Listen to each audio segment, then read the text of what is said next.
morning and welcome to the Incora County Ground. I wasn't sure if I'd put it in the right hole there, but I have. The umpires are coming out. Neil Bainton and Jack Shantry are umpires, and rather depressingly, immediately behind them are the Gloucestershire batsmen, which means they haven't declared overnight to set up a thrilling fourth day. I don't want to dissuade you from listening, but there's some excitement up at Chesterley Street at the moment, so that might be good for half an hour. They're just getting underway with 33 runs required, I think, Durham, and 2 wickets left, but one of those wickets might be injured.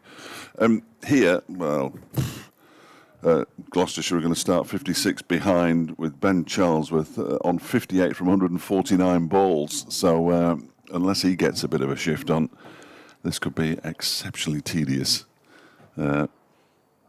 And Ed Seaboard's with me. Oh, in no way related. Right. In no way related. Under the team bus there. Right, in no way related, those two statements. Cricket. I just said in the written media room, can you imagine two captains going up to each other and saying, I'll tell you what, we'll have a draw today, shall we? No, somebody's got to try to force the hand. And there was a discussion took place. Nobody knows what was said in this discussion, and there was shrugs of shoulders and all sorts. They were looking at the two captains, Liz Deploy and Graham Van Buren, had a discussion out there. They were looking at the scoreboard, and clearly nothing was agreed. So disappointing in the end. That's all I've got to say, really. Anyway, good night. We'll see you at the start of the T20 on Saturday. No, I think we'll have to stay, don't we? I think so. And we might witness something remarkable. There are futile bonus points up for grabs, of course, so there's always the excitement of the bonus point. How far away are we? Oh, just the 55. Which for Gloucestershire, of course, would be their first batting bonus point of the season. Well, I suppose that's that. Yeah, we could.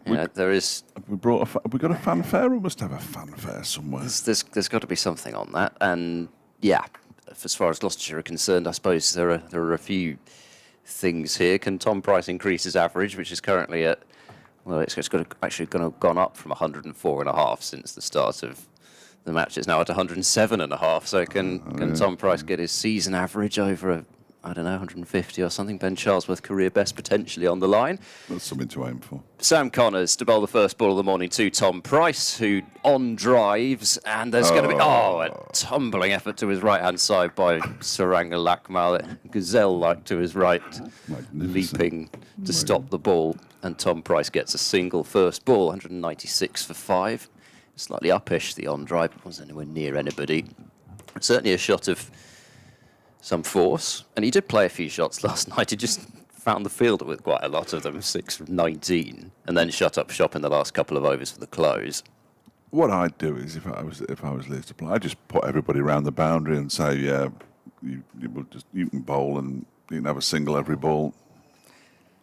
Connors round the wicket to Charlesworth, 58 to his name. Charlesworth blocks this one up to mid-off, and there is no run. I spoke to Miles Hammond last night, having made a half-century, of course, annoyed to have got out after a 50, it's the usual line of a 50's a 50, but I thought, really, of all the Gloucestershire batters yesterday, Hammond was the least culpable with his dismissal. I think he had to play at the ball. I think his footwork was too bad, but it was a good ball and a terrific catch as Connors bowls full and straight to Charlesworth and guides that one out to point, and there's no run as Brooks fields, whereas there were a few others which are a little more iffy, let's put it that way. I think looking at James Bracey's LBW again, it was one of those where we saw one ball to Harry Kane from Matt Taylor just stay down from about halfway down, and I think James Bracey's did as well. Connors round the wicket bowling, Charlesworth leaving alone. He goes through to the keeper, Brooke Guest. But I think I can see why James Bracey was unhappy about the decision, and it may have been one of those where if we did have DRS, who knows, maybe it would have been missing, but may well have been a kind of an umpire's call-y type job. because it did stay down more than Bracey thought it did, that's for sure. In comes Connors and Bowles. A bit of life there. Just passing Charlesworth's ribs off quite a full length, but there's nothing to do with it. And it's another leave alone. Both Harris and Dent falling on the same, with the score on 27, put it that way. Both of them, I think, will have deep regrets over their shot selection. In comes Connors, he's there, and Bowles. And once more, Charlesworth shoulders arms. So that's the end of the first over. Charlesworth rather picking up where he left off yesterday. It's been a grinding innings from Charlesworth, but then at the same time, without it, Gloucestershire could well be 90-odd for 5 rather than, well, probably it wouldn't be by this stage, but they could have been 90-odd for 5 rather than 196 for 5. It was an important knock, and he did play some really nice shots. There was one majestic 6 that he hit down the ground off Alex Thompson, but for the most part, Charlesworth was trying to bide his time and, I guess, allow Hammond and Bracey to play slightly more aggressive knocks around him. Both Hammond and Bracey scoring in excess of 4 and over themselves, but Charlesworth has scored rather slower. Nothing better than watching a batsman biding his time. That'll have the crowds flocking back to county cricket. I think it's too late for that. I think you might be right. Early morning optimism. Saranga Lakmal from the City end, bowling to Tom Price. And, he lets that one go down the leg side. I mean, I jest really because the blast still draws big crowds. But you know what I mean. I think. Right, well, I meant the championship. The idea that if we just suddenly started playing baseball in the championship, that we'll suddenly get flocks of people coming through the gates. I'm not sure I quite buy that personally. No, I don't think it's a sustainable form of cricket anyway. But this is very much the antithesis of baseball, as Lakmal is it, and that is guided to backward point by Price, fielded by Wagstaff. And there's no run. We did bowl well, Lakmal, yesterday. Yes, he did. It was the best bowling we've seen from well. him. He's 1 for 12, and this is his 14th over, 9 maidens. It was remarkable. I did write down some figures at one point yesterday. It was precious little else to do. 8 over, 6 maidens, 1 for 8 in his first spell. Absolutely bizarre. Just couldn't get him away. One slip and a gully, and he bowls to Price, who pushes the ball back to him, and he fields in his follow-through and gives him a stare. I'm not sure whether a Saranga Lakmal stare is necessarily going to terrify anybody. One of the nicest men around, always smiling. You mentioned those figures as well. I mean, it was 7 overs, 6 maidens before his final over, and then Hammond hit him for a 4 through the covers and got another 3 through the same area, 2 balls. His figures were destroyed. Tom Wood on 12th man duties today. I haven't seen Woody this season. In comes Lakmal and bowls, and that is driven, but straight to Lewis Rees by Price. And we'll just take for granted that there's no run from here on in, pretty much. People enjoying the sunshine. It looks warm. I'm not sure how warm it is, but it looks warm. Certainly warm yesterday evening. It was pleasant. It was lovely. It was one of the first days it's actually felt as if it might be summer. Yeah, it'll rain again tomorrow, I imagine. Yep. And Lakmal is in again, and this one is turned into the leg side and fielded at the second attempt by Henry Brooks. Price 7 from 25. Charlesworth 58 from 154. This partnership has added 14 in next to no time. 51 balls. And now Price is prodding at a pitch that has had the heavy roller on it again this morning, which is just not on the ECB. Richard Ray alerted me to this. He's absolutely right. They've got to stop the heavy roller going on the pitch all the time, because it is dead.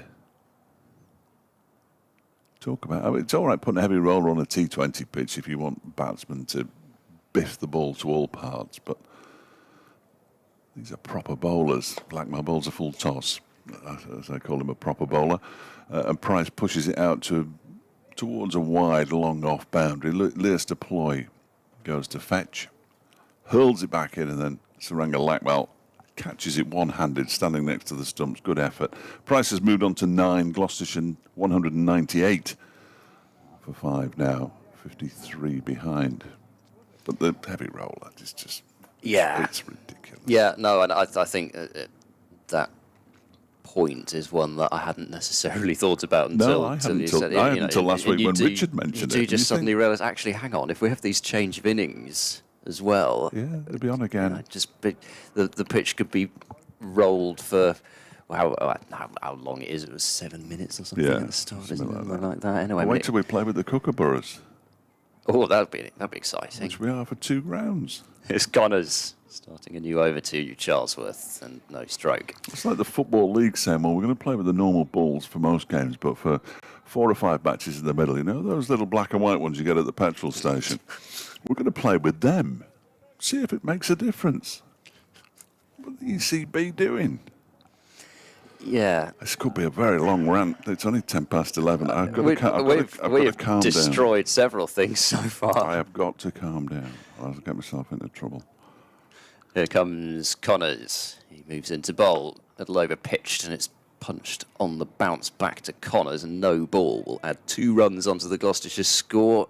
And I'm sure there'll be a gigantic round of applause for the Gloucestershire 200. One person, I think, applauded. But we're really, when you bring up 200 with a no ball, especially, I don't think the home fans would particularly want to applaud Sam Connors for bowling a no ball.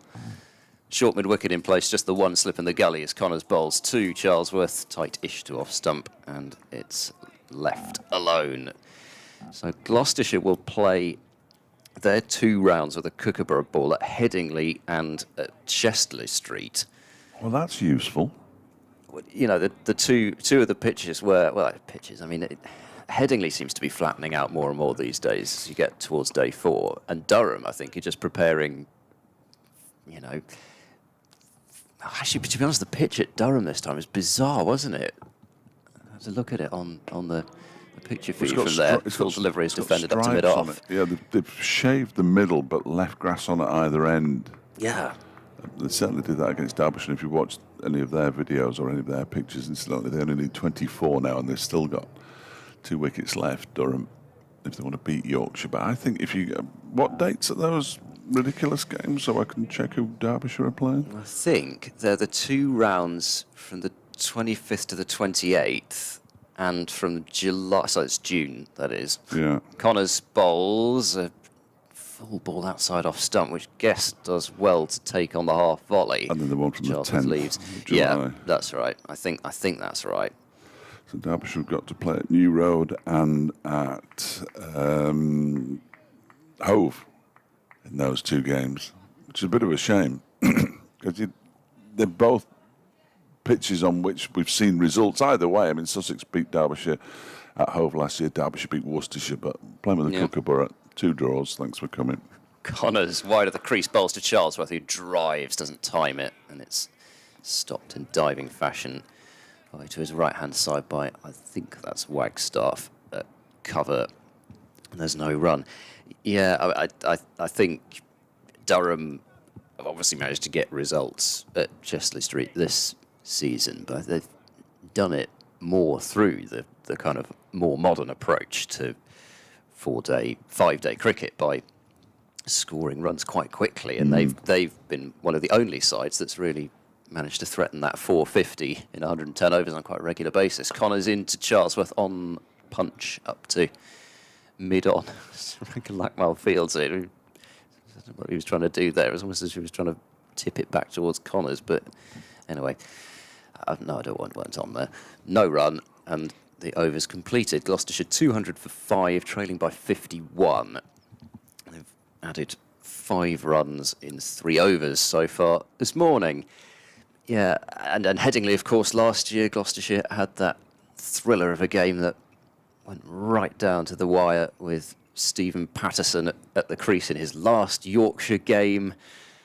Cut David Payne to backward point with Dom Bess looking really pretty much as if he was going to take Yorkshire home from the other end. And of course, we know what happened after that. Yeah, real shame. That was quite some finish. And I mentioned that the 5 penalty runs, the ball hitting the helmet as well. I mean, the last thing you need when I think they needed about sort of 36 or something at the time when it hit the helmet. What wouldn't we give for 5 penalty runs today? Lackmell balls to Ward to Price rather and beats him. I've just seen Tom Wood collect something off Wayne Madsen. 12th man Derbyshire. That was good delivery from Ajmal, but Ajmal's the bowling coach from Saranga Lackmell. You've got him on the field, have you? I mean, I'm sure he could still send it down there. We could have a sort of a coach off. I mean, Robbie Joseph's Gloucestershire's bowling coach. I imagine he's still send it down as well. I just need to concentrate. Bowling to Porterfield and Benkenstein out there. Yeah. Lackmell in again, bowls to Price, who turns this one away down to fine leg. Connors is there, picks up a single. Price into double figures now. Congratulations. He moves on to 10 off 28 balls, 201. 4-5. It does come to something when a score ticking over from somewhere a million miles away in the frozen north is more exciting than what you're watching in front of your own eyes, but they need 22 Durham to beat Yorkshire. I think tie. What they should do is, if they get to the scores level, they should decide that Bryden Cast can't bat, and then it will be a tie. But if they go past it, then they win. Lackmell in and bowls to Charlesworth, who turns it into the leg side, fielded by Wagstaff. Wagstaff, who's fielding at mid-wicket. Yeah, Rain and Potts together. I don't Rain can bat. That. Yeah, well, yeah, he certainly can. Yeah, I don't imagine they wouldn't send Cast out, even if there is England interest in him. I don't know what his injury is. I mean, he might not be able to stand up. You never know. No, you just never know. In goes Lackmell again, and Charlesworth defends up to mid-on. Elias Deploy picks up. And again, there is no run. Kent trying to bat out the final day at Hampshire. Zach Crawley and Ben Compton. The Kent opening pair still there, 73 without loss, trailing by 205. Zach Crawley, 39 not out. From 88 balls as well. But there's something on that, isn't there? That's good. That's tense. That's exciting. That has jeopardy. This doesn't. Charlesworth pushes the next Lackmell delivery out into the offside, which is fielded by Brooks. It was more just the fact that Crawley had decided to bat that properly particular way. Well, he said defensive technique doesn't matter, I think, was something along those lines, he said, wasn't it? Oh, did he? Yeah, I'm sure he said something like that. Excellent news. Yeah, it doesn't matter how I bat.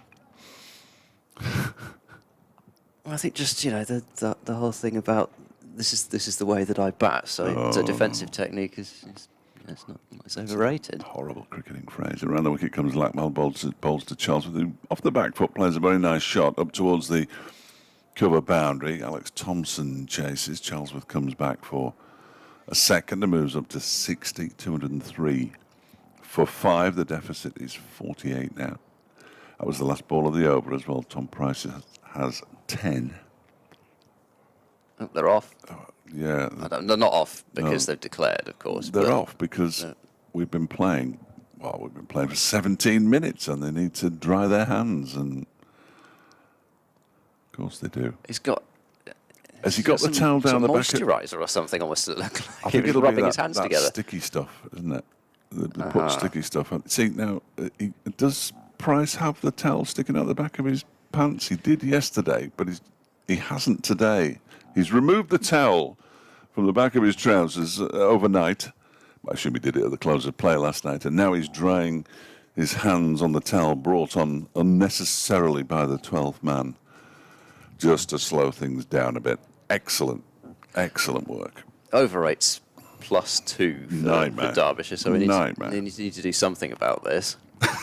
Here comes Slow it down. Connors bowling to Price, who clips away down towards long leg. They'll just get the single here. Tom Price moves to 11, 204 for 5. Was it not a pointless day's cricket as far as the players out in the middle are concerned? There are first-class wickets to be had, there are first-class runs to be had. But if we get to the point where, well, we have got to the point where it's all about individual milestones and things like that, then, well, the game's gone. Durham need 18 now. I'm so conflicted.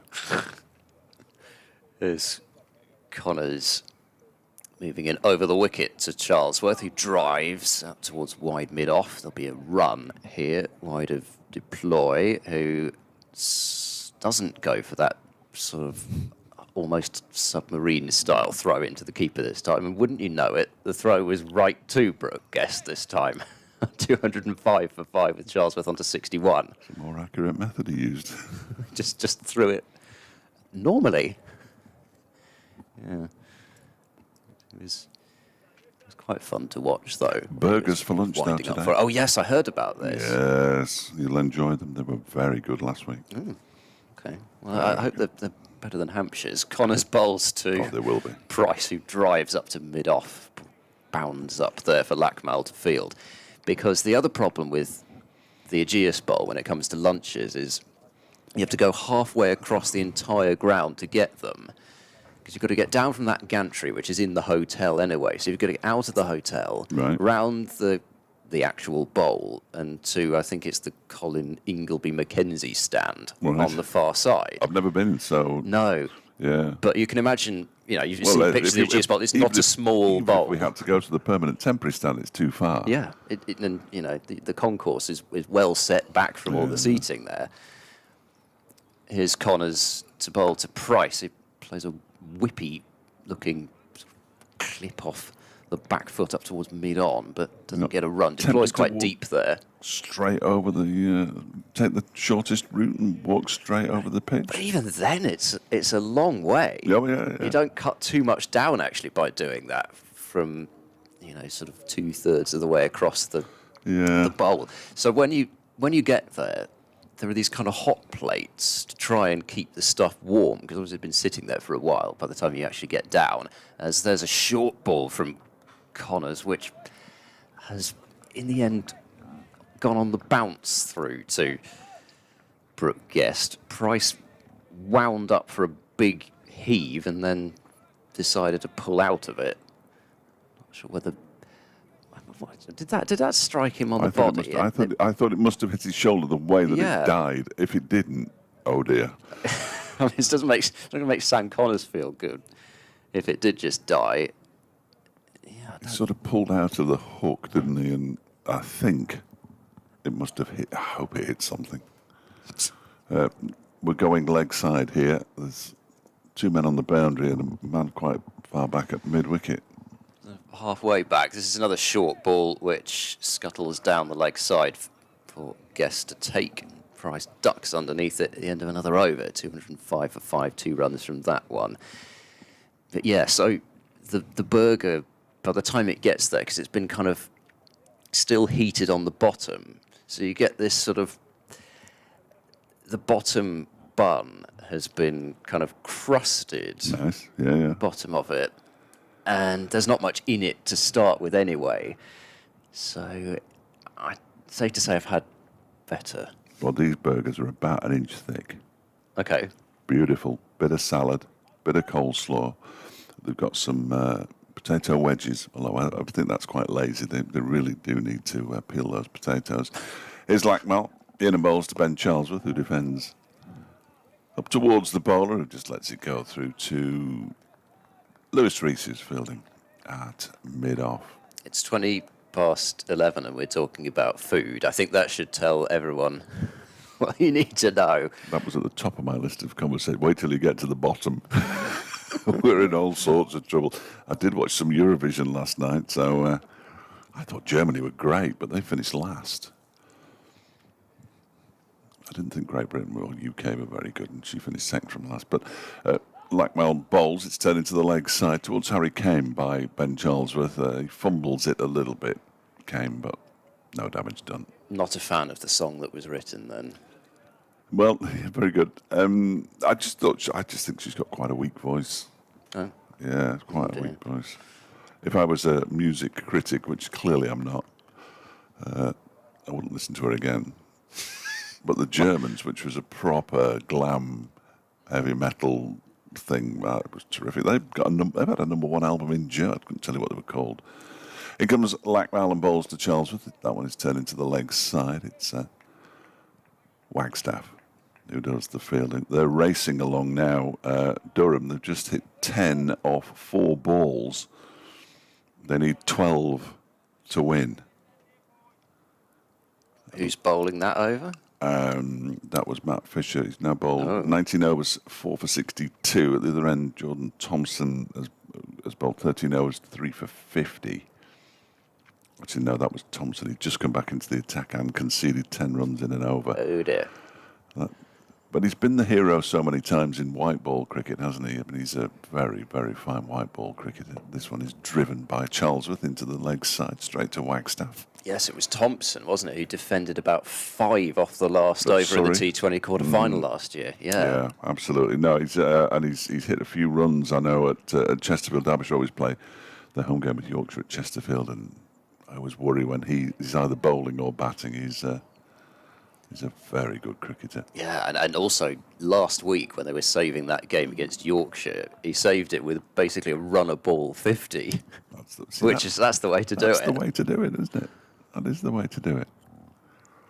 Lackmell in, Charlesworth drive straight to Lears deploy at mid-on. Yes, it was Thompson. 1 over for 10. Oh dear. Well, if they're main strike bowlers, such as they are, of course, with the injuries that Yorkshire have had. Bless them. If they're, I think that goes without saying. If they're going about, then the end would appear to be nigh for the Yorkies. Yeah, it's a real shame.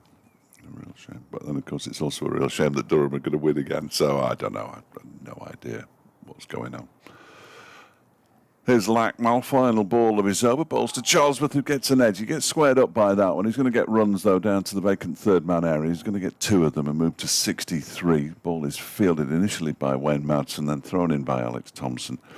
207 for 5 now. Gloucestershire trail by 44. Price has 11.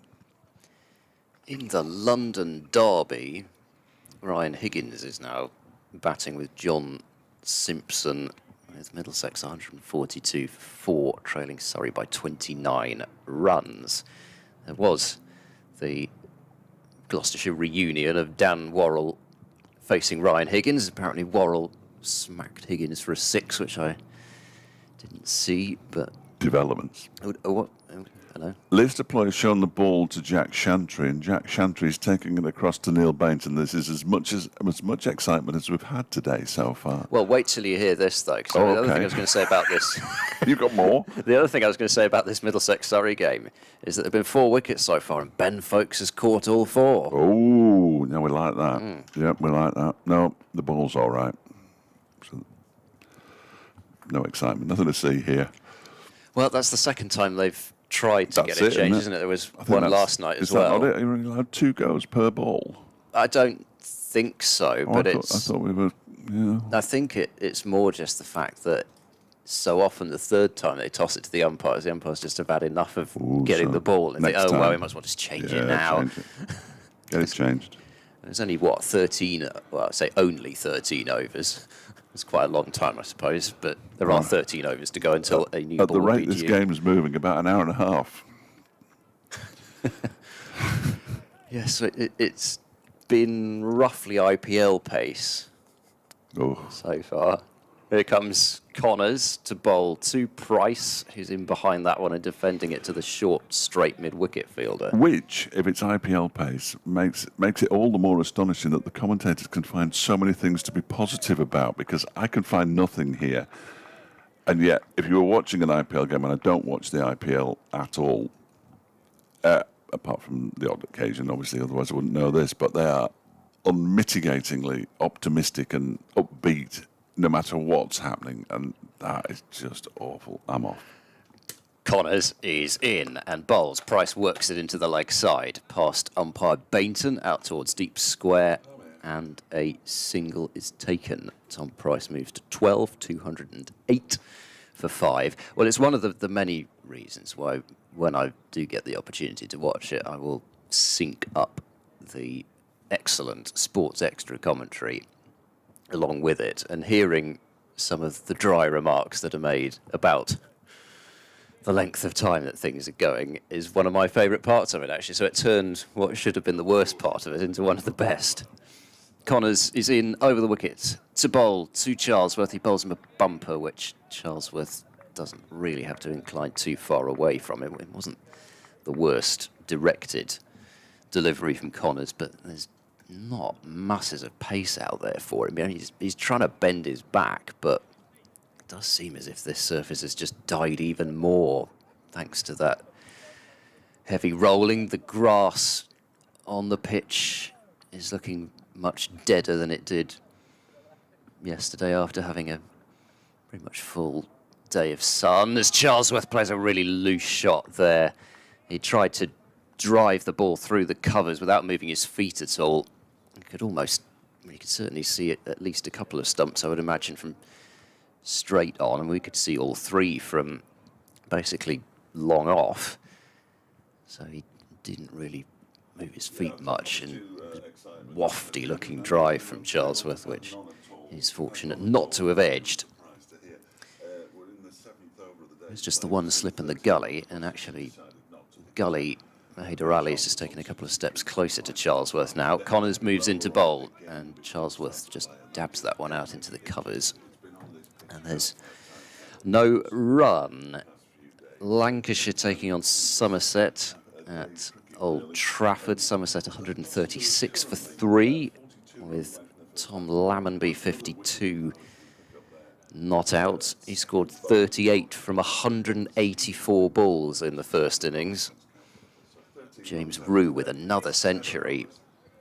Looks a really fine prospect as James Rue. Lammonby 52 not out in the second innings, 136 for 3, leading by 171. Connors moves round the wicket to bowl to Charlesworth, and Charlesworth maybe a little bit squared up by that one. He's rehearsing the clip out towards mid-wicket, but he played it into the covers. There's no run. 208 for 5, and that was the first half hour of the day, just like that. But, well, it's flown by, hasn't it? Absolutely flown by. 7 overs, 13 runs. Magnificent. What more could you wish for? What more? Is that right? No, it can't be right, can it? What did this start on? 195, 5 and 8, 13, yeah. Mm-hmm. Yeah, I'm looking at a different scorecard. I was trying to work out how did 6 to win, incidentally, now. Durham. Saranga Lakmal begins a new over from the City end, bowling to Tom Price, who guides off an edge the ball down to third man for 4 runs. Is that the first boundary of the day? I think it is. Hence the rapturous applause. 212 for 5, 16 now to Price. The vacant third man area. Derbyshire have got one of those mid-wicket cordons. It's not quite, but Haider Ali is standing with his left foot adjacent to the cut strip on the leg side. He's got to make sure he doesn't put his feet on the cut strip, or it's a no ball. But I saw that happen. But he can have his shadow on it nowadays. That's in the laws, isn't it? He had. I saw last week. I saw several deliveries which weren't called. Well, he actually fields that ball from Lackmell, which was played to him by Price. I mean, he can come onto the pitch to field the ball. He just at the point of delivery. He also has to stand still, I think, doesn't he? Because he's in the batsman's eye line. Yeah, but I can't remember which one it was. I think it might have been Notts and Lancashire with Tom Hartley bowling, and somebody was standing with their feet on the cut strip for about 3 or 4 balls, and the umpire didn't call it. Dreadful. I mean, you should be itching the opportunity as an umpire to call that no ball. Yeah, that's what you live for. Lackmell bowls. That's a nice shot from Price. He's played it up to mid-wicket for 4 runs, just leant into it, really. Blackmell straying in his line, which he hasn't done too many times over the course of this innings. He's now conceded 27 runs off 16 and a half overs. Price has moved up to 20, 216 for 5. And there can't be too many things that would beat that level of satisfaction. I mean, 3 behind square on the leg side has got to be up there as well. Yeah, couldn't agree more. Too many fielders outside the circle in the white ball game, that sort of thing. No, but standing on the cut strip, I mean, you'd be all over it, wouldn't you? Oh yeah, all over it. How many times do you get the opportunity to have that? Just never happens. We just had a change in the field. We've got another man on the leg side, backward of square for Blackmell, who is in. Bowls a short one. Oh, and he's been dropped. Price has been dropped by Henry Brooks. It was an absolute dolly. It floated to him at mid-wicket, and he's put it down. Would have been some excitement. Better make a note of it because nothing else is going to happen. But that was exceptionally straightforward.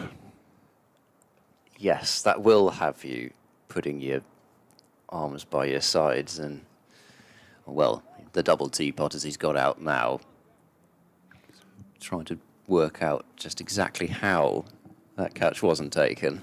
Should have been, shouldn't it? It's coming at him so slowly, wasn't it? That's what's fooled him. I think it is. That's what's fooled him. Too slow. He comes Blackmell again and bowls a short delivery. He's angry. He doesn't bowl many of those, and Price just bails out of a shot quite correctly, and it goes through to Guest. But I think it is, though, because he could have moved in a little bit, actually, because he had the time to do it. But because Price played the pull shot and he's in so close, you're thinking, well, I shouldn't be having to move in here, and it actually did do him for pace. Wow. 216 for 5. I mean, he's obviously developing a slower ball. The ball is Tom Price. He's doing the same thing with the bat. Yes. Variation of pace. A slower shot. Yeah. In comes Blackmell, and that is driven, but he doesn't time it, Price, and it goes up to Leas to deploy mid-off, and it's the end of the over. 216 for 5. Charlesworth has 63. Price has 20. Sam Connors is going to continue. Harry Kane wants something from the changing room. Let's see if we can guess what Harry Kane wants from the changing room. He's waving towards the Derbyshire. Nobody's watching him, so he might have to wave for a while here. And he's given up. Oh, here's another look. Here's another look over his left shoulder, and just to see if there's anybody there. Is there anybody there? You can't see into the changing rooms, of course, because the windows are quite reflective. He's given up. He's given up. Well, come on. If you're going to get anybody something, surely it's the Centurion, isn't it? Oh, he's waving again. Come on. But no, he's given up again. Connors starts his 16th over, bowling to Charlesworth, who gets a good length ball, drops into the covers for no run. The waving starts again. He couldn't wait to turn around and wave, and he's asked for. Oh, he wants Tom Wood to come on. He wants the old universal sign for substitution. Impact sub. Woody would be a good impact sub in a one-day game. Certainly, his red ball cricket, his red ball record isn't sparkling, but he scored one of the best centuries I've seen in white ball cricket here against Notts. Connors moves in, bowls. Charlesworth with a drive that goes out towards mid-wicket, and it's fielded there by Harry Kane for no run. You'd have enjoyed it, not because of the. I mean, it was a brutal innings, and he's a huge man. And can hit the ball a long way. It's slightly too big, I think, but that's just a pejorative thing, isn't it? So the square was damp. They couldn't work out a way to dry it. They put all this green sawdust down and then hoovered all that up. Didn't work. Connors to the crease. He bowls a very short ball, and Charlesworth again has nothing to do with that. And it was during the COVID season, because the Nottinghamshire players were getting changed downstairs in the indoor school, and they had to move all their gear as people went into the indoor school and got the mats. And there were mats strewn around the square trying to cover these damp areas. Right. And then they played with all these mats. It was just bizarre. Connors is in, and that's another short ball. This time Charlesworth does take it on, pulls it away out to deep square and jogs through for 1, 2-17 for 5. Dom Bess is bowling now. They've dispensed with Jordan Thompson. That's probably that then, really, isn't it? He went for a single off his first ball, did Bass. That's the only one he's bowled so far today. And they need 5 to win Durham. They still haven't lost a wicket this morning. Apparently, Jordan Thompson has had some attention from the physio, I noticed, from the live text service. Ben Rain's on 49. Apparently, he injured himself trying to dive off his follow-through by the looks of things and had to go off for some attention. Connors bowls to Price, who pushes that one up towards mid-on. Deploy is still quite deep. Potentially would have thinking about a quick single, but I don't think they're really interested. No, nobody is. The partnership's worth 68, not this one. This one's worth 35 off 94. That partnership, the important one, up at Chester Street, 68 off 159 balls. He's just bowled a dot ball. Best is absolutely edge of the seat stuff. It must be brilliant to be commentating on something as exciting as that. Oh, here we go. Connors is going to come around the wicket to the right-handed Price. We've got a backward square, with a long leg, deep square, mid-wicket, short mid-wicket, mid-on, and he bowls, surprise, a short ball. And I think equally unsurprising, Tom Price has ducked underneath it. Brooke Guest has flung himself away to stop himself from conceding byes, because the ball was swerving a bit on him as well. And that is another over done. 2-17 for 5 remains the score. And, well, I like to see it. I like to see something a bit different. Connors coming round the wicket, trying the old Stuart Broad default tactic of banging it in from round the wicket if nothing else is happening. I know. A lot of the opposition commentators watch Derbyshire. Well, I like to see something a bit different. We see it every week. Sadly, it just never seems to work. So, but they persist with it. Definition of madness: banging your head against the wall, even though it hurts. Keep banging it. Like Malin bowls to Charlesworth, who clips that away down to fine leg for 4 runs. It's a round of applause from Alex Thompson and Wayne Madsen for that delivery. Right. Not sure why. Okay. 221 for 5. Charlesworth moves up to 68. Yeah, 4 required now. But Chester, that is brilliant. Ben Rain has got to his half century of 110 deliveries with just 3 fours. Wow. Accumulated it then rather than... They are clearly have to be taken seriously as promotion contenders, don't they? Durham have to be. Favourites if they win this. Yeah, they'll have a big old lead at the top of the table. As Lackmal is in again, that one again straying onto leg stump and turned away by Charlesworth. This time for a single down to Sam Connors at long leg. Charlesworth moves to 69, 222 for 5. I fail to appreciate. Do you like this sort of thing? I fail to appreciate that number 64 was on 64.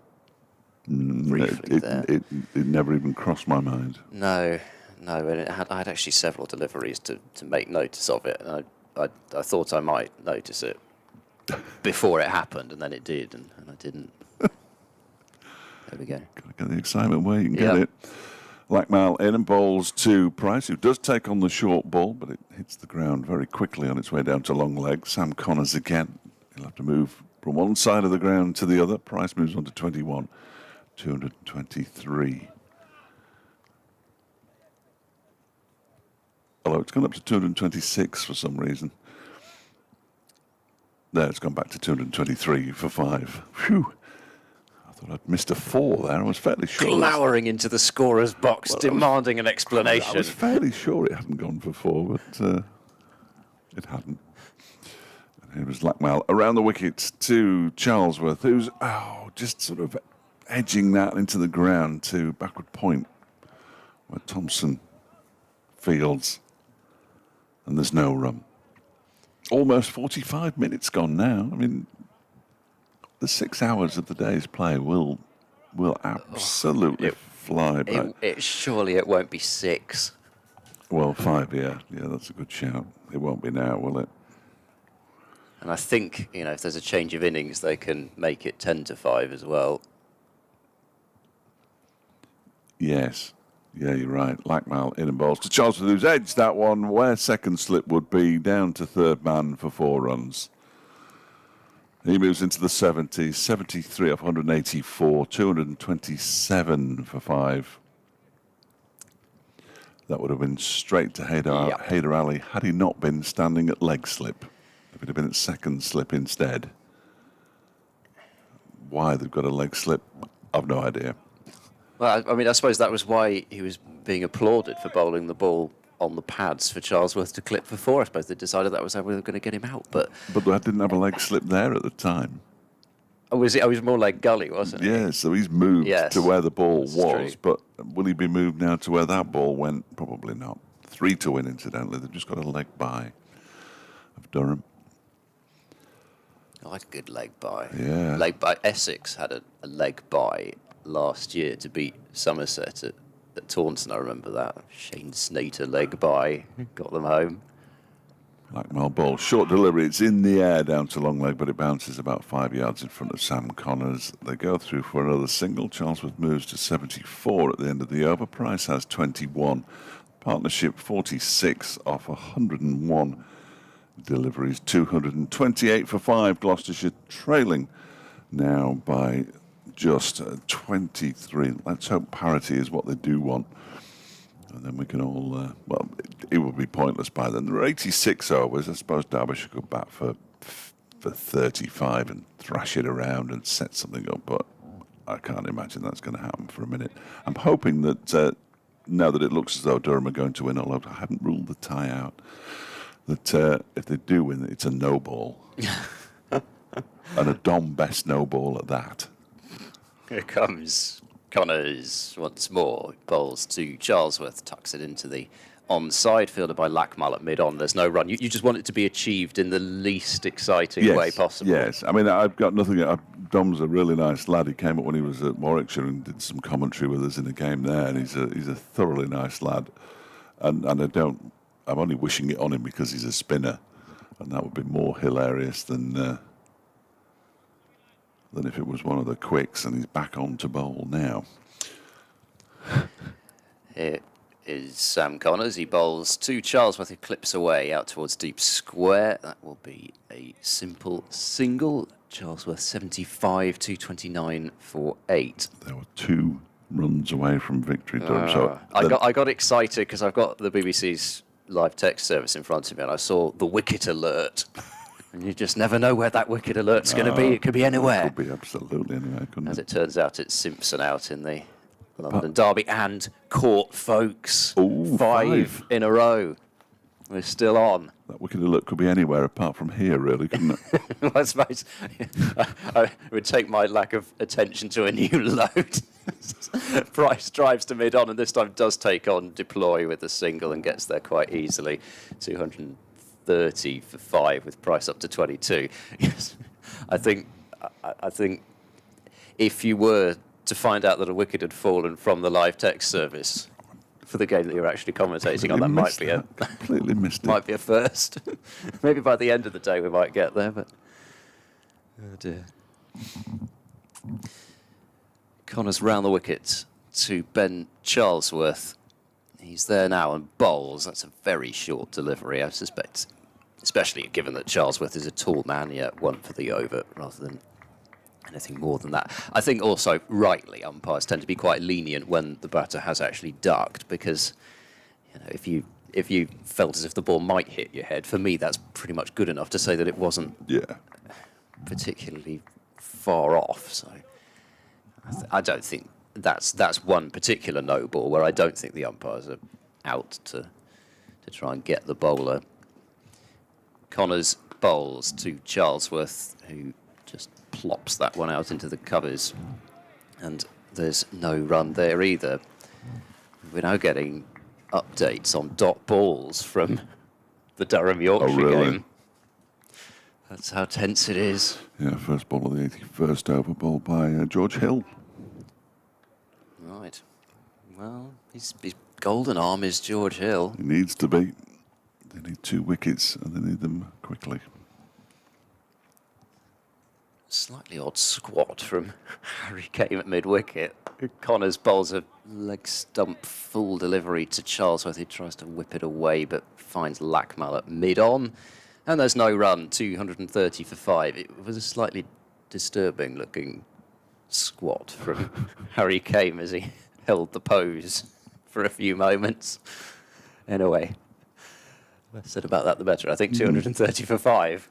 We've lost a listener. Jack, who was on the afternoon show yesterday, said he heard us talking about the Durham game and he's gone. He's moved to the Durham game now. He's watching that.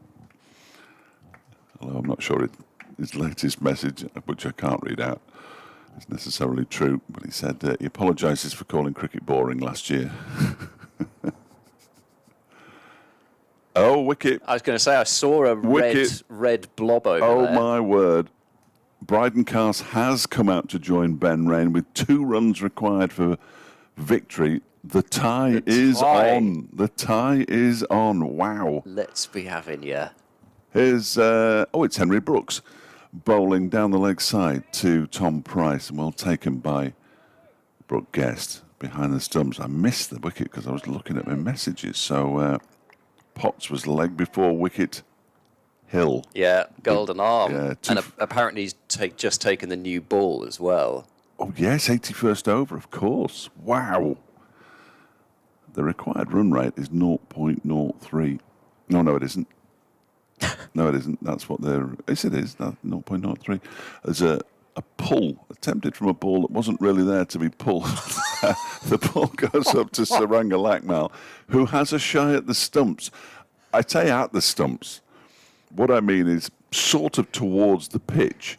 It missed the stumps by 15, 20 yards. It was backed up, so they only got the single. Price moves on to 23, but that wasn't... Well, that was it probably was. He probably thought, wow, look at that. I've just done that. He's been sliding around, bless him. He's not really built for fielding Saranga Lackmal. 231 for 5. Alex Thompson is warming up. Might replace Sam Connors. Here's Brooks around the wicket bowls, and that's driven very pleasantly but nicely stopped by Lewis Rees. Charlesworth with the drive. Rees diving away to his right to effect the stop. Yes, it was about, what are we going to say, 4 stump heights above the stumps. Oh, yeah. I bet it didn't pass over the stumps, though.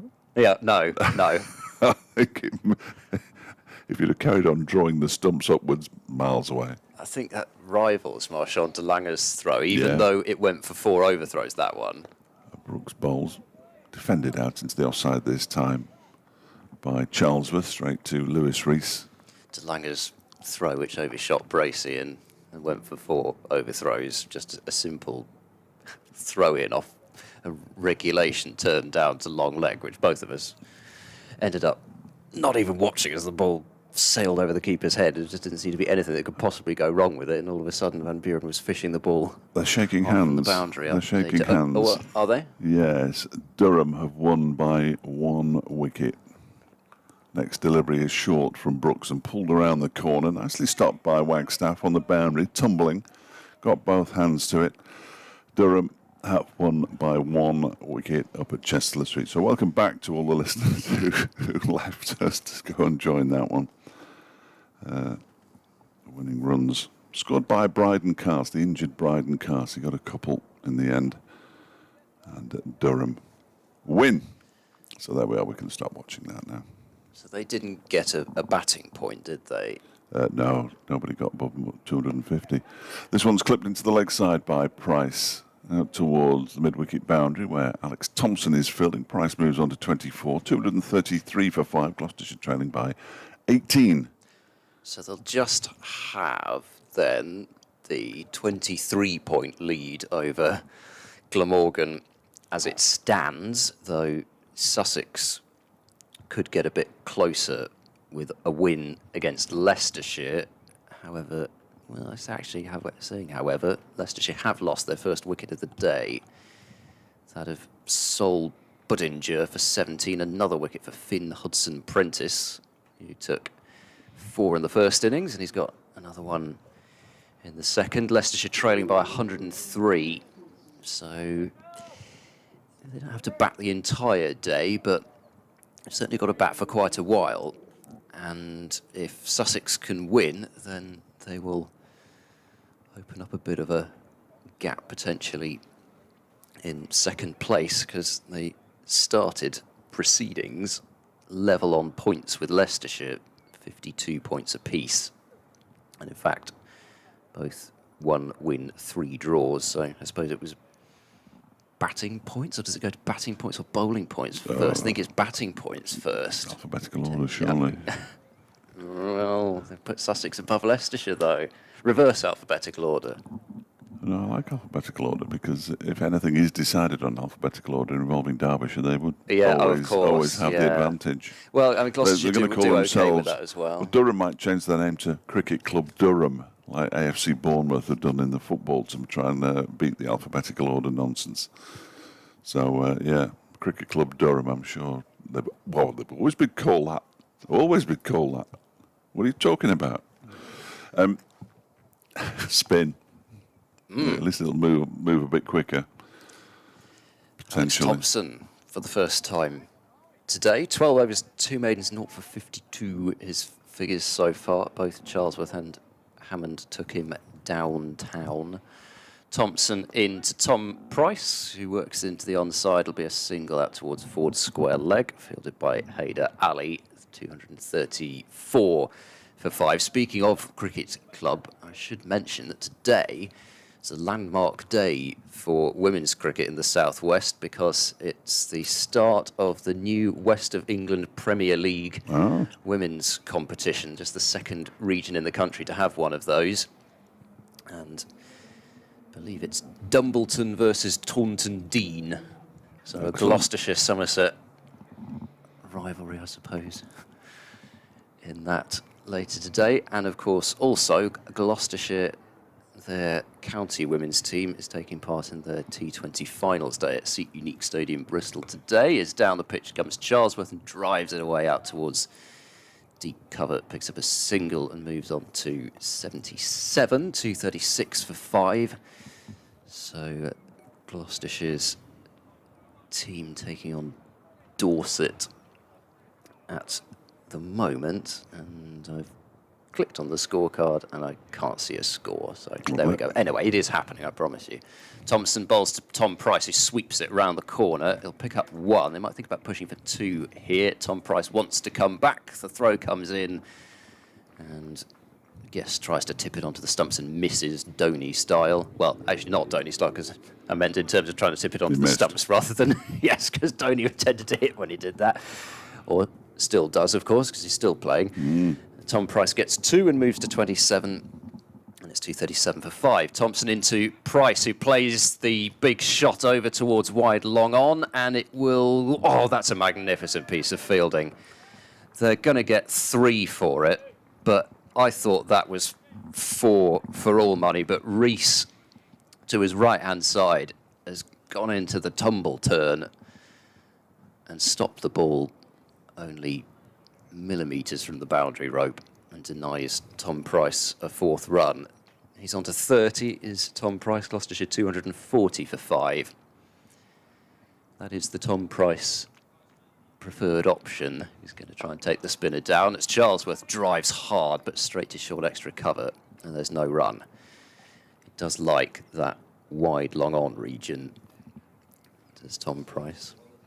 Which, if he does that at Bristol, it depends rather which end he does it at as to which result he's going to get. Thompson into Charlesworth, a cut and a miss. He sort of collapsed over backwards as he tried to play that cut shot. Went through to the gloves of Guest, end of the over, 240 for 5. Because if he plays that shot aimed towards the flats, then it will go quite a long way, potentially into the flats. But if he does it at the other end, that's probably the longest corner of the ground, depending on where the pitch is. So if he hits it towards, I suppose, the player dressing rooms, then he's going to have to get plenty of it. But then if he hits the ball like he has done, then he can certainly clear that boundary. I would imagine that we'll see a fair bit of Tom Price in the T20 this year. Be exciting to see how he goes. I think he's only played 2 T20 matches off the top of my head. Debut being the game against the Sri Lankan Cricket Development 11. Good side. Yeah, good side. And he played in one match last year, which was the game against Middlesex, which Benny Howell won off the last ball with a 6. Henry Brooks begins a new over, bowling to Tom Price, who turns that one down towards long leg. I think off a pad, yep, confirmation there. 241 for 5. So Durham at 82 points, Glamorgan 59. Both played 5. Wow. Everybody's playing for second spot already, it would appear. Well, apart from Derbyshire, Gloucestershire and Yorkshire, who are basically just playing for pride. They must be very proud out there at the moment. 241 for 5. In comes around the wicket Brooks, and that's a glorious looking cover drive off one knee that came off the toe end of the bat and dribbled to Lewis Rees. And there was a lot of intent there. Didn't quite hit it as he might have hoped. He had a moment there, Charles, with just leaning on his bat with his hand on his hip and was thinking, oh, come on. He could have winded himself there or anything, could he? Popped a rib cartilage. Brooks again bowls. This one's turned into the leg side, straight to Kame by Charlesworth. He's coming up to his 200th delivery faced, Ben Charlesworth, which is a feat in itself. I'm fairly sure I probably only faced about 200 balls in my entire village cricket career. 241 for 5. Halfway through the 75th over with this ball, and goodness knows what it looks like.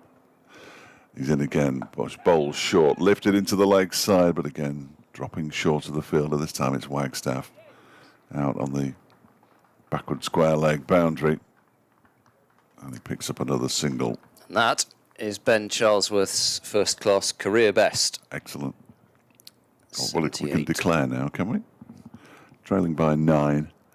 8 away from the first batting bonus point, which would lift them off the foot of the table as things stand, as they say, at this time of year.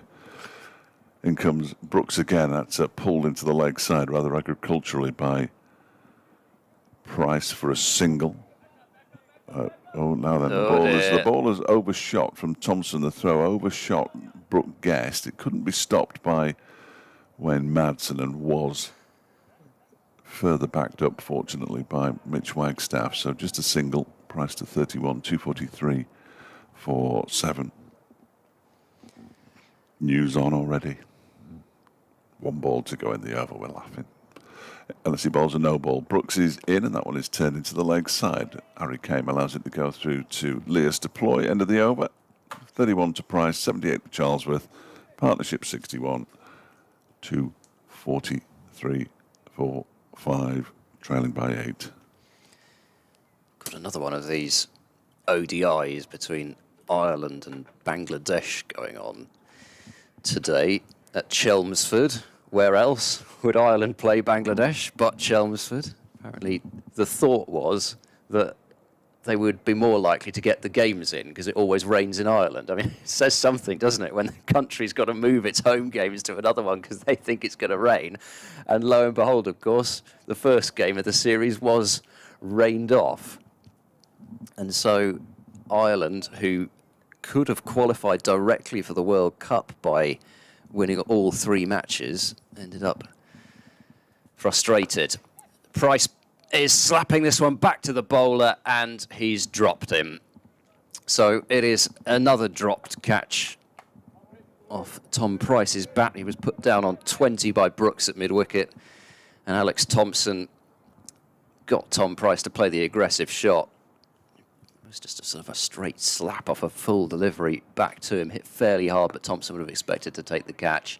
Next delivery, back of a length, and Price on the back foot drives it up to long on where Rees fields, and a single is added. 244 for 5, with Price up to 32. But yeah, Thompson's going to be ruining that comes Thompson, bowls to Charlesworth, who skies this one high up in the air out towards deep cover, and it will bounce a couple of times before the fielder coming in off the deep cover boundary. Gloucestershire clearly trying to get after Thompson, seeing him as somebody that they could target, but he's almost had both Charlesworth and Price in this over. Thompson in, and there's a slog sweep. He should have him this time. Tom Price has skied it in the air, and that is a simple catch at cover for Wagstaff. And Gloucestershire have got themselves 6 down with Price out for 32. Alex Thompson has his first wicket, and Derbyshire have their second bowling point. So it is now 3-3 on the bonus point count. But by the looks of things, and this is what Miles Hammond said to me last night, they get to parity, and then I think potentially there might be a bit of an acceleration, and they are pretty much there now. Gloucestershire only trailing Derbyshire by 6, and Price saw the opportunity to try and hit Thompson. He was trying to target that wide long on area again, but tried to fetch it from outside off stump. And high in the air it went, and Wagstaff with a simple catch. So it's his first catch in first-class cricket. Yeah, very exciting. I was praying he didn't drop it. That would probably have outdone the 2 previous drops. Yes. If he'd done that. And certainly his in the early yesterday when he was at slip and the ball went straight through his hands. Lots of congratulatory handshakes and high fives for Alex Thompson for some reason. Perhaps has he reached a milestone of any description? Not one that I know of, but I'll have a look. Oh, it is. It's his 50th first-class wicket. Oh, so no then. Is that a milestone? I don't know. I mean, it's a sort of roundish number, isn't it? I suppose. Yeah, it's definitely a round number. It's certainly an even number. I don't think we can get away from that. I just need to write an email just to say, I know this game's dull, but that doesn't mean you can't include me in the news. Oh, they missed you? Yeah. Oh. That's disappointing. Zafar is the new batter for Gloucestershire, so 2 left-handers out there now. And we'll see what his approach is.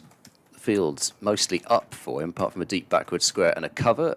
And Zafar works this one into the leg side. There should probably be 2 here with the deep backward square having to come to deep forward square. Zafar is quick between the wickets, and he gets off the mark with a couple of runs. 247 now for 6. So, yeah, Thompson's 50th wicket in his 30th first-class game.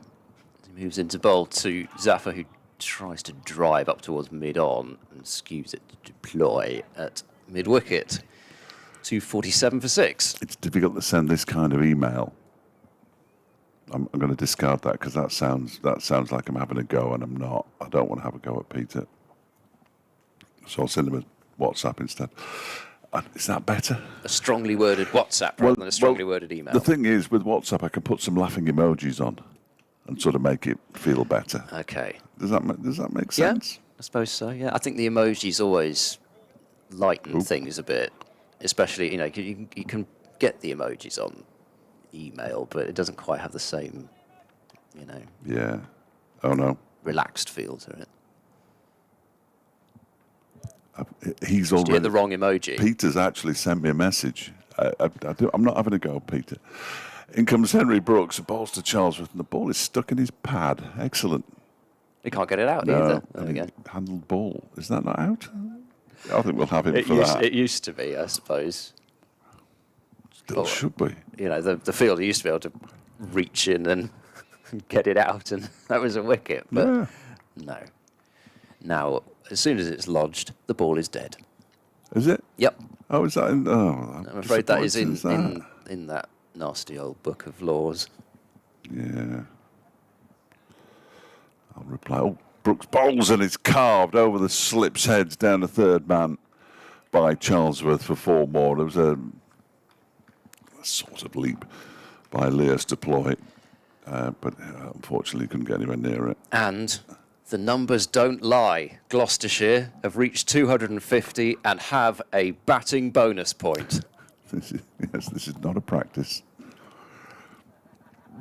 Not a drill. That was the phrase, isn't it? This is not a drill. Yes.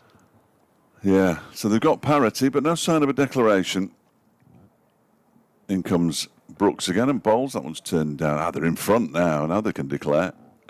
Turned down to long leg by Charlesworth for a single. Just pull out while Charlesworth's on 84. Clearly that's not going to happen, is it? Because he's not got a century in first-class cricket. No. So we've got at least another. Well, he's got 84 off 204. So at least another 4 hours before the declaration might come. He's accelerated. He's accelerated of late. 23 off his last 37 deliveries. It's Zafar on strike, and he turns this into the leg side. There is no run, fielded by Harry Kane. They've got to that point now where they're jumping around and throwing the ball to each other and trying to keep themselves entertained. We're still 50 minutes away from Burgers. I don't think they'll be out there that much longer. I think the way that Well, they shouldn't Price be was going they after shouldn't be out there Thompson. now, should they really? But hey ho. Brooks is in, bowls to Zafar, who pushes it up to Tom Wood, who's fielding without a cap at mid-on. That's as exciting as that delivery got, a capless fielder. Woody's got the sunglasses on though. Always has the shades on, Woody. I think he bowls in them from memory. He bowls a bit of spin. He's an opening. the Simon Harmer look. He's an opening batsman, but he does bowl a bit. Bowls quite effectively. But he's got them on. And that's it, really. In comes Brooks and bowls to Zafar, who defends. Out into the offside. Picked up rather than fielded, because the ball had actually come to a halt before it reached Lewis Rees. It's the end of the over. Charlesworth has 84. He's very close to a century, so you might want to take over here. Come on, Ed, do the decent thing. Zafar has 252 for 6. Gloucestershire lead by 1. Well, it is my over anyway. So, No, I just think you should carry on until he gets to his century. Yeah, okay. I mean, this is a really important innings for Charlesworth personally. I'm sure it is. Yeah, back into the side, he's finally got his chance. I feel privileged to be watching it. He's taken it. It's Thompson bowling round the wicket to Charlesworth, who's on the back foot, driving and completely mistiming the ball. Rolls just wide of the bowler. Thompson can field. There's no run. Long off and long on a back, deep cover out, deep backward square out. As in comes Thompson, bowls. Charlesworth uses his feet and drives down to long off for 1, 253 for 6. And I suppose really if Derbyshire did want to expedite this declaration, then they should be bringing fielders up rather than putting them out on the boundary, because that's only going to make it last. Well, no, because longer. There's no point in a declaration. I mean, the game's dead. It wasn't dead Thompson at 11 o'clock to, this morning. To Zafar Dabdawet into the covers for no run. But I mean, it was they unwell. could still decide to try and set something unwell. up. No. If they were that desperate for a win. But Gloucestershire turned down the opportunity to set something up. Why should Derbyshire suddenly go, well, I'll tell you what, we'll just throw the towel in. Thompson to Zafar, cut away towards backward point. Yes. They'll get a single. That was a throw whilst diving to his right-hand side by Lackmell, all in one motion. Exceptional. Got it into the keeper and a single's taken, 254 for 6. But what I mean, though, is if you're that desperate for a result, then there's still a way to achieve it. I think using the word desperate, what they're trying to do, the people have paid money to come and watch this. I mean, more fool them, perhaps. But Thompson to Charlesworth, who touches it into the onside for 1. And I keep being, I mean, I don't agree with this theory, but we keep being told it's the entertainment business. Well, frankly, this is not entertaining in any way, shape, or indeed form. But it could have been entertaining at 11 o'clock this morning. Thompson, short leg in place. Zaffa reaches forward and defends back to the bowler. End of the over, 255 for 6. Gloucestershire lead by 4. Charlesworth 86, extending his career best with every run he scores, and Zaffa has 3. And part of the problem is that the pitches here are so good. Well, I say good. Good's not the right word because they're not good because they're too flat. Yeah, I know what you mean. So 79 overs, which is how many overs now remain, just aren't enough.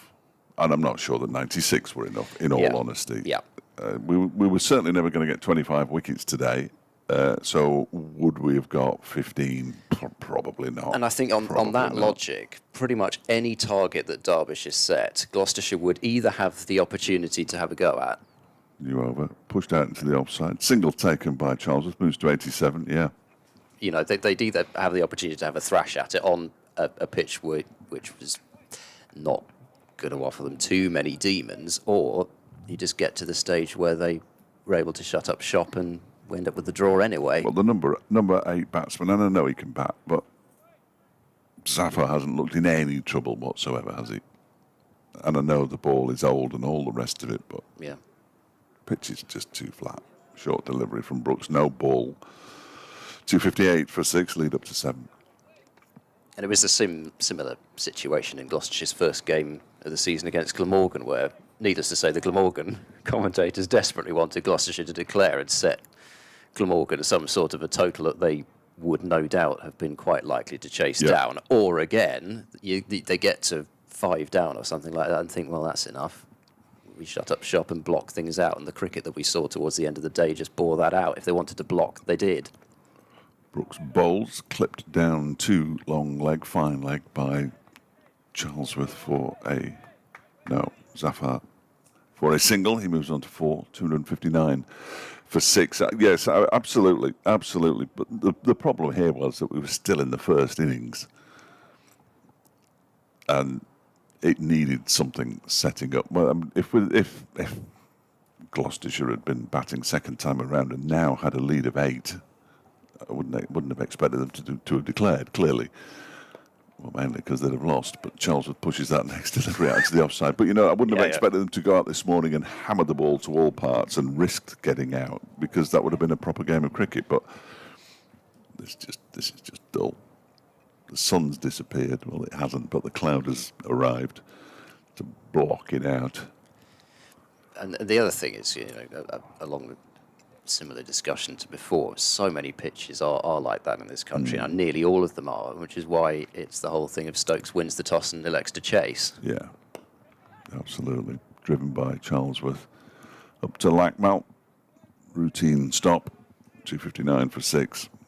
So no, it's definitely not just here. And of course, from Gloucestershire's point of view, you think back to the 2021 season where they had 3 extraordinary chases at Bristol.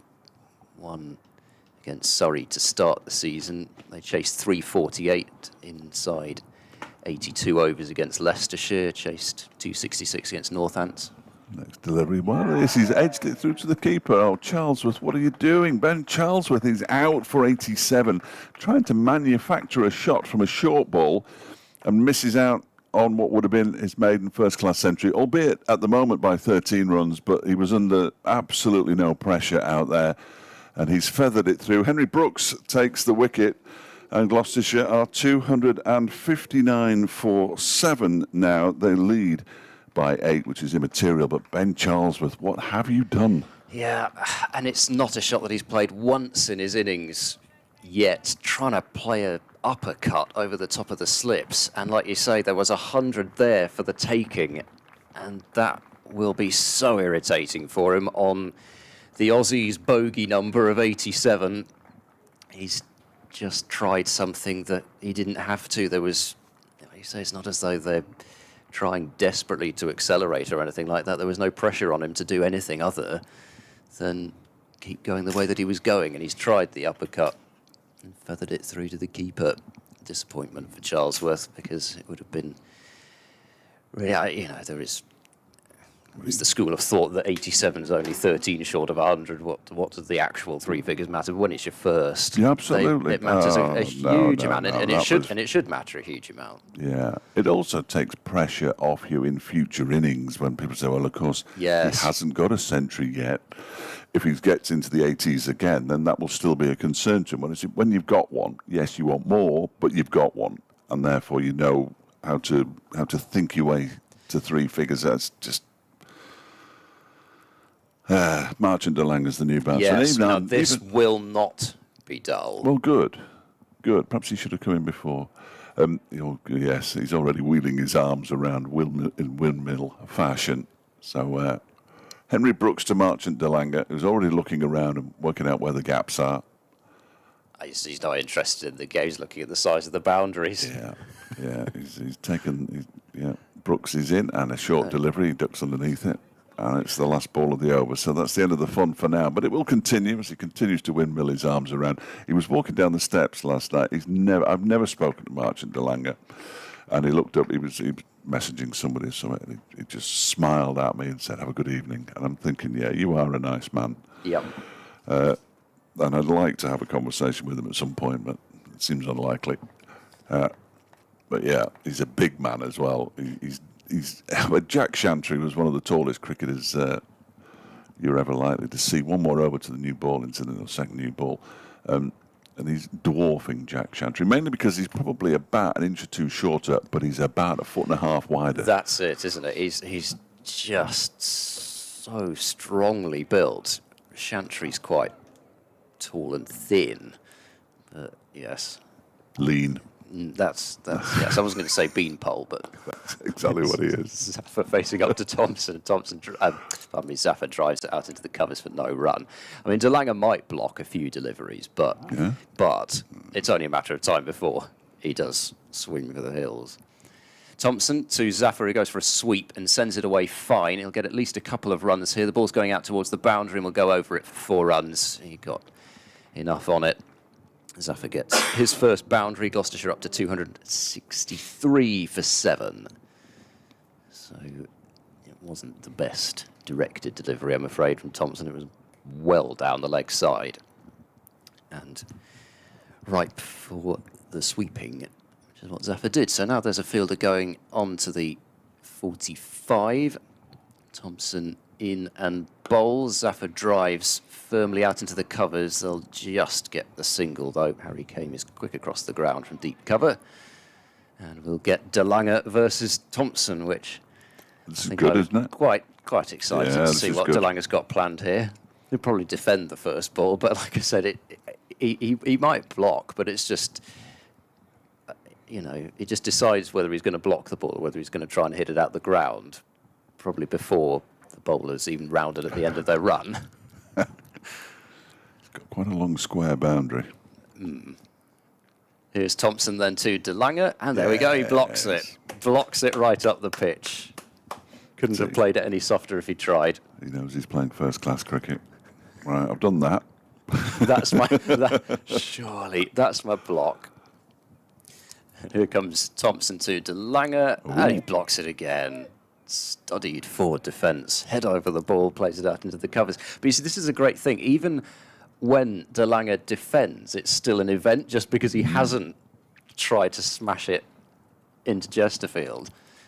Thompson in, and de Lange's, I thought he was going to be bowled there. The ball went off his pad and down into the ground, and I thought actually it had gone behind him, but I think in the end it was right at his feet. I think it bounced back off the wicketkeeper, Brooke Guest. Oh, is that what happened? I thought it bounced backwards, and then all of a sudden it was by de Lange's feet. It went behind him and then came back. I wasn't sure initially if he'd actually got any bat on it, but there were no cries of pain. The new ball, second new ball, is about to be taken, I fancy, because the helmets are being removed from the field of play, so that'll be the end of Alex Thompson, who's going to take it. We haven't seen Lewis Rees, but he generally doesn't. Saranga's back. Saranga Lakmal is going to bowl again from the City end.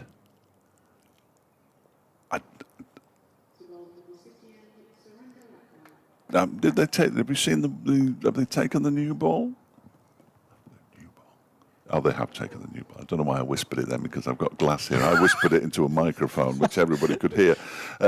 Thank you, Jane. Everybody could hear, apart from the one person who you wanted to be able to hear. Yeah, absolutely. That was absolutely pointless whispering. 264 for 7, and the new ball has been taken. We know which over it is. It's the 81st now. This is going to be actually, if the innings doesn't last too much longer, it's be a prized ball, because it'd be one of those rare ones which hasn't had much wear on it. Trying to find a sort of a 10-over-old ball or something, I imagine it's quite difficult. If they give it to Lewis Rees and he picks up 2 more, he'll want to keep it, won't he? That's true. How do we work that out? Does he keep both balls? I don't know. Good question.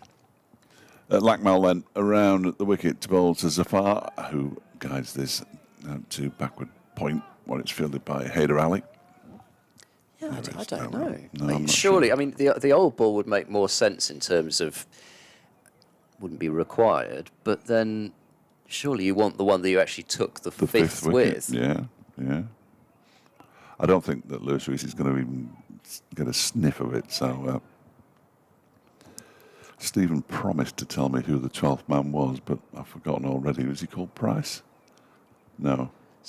Ooh. Yeah. Next delivery strikes the pads, Zafar, but stifled appeal. He's not wearing a number, which doesn't help. I heard somebody called Moore. Moore, that's him. Moore, well done. Henry. No, he's a sculptor. Yes. Yes, I was going to say doesn't have the figure like one of Henry Moore's sculptures. That's for sure. Pretty much the opposite of that. He hasn't got a hole in the middle for a start, but no, it's Moore. Yeah. Stephen will remind me at some point. He might be getting the burger, so I don't want to disturb him a bit early for that. In comes Lackmal again around the wicket ball to Zafar, who pushes it into the onside, fielded by Brooks. I'm sure it's not Patrick either. No. We could keep going for a while here. It's quite a common name. Well, we were talking about Bobby Moore. It's not him. Mm-hmm. It's not Bobby. It's not Stephen Moore, former Worcestershire and Lancashire cricketer. No. There was a suggestion that he might have been his dad at one point, but that isn't the case. I've commentated with Stephen up at up at Old Trafford. Played here. Here comes Lackmal again, bowls on the leg stump, and it's turned away, possibly off a pad. Did he get some bat on it? We'll soon find out. 265 for 7, and it is a leg by. Nicely fielded by Harry. Well done, Henry. Henry's brought a message in to tell us it's Harry. It's usually quite a safe bet now, isn't it? That it's either Harry, Henry, or Tom. They're such common names. Henry's everywhere. There are Henrys everywhere. I'm going to write that down there because I'll have forgotten by the time the over comes. There are Henrys everywhere. No, Harry Moore. You're writing that down? Yeah, I'm writing Harry Moore down because I won't remember it. He's fielding at backward point at the moment, and Delanga has launched the next delivery from Suranga Lackmal over the head of Leas Deploy at mid-off for 4 runs. Lackmal can't quite believe it. Let me try to describe the shot because it was unusual. Good luck. He stepped into the leg side and then leant forward with his bat, bending at the waist, and sort of scooped it over mid-off all the way to the boundary for 4 runs. It was a remarkable looking shot. I don't think it's in any of the manuals. It's in Marchant's manual, though. That would sell like hotcakes. Yeah, the Marchant Delanga batting manual. Somebody needs to get that created for him. He's got his eye. Maybe I'll do it. Yeah, he's got his eye in. My millions. Lackmal in, and he swings at that one, and the ball bounces into the ground and is fielded by Haider Ali at full slip. That's also in there. The Q end to second slip, looking to try and clear probably the flats over there in the distance. Now we know who Harry Moore is. He's going off. So More's the pity. Very good. Did you mean that? Yes, Oh, okay. I'm sorry, I did. Yeah, okay. I actually should have lied and said I didn't, which would have been better, but there we go. Yeah, Harry's gone. He'll be back, I'm sure. Tom Wood's been out there. He's no longer out there either. It's the starting 11, and Sam Connors is going to get the new ball.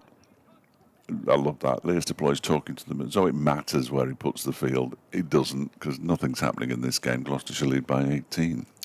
2 wickets for the 3rd bowling point. Well, yes, yeah. But as long as Gloucestershire keep their noses in front on the bonus point front, which they clearly can, they'll certainly be level with Derbyshire. Connors round the wicket to Zaffer. It's on his thigh and worked away out to mid-wicket. And there is no run. Kent have lost a couple of wickets against Hampshire. Zach Crawley out for 56 and Tawanda Moyeye out without scoring. Both wickets falling to Liam Dawson, who's had a bit of a rough start to the season, but it seems to have turned it around this match with an 84 with the bat, now a couple of wickets. Connors, 2 slips in the gully, bowling to Zaffer, who drives through extra cover. It's a handsome-looking shot, and it may well go for 4. Fielder's going to go into the slide, and it's another one of those stops, just a matter of millimetres from the boundary. This time Deploy goes into the tumble, and they're not going to be running too many threes with Marchant out there, so they only managed a couple of runs there. Zaffer moves to 11, and it's 271 for 7. Lower pitch from Connors, and Zaffer with a shot which he timed about as well as he could have done, but Deploy is quick across the ground. A nice bit of fielding to save a couple for his bowler. Connors bowls now, and Zaffer is beaten outside the off stump.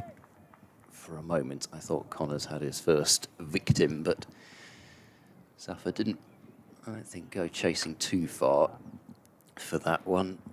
But a good ball and beat his edge. Middlesex are 198 for 8 now against Surrey, leading by just 28 runs. Ryan Higgins is still there on 34, pardon me, but he's running out of partners. Connors into Zaffer, and another pleasant drive will find Deploy directly this time at mid-off, and there is no run. So Middlesex's batting concerns appear to have reared its ugly head again. Reared there. I think I said concerns, didn't I? So I should go with the plural, I suppose. So. Yeah, I think so. There we go. Probably. 108 for 2 to 198 for 8. And Surrey, because they're back towards the top of the championship, as that's worked away by Zaffer down to fine leg, 4-1. And it's 272 for 7. De Lange will have just the one ball this over to face from Sam Connors. 3 wickets for Jordan Clark, 2 each for Gus Atkinson and Sean Abbott. I think, in fact, Surrey will overtake Warwickshire because Surrey made 380 in their first innings. I think that's more than Warwickshire got. Yeah, Warwickshire didn't pick up any batting points, so Surrey will be top of the table again. It wasn't long that they were knocked off their pedestal. Here's Connors. He moves in now to bowl to De Lange, who cuts away over the top of backward point. It's not going to go to the boundary. It's rather plugged, and they've only got a single. Extraordinary. Ball went out towards deep backward point, and I think De Lange must have thought he'd hit it for 4, and then it just landed in what is still fairly damp turf and stopped almost. So 273 for 7. De Lange on to 5, but we don't mind that. Don't mind getting a bit more of march on with the bat. Leicestershire are in all sorts of trouble against Sussex. They're now 67 for 4, having been 56 without loss. Lewis Hill departed without scoring. Colin Ackerman went for 6, and Peter Hanscom also with a duck. So Rishi Patel's still there on 38, and Vian Mulder's there with him, but it's as though Sussex also are marching towards the promotion places as De Lange faces up to Lakmal and goes fishing outside the off stump, and then tries to pretend that he didn't go anywhere near it by holding the bat very close to his body, but you're not fooling anyone, Marchant. Mid-on's deep mid-on rather than a long on. Mid-off set back, but perhaps not quite so far. Cover and backward point saving the single and 2 slips. Lakmal to bowl to DeLanger, who goes for a big heave. He's skewed it away. He'll be safe because he's got it over the point fielder, and this time they do fancy coming back for a second run, which means DeLanger stays on strike. DeLanger's on to 7, and it's 275 for 7, so 25 more runs for another batting point for Gloucestershire. Could be like Bristol buses. Lead is up to 24. There's actually not that many fielders out on the leg side. I thought there would be somebody out towards deep mid-wicket, but there isn't. There's a deep square, and there's quite a straight deep mid-on, so he's got plenty of room out there. Oh, goodness me, he's completely destroyed his bat. And Zafar could be run out here because DeLanger hasn't moved, and Zafar's got to run back into his ground at the non-striker's end. The ball went out towards point, and the bat went flying out towards Jack Shantry. Is that in the March and DeLanger coaching manual as well? Destroy your bat and throw it at the umpire?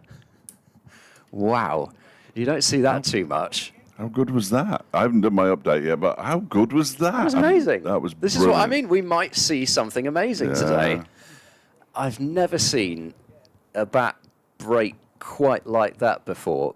And it flew so far as well. I mean, you see that in baseball all the time with the bat shattering, but not this. I thought the handle was in his hand and the rest of the bat was out there, but it was sort of half the bat went into the leg side, didn't it? Which was absolutely magnificent.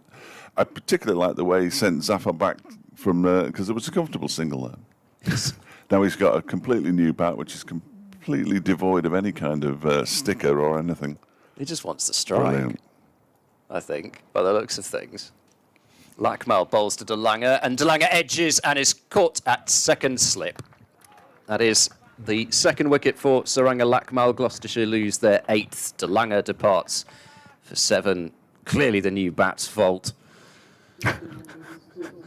He's marching back to the pavilion. He's punching the new bat as well, you see. It's clearly that. It is the bat's fault. Clearly that bat's No fault. question.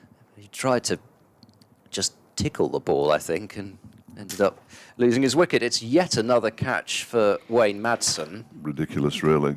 Just, Yeah. it's amazing. I mean, you'd think you'd probably get more catches at first slip than at second slip, but everything seems to be going to second slip when he's fielding there, and then when they take the first slip out, it's still Madsen that gets the catches. Every time I look at a scorecard, Madsen's taken a couple, and he's done so here as well. Got Marcus Harris, caught at second slip, and likewise Marshall DeLanger.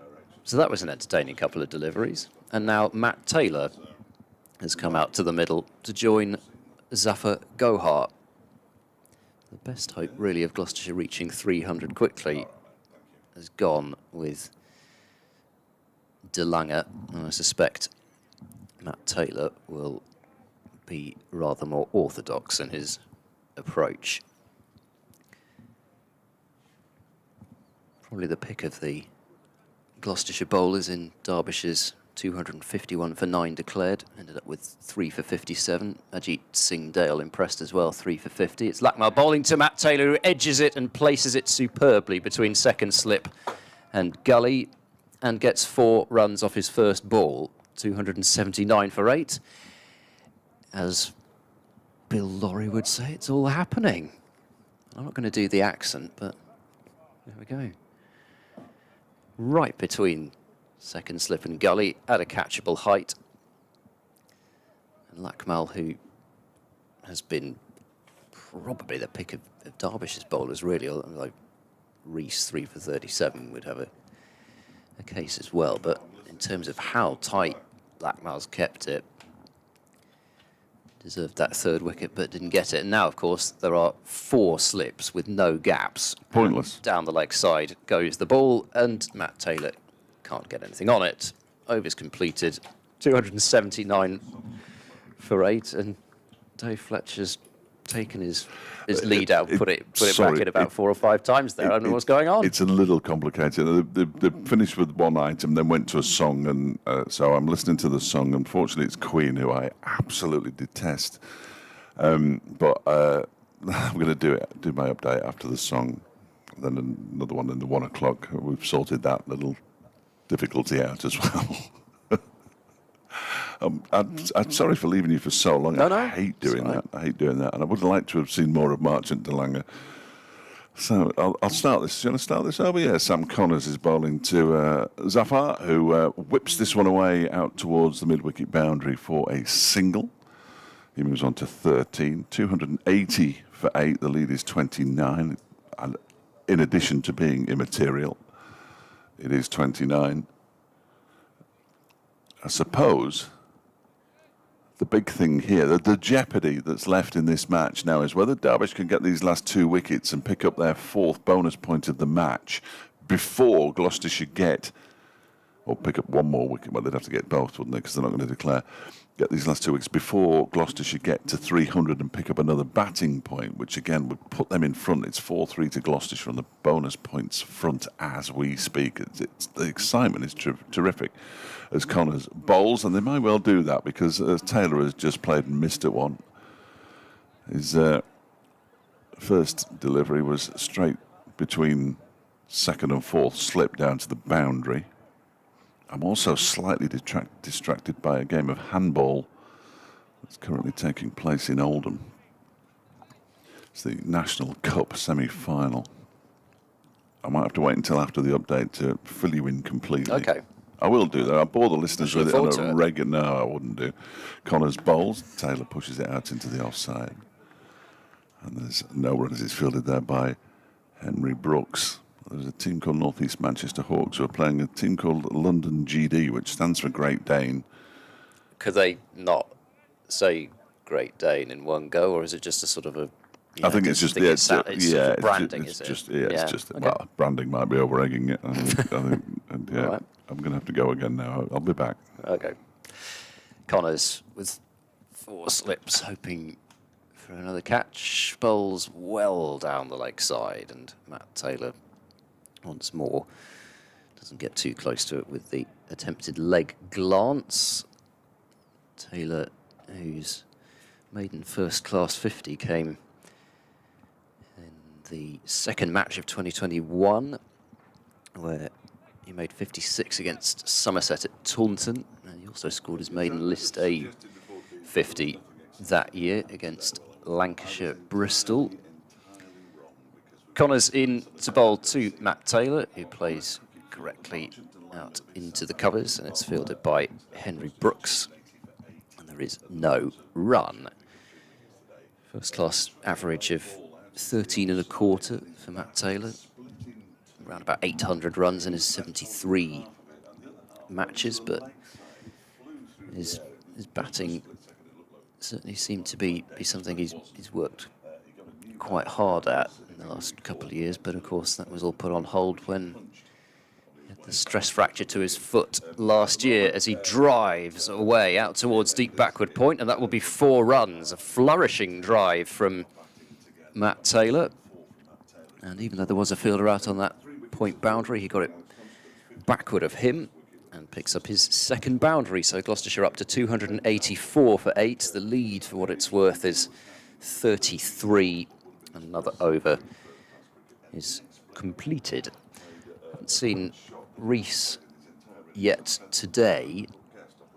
He's bowled 12 overs. Lackmal 20, Connors 19, Brooks 17 and Thompson 16. Less than 20 minutes to go until lunch now. I don't know if we are going to see Rees at all, which, given how he removed the heart of Gloucestershire's middle order, I wonder why. Lackmal bowls to Zafar, who drives backward square on the offside. They'll be thinking about 2 here, and Zafar will come back for a second, charges back for that 2nd run. And it's 15 now to Zafar, 286 for 8. Zafar's probably going to enjoy running with Matt Taylor a little bit more than running with Marchant de Lange out there, who's not too interested in singles and quick 2s and 3s. That's quite an expansive shot out for the 4. It was. It was very good. I like that. Lackmal bowls to Zafar on the back foot, gets him behind it and defends out into the covers. Yeah, that's sort of a favourite Matt Taylor region, that sort of backward point area. But he's also got kind of a pickup shot over mid-wicket. I remember him hitting, I think it was Charlie Morris for a six out towards one of the longer parts of Bristol back in 2020. That shot brings out every so often. In comes Lackmal round the wicket. Bowls now to Zafar, who tries to clip this one away. And for the second time this morning, the ball's got lodged in his pad. I haven't seen that all season. Yeah. And now it's happened twice in and this game is just the game that keeps on giving, isn't it? Really, this particular game today. It's brilliant. We've seen a split bat. And that's it, actually, the split bat and 2 balls lodged in pads. But, you know. We could have some more bizarre dismissals, I suppose. That'd be nice. Seeing as you can't be out plucking the ball out of the batter's pads anymore, as Lackmal bowls to Zafar, who plays a rather proddy-looking drive, which doesn't have any conviction in it at all, and a bit of inside edge, I think, a bit of pad, and it goes out into the covers for no run. I'm trying to think. I mean, I've never actually seen I think I've seen a hit wicket at least. Oh, I have. Which is yeah, a bit unusual, but not totally unseen. Unlike the handled the ball or timed out. Yes, I've not seen either of those. I saw Billy Or Goldman. obstructing the field. Billy Goldman hit his wicket at Northampton. That was very exciting. Lackmal is in and bowls full. Oy. Driven back to Lackmal, who throws the ball towards Zafar. It's a good job he did run towards square leg, because I don't think he'd gone too far there. But there we go. The umpires are actually having a bit of a look at each other here, but I don't think we're going to get any more excitement from that. That happened at Warwickshire. I'm not sure if it was a one-day game or not. It might have been a championship match, and the bowler threw the ball towards Wayne Madsen, who hadn't left his ground, and hit him. Yes. And there was a little bit of there was a lot of finger pointing, and I mean Wayne is as mild-mannered as a person as you could wish to meet. Lackmal bowls to Zafar inside edge, which passes leg stump and goes down to the fine leg boundary, and Zafar Gohar gets a single to keep the strike to 87 for 8. Zafar has 16. I'm indebted to Steve, who says, Dave, you sound more like Victor Meldrew by the day. Welcome to my world, he says, with a thumbs up. Yeah, when, I do my best. I do my best to sound positive. I know on occasion I've been more negative than perhaps is called for. But there are just some things that irritate me, and watching cricket on a day when nothing's going to happen and virtually nothing can be gained. Yes, bonus points, but we all know that they matter so little in the grand scheme of things. Here is Sam Connors bowling from the racecourse end. He's going to be bowling to Zafar, who crashes him out towards the point boundary where it's fielded by Mitch Wagstaff. And they go through for a single, 288 for a Gloucestershire lead by 37. They need 12 more runs, and they will draw level with Derbyshire no matter what happens. And then if they declared, that would be interesting, because there is something in the either laws or regulations about declaring to deny opposition bonus points, which, especially in this situation where there's nothing to gain by declaring 30-odd or 50 ahead. In goes Connors again, and that one is defended by Taylor. That could cause a ruck. Yeah, I always think that's a really hard one, and like you say, yes, it's in the regulations. I mean, Gloucestershire could say, "Oh well, we're looking for a bit of extra time to bowl Derbyshire out," but and then it's up to interpretation of match officials or whatever. And like you say, it can actually cause more. Actually by having that regulation can cause more of a more drama than actually by not having it. Connors bowled short delivery, didn't really get up. Taylor ducked underneath it, but by the time he ducked underneath it, he more ducked to the side of it, and it was a good job he did, because it didn't bounce, and it goes through to Brooke Guest. Actually, it did happen. Speaking of, going back to chucking the ball at the batter in his crease, it happened this season. Colin de Grandhomme got done for it, and I've got to say, he didn't throw the ball very hard at all. Okay. And the actual wording is inappropriate and dangerous. I'm not not sure it was particularly dangerous what de Grandon did. Connors bowls, defended by Taylor immaculately, back to the bowler. Then, of course, there was that dismissal of Ben Stokes in an ODI at Lords. I think it was Mitch Stark from memory. Chucked the ball back towards Stokes, who was actually down the pitch, and then put his hand out to stop the ball. But it was kind of, well, it's going to hit you anyway. And they gave him out, I think. Gave him out obstructing the field. But I think that's probably fair enough, isn't it? I don't know. It depends if it's going to hit the wickets or not. I suppose Connors bowls, defended by Taylor out towards Brooks, who's already started to stretch. But I suppose the thing about that is that it was always going to hit Stokes. So if he hadn't put his hand out, it would still have hit him. I don't know. It wasn't like... He didn't dive towards the stumps and bash it away. I think... It was just one of those ones where it will all have happened very quickly. You see a ball thrown at you, you automatically put your hand out to stop it. Next delivery from Connors is lofted out towards long on. That might go for, yes, it will go for 4 runs. I thought we have seen 1 or 2 plug on. Having said that, it hasn't gone for 4 runs. It stopped barely half a revolution away from the rope, and the batsman come through for 3. Well, that was remarkable. It looked as though it was going to get there, then it just stopped. Suranga Lakmal did the fielding. He isn't going to bowl the next over, so he hasn't got to go all the way. Well, he probably has, but got to go all the way up to the other end of the field, but he doesn't have to gulp in the air. And Taylor moves on to 11. I've no idea how that didn't go for 4. 291 for 8. Gloucestershire's lead is 40. They need 9 more for that next batting bonus point, the second. It really couldn't have got any closer to the boundary without touching it. Amazing. That was the shot that I was meaning from Matt Taylor. It did go more towards mid-on, I suppose, than sort of straight mid-wicket, but it's the pick-up shot. So he's shown his 2 favourite shots in his 11 so far, and he's also guided the ball right between second slip and gully. They leave. I'll come back.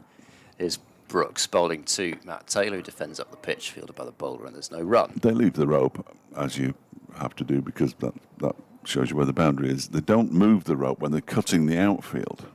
So after 4 days of not cutting that particular bit very close to the rope, the grass is going to be slightly longer near the rope than it is on the rest of the field. So it was moving and moving, then it hit the slightly longer grass and just ground to a halt. That's my theory. That is a good theory. Wow. A short leg in as Brooks bowls a bouncer to Matt Taylor, who ducks under it, and Guest scoots to his left to take. Actually, I'm thinking back even to that T20 series before the World Cup. It was Matthew Wade and Mark Wood, and Wade got in the way, definitely got in the way of Wood trying to throw the ball at the stumps. And Butler didn't appeal for the obstruction because it was not the World Cup. As back of a length this time from Brooks, and Matt Taylor onto his toes to play it up the onside of the pitch. And it was sort of a thing of, well, do we want to anger them before the T20? Typical English fashion. Do we want to upset them before the T20 World Cup? No. We won't appeal, and everything will be fine. And who knows? Maybe if they had appealed, then Australia would have beaten New Zealand in that opening game. They might have gone on to qualify for the final, and they might have beaten England in the final. Who knows? Brooks bowls short and down the leg side. Taylor tries to help it away, but misses it. So yeah, fun times. Can get all sorts of weird and wonderful dismissals or non-dismissals. You never know. Brooks is looking rather forlorn as he moves back to his mark. He's not moving with the energy of a man who really desperately kind of is thinking, I could get a 4 for here. He bowls to Matt Taylor, who guides that one backward of point. He'll jog through for 1, and that's going to be it as Alex Thompson takes a big chunk of grass and mud out, replaces his divot very nicely. You'd never know anything had happened. And Taylor is up to 12 with a single, 292 for 8. I don't know if Tomo's a golfer. I know he's a fisherman. He's an angler. All right. They don't generally have to replace many divots, as far as I'm aware. Might have to replace your fish, though, I suppose, if you catch the wrong one. Yeah. Brooks is in and bowls to Zaffer, who's onto his toes, plays it up to mid-off, and that's the end of another over. 8 minutes to go until lunch. You have to replace your fish. Yeah. I like that. Yeah. Well, you know. No, I know exactly what you mean. Exactly what you mean. Catch something rare. The man who I said wasn't going to get anywhere near the new ball, Lewis Rees, is back. 2 questions, says Stephen Davis. Oh, Steve Davis on. Well, that's not the match referee. Sorry, cricket liaison officer. It's Steve not Davis, the match referee, and it's not the snooker player. No. But he does live in Surrey, and he has been in touch before. He says 2 questions. Living in the south, I can upset everyone by asking this. Do you think the climate in Derbyshire is actually suitable for cricket? Yeah, off you go. Yes, it is. Clearly, it's a beautiful day today. I think there's as much time lost in the south as there is in the north. Here comes Rees in and bowls, and it strikes the pad of Taylor, goes out into the leg side. Would have pitched outside leg anyway. And going back to the end of the last match, shouldn't the rules be changed? Well, clearly they should. A vast amount of time had been lost in the match, and it was a beautiful sunny evening. Nobody has to dash off to play somewhere else next morning anymore. Why can't they play 6 hours cricket and then have the last hour? Well, the last hour thing is a bit of a throwback, really. Yes. And probably ought to be removed from regulations or laws, but Rees is in and bowls again. Taylor plays this into the leg side, filled by Connors. Because the last hour is a minimum of 16 overs, but so rarely do you see more than 16 overs, and very rarely does it only last an hour. So, yeah, it's a very strange part of cricket, is the last hour on the final day. As is the fact that on every other day you can add overs on for time that's lost, and you can move the tea around and the lunch interval, but you can't change anything on the last day. Rees is in again and bowls and pushed out into the offside by Taylor. There is no run. So, yes, the climate is perfectly suitable for cricket, although I think I've said a few times in various commentaries that if you were inventing cricket, you probably wouldn't invent it in this country because of the weather that we now have. And who knows, it might change again. It almost certainly will change again, won't it? And then we'll all die. Rees is in from the racecourse end and bowls. That's a big hit out into the leg side. I've lost the ball momentarily. It's actually dribbled over the rope now at square leg for 4, and Taylor moves to 16. 296 for 8. If they did declare now, we'd have lunch. So, another incentive. They're 4 away from that second batting bonus point as well, which would take them up to 5 points from the game and give them 10 from the match. And if they bat on this afternoon, who knows? Mind you, they've only got another, 22 overs and 4 balls before we get to the 110 over mark. Rees past the umpire now, and Taylor drives him high in the air, back down the ground. Has it got the legs to go all the way for 6? Blimey, it has, yeah. That's an enormous hit by Matt Taylor, straight back over Lewis Rees's head. For a moment, I thought he'd got more height than distance, but he had both, and it's cleared the boundary rope by 10 yards comfortably. 6 for Taylor, who's raced onto a runner ball 22. This is what they should have been doing. There is the 300 as well, incidentally, so another bonus point to Gloucestershire, 302 for 8. They should have done this, yesterday probably, but they certainly should have done it this morning. It would have been far more entertaining. That was a great hit from Taylor. How about that? 2 batting bonus points. Yeah, 2 of them. Count them. Rees around the wicket, bowls to Taylor, who defends. A very full delivery. It's picked up by Harry Kane. End of the over. Might get 2 more before lunch. Hopefully only 1. 302 for 8. Zafar on 17. Taylor on 22.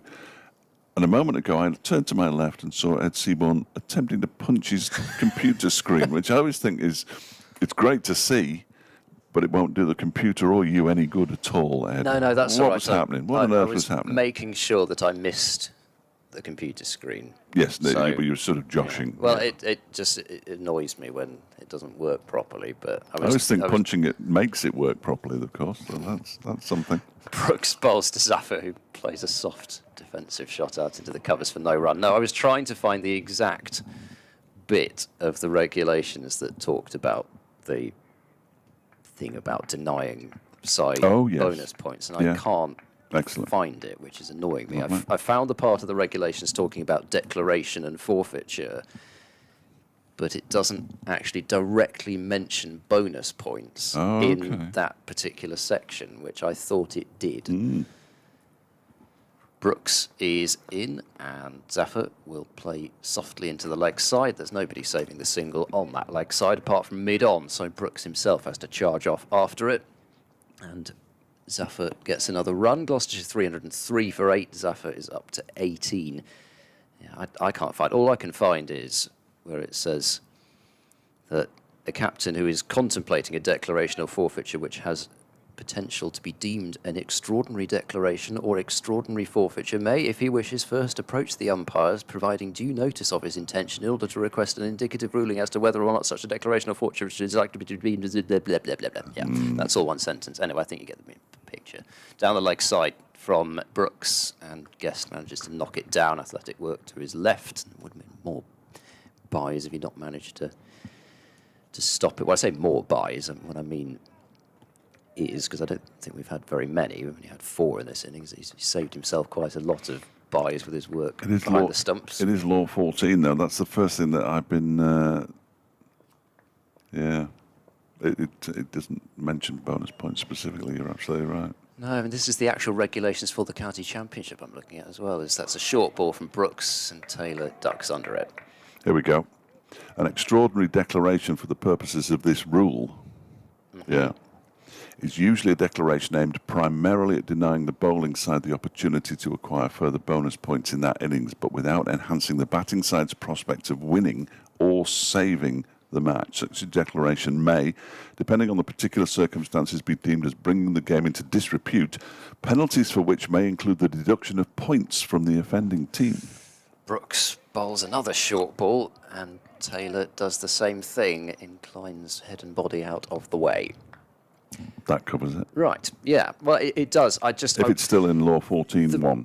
The reason why I say it is that Adrian Thomas has been in touch and has said that once you have bowled or batted 90 overs, that rule goes out the window. But I'm going to need a screenshot of exactly where in the regulations it says that, because I've surely apocryphal. I've not heard about that before, which doesn't mean it's not right, because I don't know the regulations off by heart. Brooks bowls a slower ball to Matt Taylor, who just blocks it away out into the covers, and that surely will be lunch, because it was my over, so I had to complete the session, because it seems that's been the case with every session so far. And Gloucestershire will go in on 303 for 8, leading by 52. They have managed 2 batting bonus points. Ben Charlesworth, a career best 87. He'll be cross to have got out the way that he did, trying to uppercut Henry Brooks and only finding the gloves of Brooke Guest. But he's more than staked his claim for his spot in the side with that 87. Tom Price made 32, skied a catch out to cover off the bowling of Thompson for 32. Marchand de Lange, after breaking his bat, was out next. Ball caught second slip by Madsen off Lackmal for 7. Zaffa 18 and Matt Taylor 22, the not-out pair at lunch. Will Gloucestershire come out with the bat after it? Oh, well, let's hope so. Who cares, really? Whatever happens, whoever comes out with the bat or the ball will be back in 40 minutes' time. Quite frankly, I'm losing the will to live. But we're going to enjoy our burgers. I promise you'll enjoy your burgers, and we'll be back in 40 minutes' time. Well, 38 probably.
In and balls to Reed.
Terrific catch.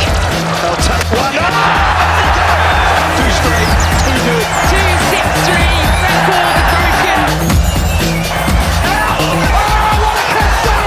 Great atmosphere. Concentration.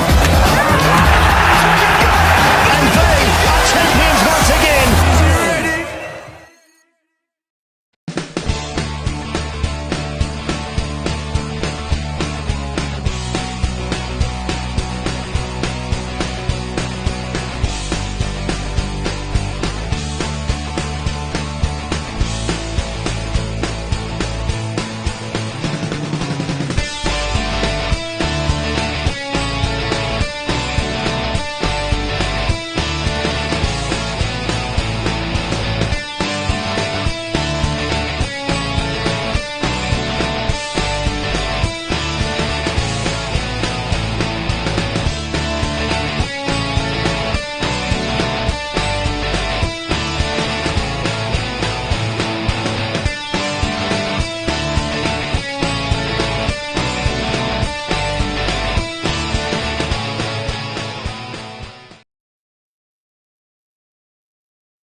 In and balls to Reed.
Go in and balls to Reed.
Here we go.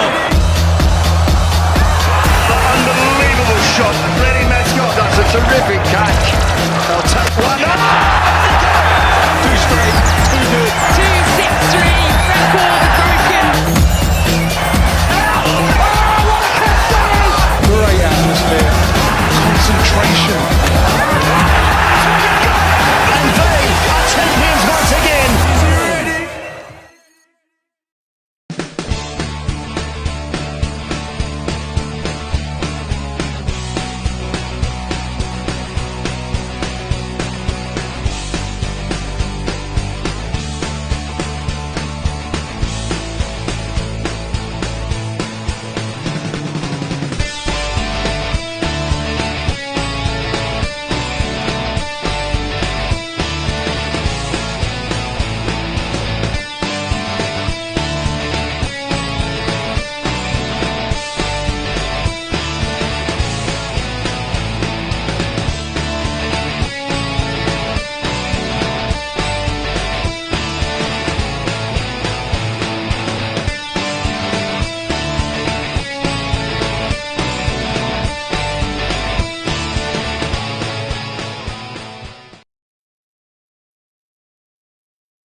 Go in and balls to Reed.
In and balls to Reed.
Terrific catch. They'll take one. Too straight, too good. 2-6-3, record broken. Great atmosphere. Concentration. And they are champions once again.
In and balls to Reed.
Terrific catch. They'll take one. Too straight, too good. 2-6-3, record broken. Great atmosphere. Concentration. And they are champions once again.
Go in and balls to Reed.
Here we go.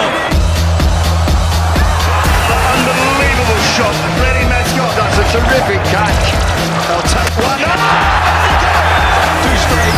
Who do it? 2-6-3, record broken. Great atmosphere. Concentration. And they are champions once again.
Go in and balls to Reed.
In and balls to Reed.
Terrific catch. They'll take one. Two straight. Who do it? 2-6-3, record broken. Great atmosphere. Concentration. And they are champions once again.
In and balls to Reed.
In and balls to Reed.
Terrific catch.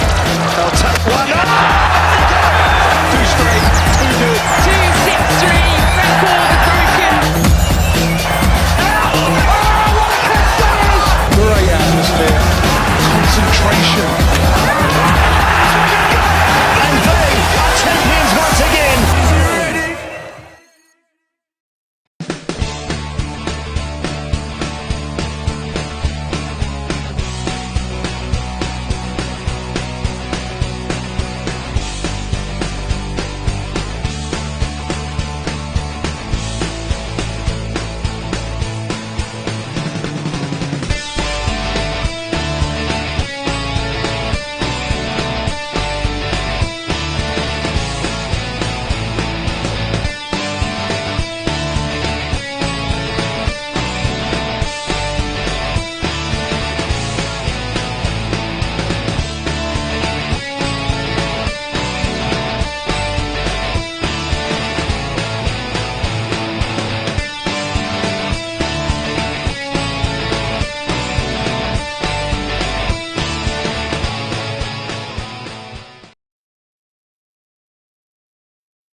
In and balls to Reed.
Terrific catch. They'll take one. Two straight. 2-6-3, record broken. Great atmosphere. Concentration. And they are champions once again.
Back. Alex Thompson's ball, the first delivery of the afternoon session, the penultimate session of this game, and a single has been taken by Zafar Gohar, and Gloucestershire have moved up to 304 for 8, which will immediately tell you the answer to the question that Ed Seaborn posed at the end of the previous session.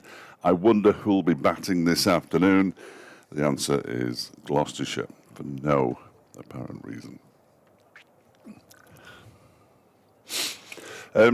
We've still got 20 overs in which bonus points can be accrued. Thompson goes in and bowls to Taylor, who pushes this one out into the onside. There's a short leg there now. There wasn't immediately after lunch, but there is now. Well, I don't think there was. I didn't actually see that first ball. I've got to own up. Thompson in, bowls to Taylor, who pushes this one out into the offside. Oh, Zafar looked like he wanted a quick single there. That would have been excellent because he'd have been run out by about 15 yards. There was no single there. Next delivery, Taylor pushes up to a very deep, long on, by definition deep really, but very deep. And there's a comfortable single there. Taylor moves to 23, 305 for 8. The partnership worth 30 off just 42 balls. This has been the most exciting passage of play of the entire day, either side of lunch. Welcome to all the new listeners who will no doubt have seen the situation of the match and thought, oh, that looks like a good listen. That one was pushed out by Zafar into the offside, fielded by Haider Ali. Final ball of the first over of the penultimate session of the game. Thompson bowls it and it's pushed out into the offside. Haider will move to his right to field. The batsman will go through for a single. 306 for 8. Well, what can I say? I suppose I can say that Gloucestershire, if they somehow manage to get another 50 runs, then they have to bowl Derbyshire out for about 100. Which is not going to happen on this pitch. You watch it happen now, and I'm going to end up with a huge amount of egg on my face if that happens. Well, I suppose what I mean in saying that isn't that I think it's going to happen, but I think it's probably, it's in some ways it doesn't kind of matter whether you declare now in a way, because if because you've got to bowl them out you've got to bowl Derbyshire out for 100 whatever happens. So you basically either you bat now and score the extra 50, or you bat later and score the extra 50. It doesn't really matter, I suppose. Or you declare at 11 o'clock and set something up. Well, but I was thinking about the situation from where we are now. We can't do that anymore, can we, Ed? Apparently. We can't go back to 11 o'clock this morning, I'm told. Here's Henry Brooks to bowl from the city end, and it's driven away uppishly and with some aplomb by Zafar Gohar out towards extra cover for 4 runs. Didn't bother to keep that one down. It was a dismissive drive from Zafar to move on to 24. It's 310 for 8. Yeah, I thought he bounced it into the ground, I must admit, but he may well have done. Well, my eyes aren't great. My eyes aren't great. In any case, it went a long way in the air. I didn't want to think anyone to think that he was offering a chance there. Zafar hasn't offered one yet. Brooks to Zafar, who works it into the leg side straight to mid-wicket, and there's no run. I suppose the closest he came was an inside edge, which just went past leg stump. I'm just looking at that shot again. I mean, he actually just kind of threw the bat at it, really. I thought it was more of a drive than it was, but he's just sort of languidly threw his hands at it, and it flew away. Short ball from Brooks, and Zafar's ducked underneath it. I was completely wrong, and you're absolutely right. It was nowhere near bouncing it into the ground because he actually played it about hip height. Yeah, it was. But that I not fully appreciated. No. I thought it was fuller than it was. He just thrashed it away, basically, didn't he? It was one of those ones where it was almost like he actually just timed it so well it almost surprised even him. Yeah. I don't know. I'm sure he wouldn't say the same. Brooks bowls, and that's on the hip of Zafar Gohar, and he's going to get a single wide of The mid-wicket fielder, Sam Connors, 311 for 8. So 91st over. Certainly no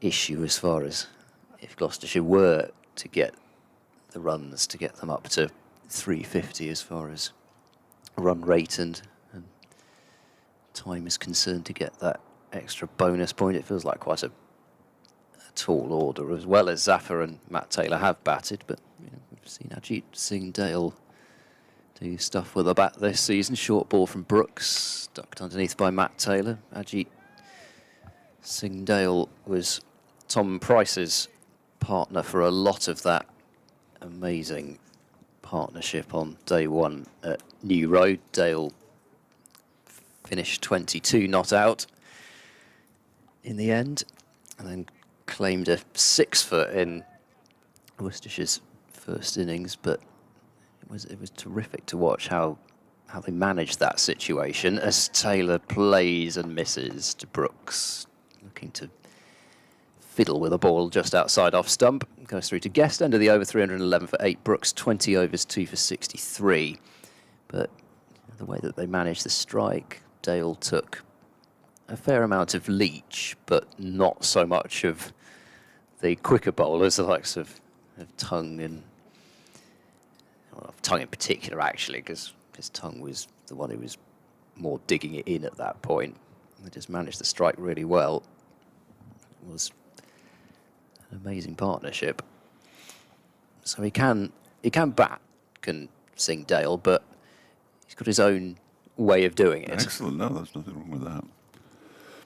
Alex Thompson, who took his 50th first-class wicket this morning, comes in around the wicket. The ball to Zafar, who drives him out to backward point. Around the boundary goes Harry Kane. The batsman come back for a second. 313 for 8. Zafar moves on to 27. Nice shot from the spinner. Off the spinner. He's ready again. And Zafar waits and then defends it off the inside edge of his bat into his pad, dribbles out into the offside where Haider Ali picks it up, and rather than using his fingers to get the sweat off his brow and applying it to the ball, he just puts his ball straight on his forehead and ruffles it around a bit. Doesn't even take his cap off. Excellent work. This next one is tossed up and driven down the ground beautifully by Zafar for 4. Just to the right of Sam Connors at mid-on. He's into the 30s now, Zafar. He moves on to 31, 317 for 8. Derbyshire still need another wicket for that third bowling point. At the moment, they're going bottom of the table with a draw. They will be leapfrogged by Gloucestershire. This one is pushed out into the offside by Zafar. Fielded by Haider Ali. I must say the burger very much lived up to the hype. Yeah. It was slightly different to last week. I think these were lamb. There's a definite mint sauce taste to them, I thought. But very nice nonetheless. Very nice indeed.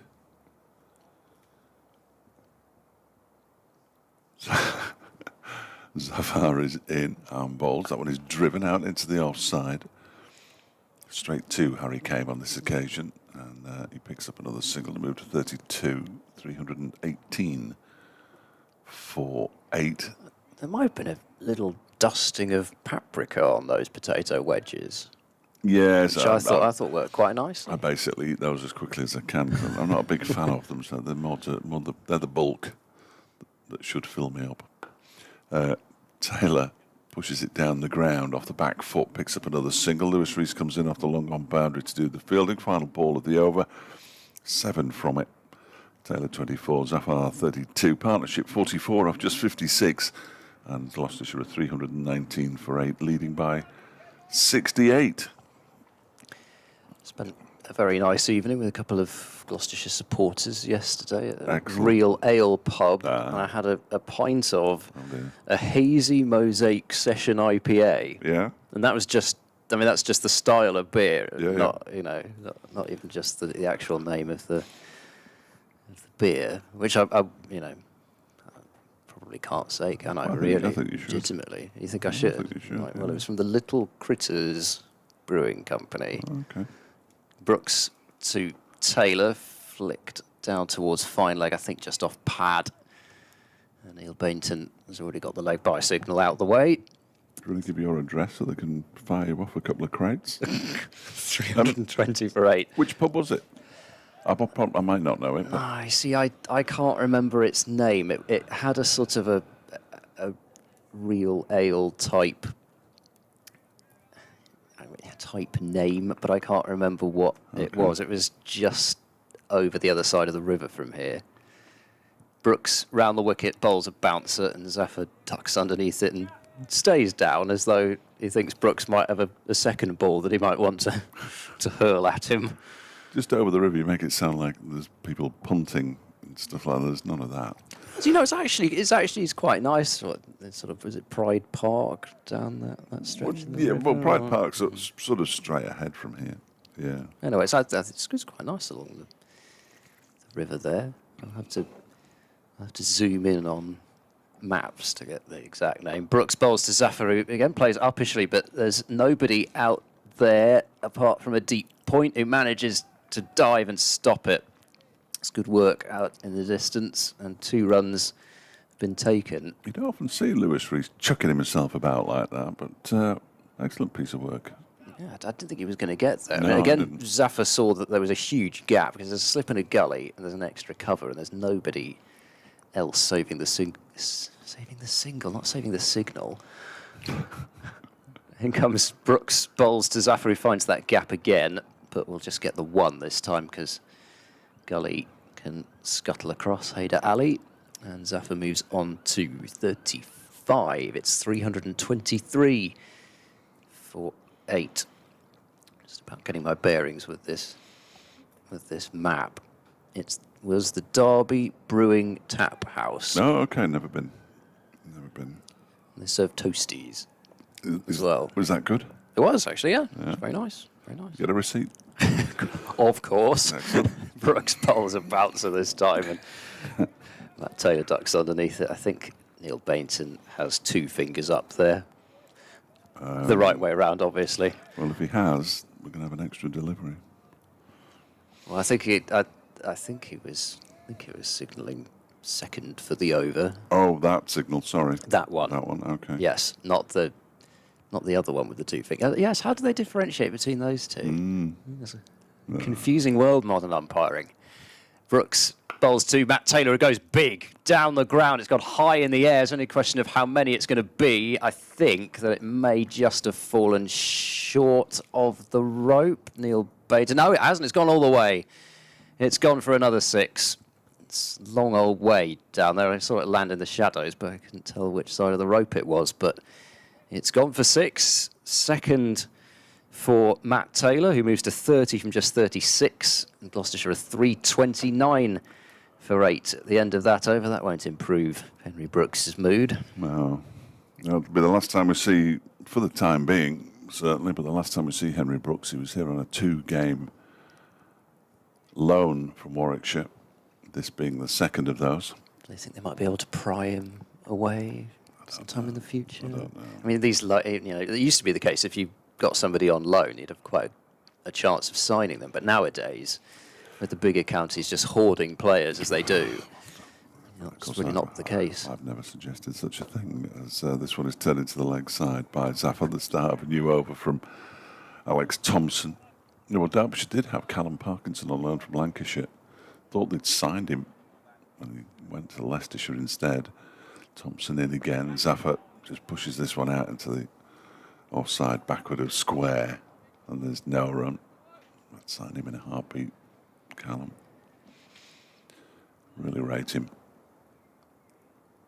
Somebody else I could take the mickey out of for supporting Bolton as well. Thompson bowls, and that one is well slashed into the offside off a thick outside edge. It's running away to a very wide third man area, and they're going to come back for 3, and Zaffa moves on to 38, but he wasn't in control of that shot, and it didn't miss Mitch Wagstaff by very much.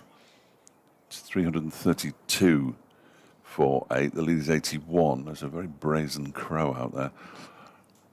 He was just standing in the middle of a group of players, almost as if he was one of them. Now he's moved to wideish mid-on. Not sure what it's pecking at. No.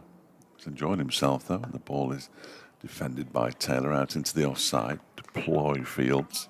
It's not quite the kites that you get in India. You see some amazing Well, shots of the kite swooping down onto to get these enormous moths that have been stunned by the floodlights. Oh, well, yes. No, we don't quite get that, but we do get the birds of prey around at the county ground. They are called the falcons, after all. That's nonsense. Pushed up to Lewis Rees by Taylor for a single. It isn't nonsense. They are called the Falcons. Taylor moves to 31. The only side to have changed their name 3 times? Oh, more than 3, surely. They were the Phantoms, weren't they, at one point? And they've been something else. Yeah. They've been something else, and it's It's escaped got- me at the yes, moment. It's gone. It's gone. This one is defended by Zaffa to complete the over, the 94th over. So if they don't, in 16 overs, get 17 runs, then something will have gone badly wrong with this extra bonus point, and Derbyshire will end up at the foot of the table. I'm sorry, I thought you were looking at what else they'd been called. Oh. No, you don't have to. No, because I it'll probably shall. come to me. Were they the Scorpions? That's right, that's what it was. is. That was a lager. That's right. Scorpion lager. I only imagine, I don't know for certain that it was the Phantoms way before I arrived, but Rolls-Royce being in the city Okay. might have had something to do with that, but I don't know. Yeah, It just have been somebody who'd seen a ghost one day and thought, I know. And now they're the Falcons because there are peregrine, I think they're peregrine falcons who nest in Derby Cathedral. Oh, yes, yeah, tower. there seem to be a lot of cathedrals now which have the peregrine falcons. And And they have you the- can't go to a cathedral now without seeing about No. 10 people with their binoculars just staring up at the spire. Looking for God. I imagine. I don't know. Or falcons. Change of bowling from the city end. We've got Saranga Lakmal replacing Henry Brooks, and it's Lakmal to Matt Taylor, leans forward into a defence. Ball bobbles out towards Harry Kame at backward point. He's got a couple of used pitch ends to negotiate there as he fields. You don't need binoculars. You probably don't at most of them, but they have a live camera. So the Falcons Yes. at Derby have absolutely no privacy whatsoever. No, it was the They're- same at Worcester, they're actually. on camera all the time. It was, I think, the Gloucestershire social media team suggested that might be people's best activity on day 4 as the rain poured down and washed Watching away that. Gloucestershire's Yeah. chances of victory. Yeah. Blackmull approaches, past umpire Bainton and bowls full, and Matt Taylor tries to warm drive, but has not timed it, and it goes to mid-on, and there's no run. Yeah, well, oh, hello. Crow, I think that one. Yes. Angry about something. Hopefully not. I thought we were quite kind to it, but... When it crashes into the window in a minute, that's what comes hurls in, itself comes at the in through window. one of the 2 open windows. We've got problems because they are big things. Slip, gully, short leg. Here comes Lakmal. He's in and bowls. And edged, and Matt Taylor's found the gap again between slip and gully. He picks up his second boundary in that fashion, moves on to 35, and it's 337 for 8. But they closed the gap last time he did it. And Brooke Guest, it's his birthday. They're singing happy birthday to him rather embarrassingly down below us. It is Brooke Guest's birthday today. And he's just thanked them as There we well. go. What a polite young Nice. man. Yeah, they closed the gap between first and fall slip before. Now it's back. I think Taylor's doing it on purpose. I think so, why not? He's irritated Brooks by Everybody. smacking him for 6, and now he's Irritated annoying everybody. Lakmal by fiddling him through the See, gap. they've closed it. It's too late. The ball ought to have found Madsen, really, given that everything else this season for true. Derbyshire seems to be. But it didn't this time. Harry Kames at first slip. Madsen at second. Lakmal bowls to Matt Taylor, who's forward and guiding this one out into the covers. There is no run. Middlesex are all out at the Oval. Surrey need 70 runs to win, with 4 wickets to Jordan Clark, 3 to Sean Abbott and 2 to Gus Atkinson, 1 to Kemar Roach. Ryan Higgins, 42, was second last man out, and Tim Murtagh out without scoring. I don't think that Middlesex will be able to defend that somehow. Full delivery, it was in Matt Taylor's half, and he's whipped it away over mid-wicket, and that will go for 4. Went a fair distance and then plugged a little bit, but still had plenty of power behind it to go to the boundary. So Matt Taylor has overtaken Zafar Gohar. He's on 39 from just 43 deliveries, and it's 341 for 8. We could get to 400 at this rate. I would be surprised, but... As would I. You know? I'm going to disappear for a moment. I would be surprised, but I didn't really expect them to get to 350. Can Matt Taylor get his career best with the bat? Lakmal to bowl, short ball, which was very short. Matt Taylor doesn't really have to do too much to get out of the way. So 22 overs, 9 maidens, 2 for 59 for Lakmal, but I was thinking, I mean, he had sort of 10 overs for 9 or something at one stage, so it's been very much a spell of 2 halves from Lakmal in this innings. Not that I think he's bowled badly in his second spell, it's just Gloucestershire have found a way to get after him a little bit in a way which they hadn't before. Kent 3 down now at Canterbury against Hampshire. 158 for 3. Crawley out for 56. Compton for 54 as Thompson starts a new over and Zafar drives it out into the covers but picks out the fielder. Compton LBW to Barker for 54 was the 3rd wicket. That actually fell in quite quick succession, but last time I updated it was 2 down. Thompson bowls short and Zafar cuts on 2 bounces but finds backward point where Wagstaff fields. A typical Compton-like innings, 54 from 144 deliveries. Kent have still got a fair way to go there, behind by 120, 7 wickets in hand. Zafar drives neatly this time for full ball from Thompson, but this time Haider Ali can get there, so no runs yet from this over. Somerset 227 for 5 in their second innings, leading Lancashire by 262. Use of the feet from Zafar, and he drives hard past the short mid-wicket and down to long on for 1 run. 1 run closer to another batting point. Gloucestershire 342 now for 8. James Ruse batting again and has reached another half century. He's 52 not out. Whether Somerset will set Lancashire or anything, I don't know. It looks as if Lancashire are going to join Gloucestershire as part of the old draw club. Short ball from Thompson. Taylor rocks onto the back foot and tries to drive, but finds silly point. Durham having beaten Yorkshire earlier by 1 wicket in a thriller with Bryden Carse, number 11, coming out to finish off the match. As Thompson bowls to Taylor, who drives away towards deep backward point, some ooze because he felt he wasn't in full control of it. It didn't really go in the air at all, though, and he's got another 2.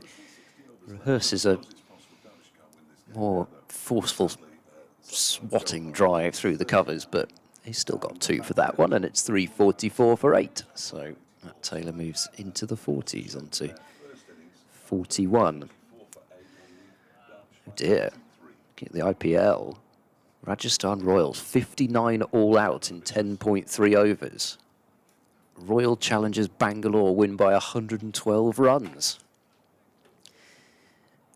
I mean, I don't always mention the IPL score, but when a team gets bowled out for 59 in 10.5 overs, it's probably worth mentioning. Well, I'd imagine that television commentators would have been very excited by the whole process, and it would have been the greatest 59 in the history of cricket. Here's Suranga Lakmal bowling to Zafar, who pushes this out into the offside. I've just looked at the scoreboard. He's going to pick up a single here and move to 40. This partnership's now worth 70 off 81. They're 300 and 45 for 8. They lead by 94. There are 60 overs left in the day. Oh my word.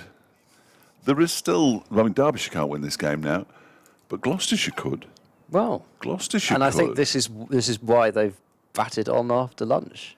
Well, yes. I mean, they might as well, once there was no declaration this morning, but Derbyshire can't win this game, but Gloucestershire can, and all of a sudden, this is going to get quite interesting.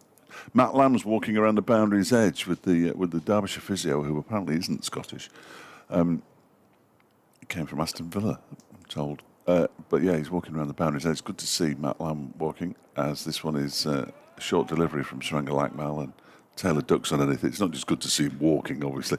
It's good to see him walking what looks to be pain-free. Just twinged a back, I think, batting in the last match against Leicestershire. That's not nice. No, and with the T20 coming up, I mean, he's going to be a huge part of the T20, which starts in 6 days' time, of course, at Birmingham. And it's good to see him walking around, although he is, at the moment, rubbing his back. So perhaps it's not as exciting as I thought. Taylor waits as Lakmal bowls too many, flicks it away down to long leg. It's Thompson down there away to our left-hand side who does the fielding. Taylor moves to 42, 346 for 8 now. Lakmal's figures have been absolutely destroyed today. He's now bowled 22 and a half overs. His figures are 2 for 61. Not quite as impressive as they were yesterday, sadly. He's only got a slip and a gully as well, so stand by for the ball to go in between the slip and the gully. If you ever have a gap in the slip cordon, that's where the ball always goes. That's law 17, I believe, in the MCC laws of cricket. As in comes Lakmal around the wicket, bowls to Zafar, who crashes him away in front of square, out towards the cover boundary. What a shot that is, by the way. Beautiful from Zafar Gohar. Out towards extra cover. Well, it was more cover, really, than extra. But the fielder out there, who's Lewis Rees, had absolutely no chance. He creamed it into the offside. He's moved on to 44, and the 350's up, and there is another batting bonus point, and they've still got 13 overs to get another one. He's a proper player. Wow. Zafar, I mean, first-class average of 23 and a half, but from his Gloucestershire career, he's a better player than that. It was beautiful. He waits now. Lakmal bowls to him, and he's not having him do that twice. He's bounced him, and Zafar just ducks underneath it. You're not going to send this one to the cover boundary. No. No. Can't get near it. Good reply. Adrian Bull's just been waving furious at him in celebration with three fingers up in his air. Three whole batting points. Well, look at it now. It's 6-3, the bonus points. And this game, if it does end in a draw, if Gloucestershire don't go on to win it, if this game ends in a draw, Derbyshire will go into the T20 at the bottom of the table. This is not ideal. In comes Lakmal again, and he hits the pad. He's hopping around. Right on the phalange. Yeah. Ouch. He's hurt. And now he's limping, just to make sure he gets maximum sympathy from Taylor. End of the over, 350 for 8, 44 to Zafar. Taylor has 42. The partnership, 75 off just 86 deliveries. The ability to polish off a tail might be useful. Gloucestershire lead by 99. Having some fun out here, both these two, by the looks of things. I mean, say Matt Taylor with a couple of sixes, but Zafar with that cover drive especially, he's starting to really enjoy himself, and both on the cusp of half centuries. Sam Connors is going to bowl from the racecourse end, so Thompson's spell was a pretty brief one. Now where's first? Yes, he's going to first slip. For a moment, we might have a gap between keeper and second slip, but no, gone with just the two slips. So, Connors obviously doesn't abide by the gap theory. Not a big fan of the gap. No.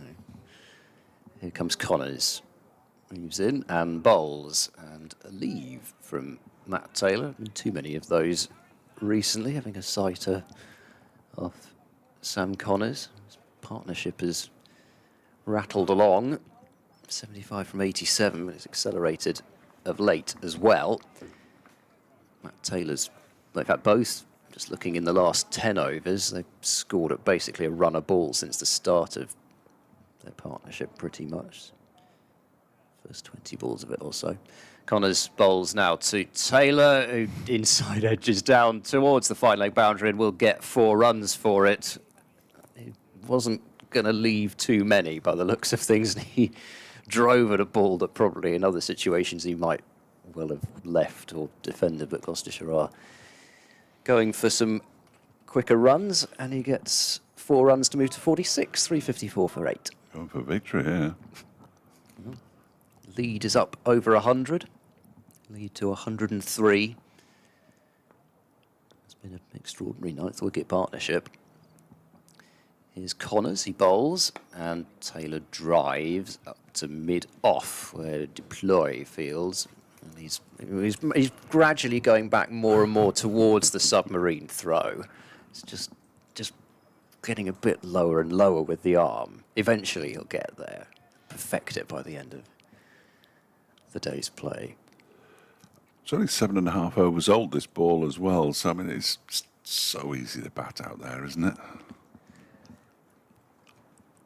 Connors to Matt Taylor, down leg, attempted flick from Matt Taylor, misses it. I have been doing my blast stats in the round off that Gloucestershire had, so I think I'd probably better save those for the potential very last hour, assuming that we're not in a Well, you're just going to read them out. Well, I'm not going to read them out. I was going to talk about them. I was going to just read them out. Connors bowls to Taylor, play and a miss. Good ball from Connors.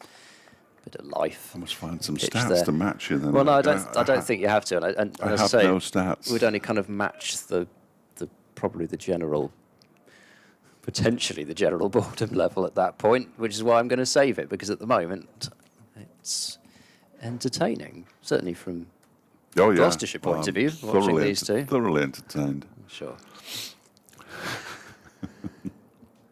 Here goes Connors. He moves in and bowls on a low full toss. I think attempted Yorker, which Taylor's slightly bemused by, and works into the onside, straight to mid-wicket. So another over ticks by, 354 for 8. Gloucestershire, the lead is 103, minimum of 59 overs left. So at the moment it would be down to at least 56, even if Gloucestershire were to lose 2 wickets in this over, in terms of overs remaining in the game. Since they've lost a wicket for a long, long time, losing 2 in 1 over would be a remarkable effort. It's been half an hour since lunch, so clearly the batsmen need a drink. Wasn't have drunk enough at lunch. Just get on with it. Oh dear, Jack Chantry's dropped a sweater now. It's going to have grass all over it. Get grass down your back, whoever's sweater that is. It's Saranga Lackwell from the city end around the wicket, bowls to Zafar, who pushes it out into the offside. It's fielded there by Mitch Wagstaff. You don't want grass tickling down your back, and that's there's nothing worse. Nasty feeling, isn't it? I don't know whose it might be. Alex Thompson has just brought his to the boundary's edge down below us. I assume that umpire Bainton has got Saranga Lackwell's. So why would he be carrying anybody else's sweater? I mean, presumably it's Sam Connors, but I thought Sam might have taken his down to the boundary. Lackwell is in and bowls. That's a drive out into the offside, just to the right by Zafar of Mitch Wagstaff. It was in the air as well. They go through for a single as it's fielded there by Lewis Rees. 3-5-5 for 8, 45 to Zafar. All right, I'll go with one now, which I thought was quite interesting in a way, but we'll be the judge. You'll see. We will be very much the judge of it. Well, I it's thought interesting or not. It was just to do with the average score, which went up by 8 runs last year. which is quite a lot. Is it? With the average score to 178. I still, somebody watching T20 cricket pretty much since its inception, the idea of an average score being basically 180 is still quite hard to get my head around. Okay. Next delivery is a short one, and has he got bat on that? If he has, he's got a half century. No, it's leg bys. He went for the, it wasn't a pull, it wasn't a hook. It was basically a swing around and waved the bat at the ball, and it flew past the batsman, Taylor, and it flew past the wicketkeeper, Brooke Guest as well. It must have hit some part of his body. I have no idea what. I think he's signalling that it's shoulder because the umpires were moving towards each other as though we were going to have to get somebody on for a concussion test. But I think Taylor has signalled that it came off his shoulder, so we don't need that. Show us the mark. 3:59 for 8. Well, he may just be wanting to save some time as well. On the interesting scale, I'm not sure really. Okay. Yeah. Well, I thought that was, Because all right. teams are going to need 200, aren't they, this year, I think. But, I just think if it goes up another 8 runs, average score being 186. 5%. The next delivery is a short one, and it bounces over Taylor and through to Brooke Guest. The number of scores of over 210 more than doubled as well. Yeah, well, I'm not surprised by that. As I say, I always thought 160 a few years ago was the base. That was, you've got 160, you're in the game. Well, you're not anymore. And then it got to 180, and I don't think you're really in the game at 180 anymore. I think you've got to get 200. I know the boundaries aren't as small here as they are in some competitions that might be taking place right now that you might be able to hear on a BBC outlet. But I still think that the batsmen, they're all like Tom Wood, aren't they now? They've all been in the gym, and they're huge human beings, excuse me, and as a result, the ball travels enormous distances. As Lackmal is in, bowls a short-ish delivery, sways out of the way of that one, Taylor. Because they won't bring the rope in here for T20, and nor should they. But clearly some of those Indian grounds are so small. Ridiculous, really. Yes, that one's gone 60 metres, has it really? Into the 5th row. Wow.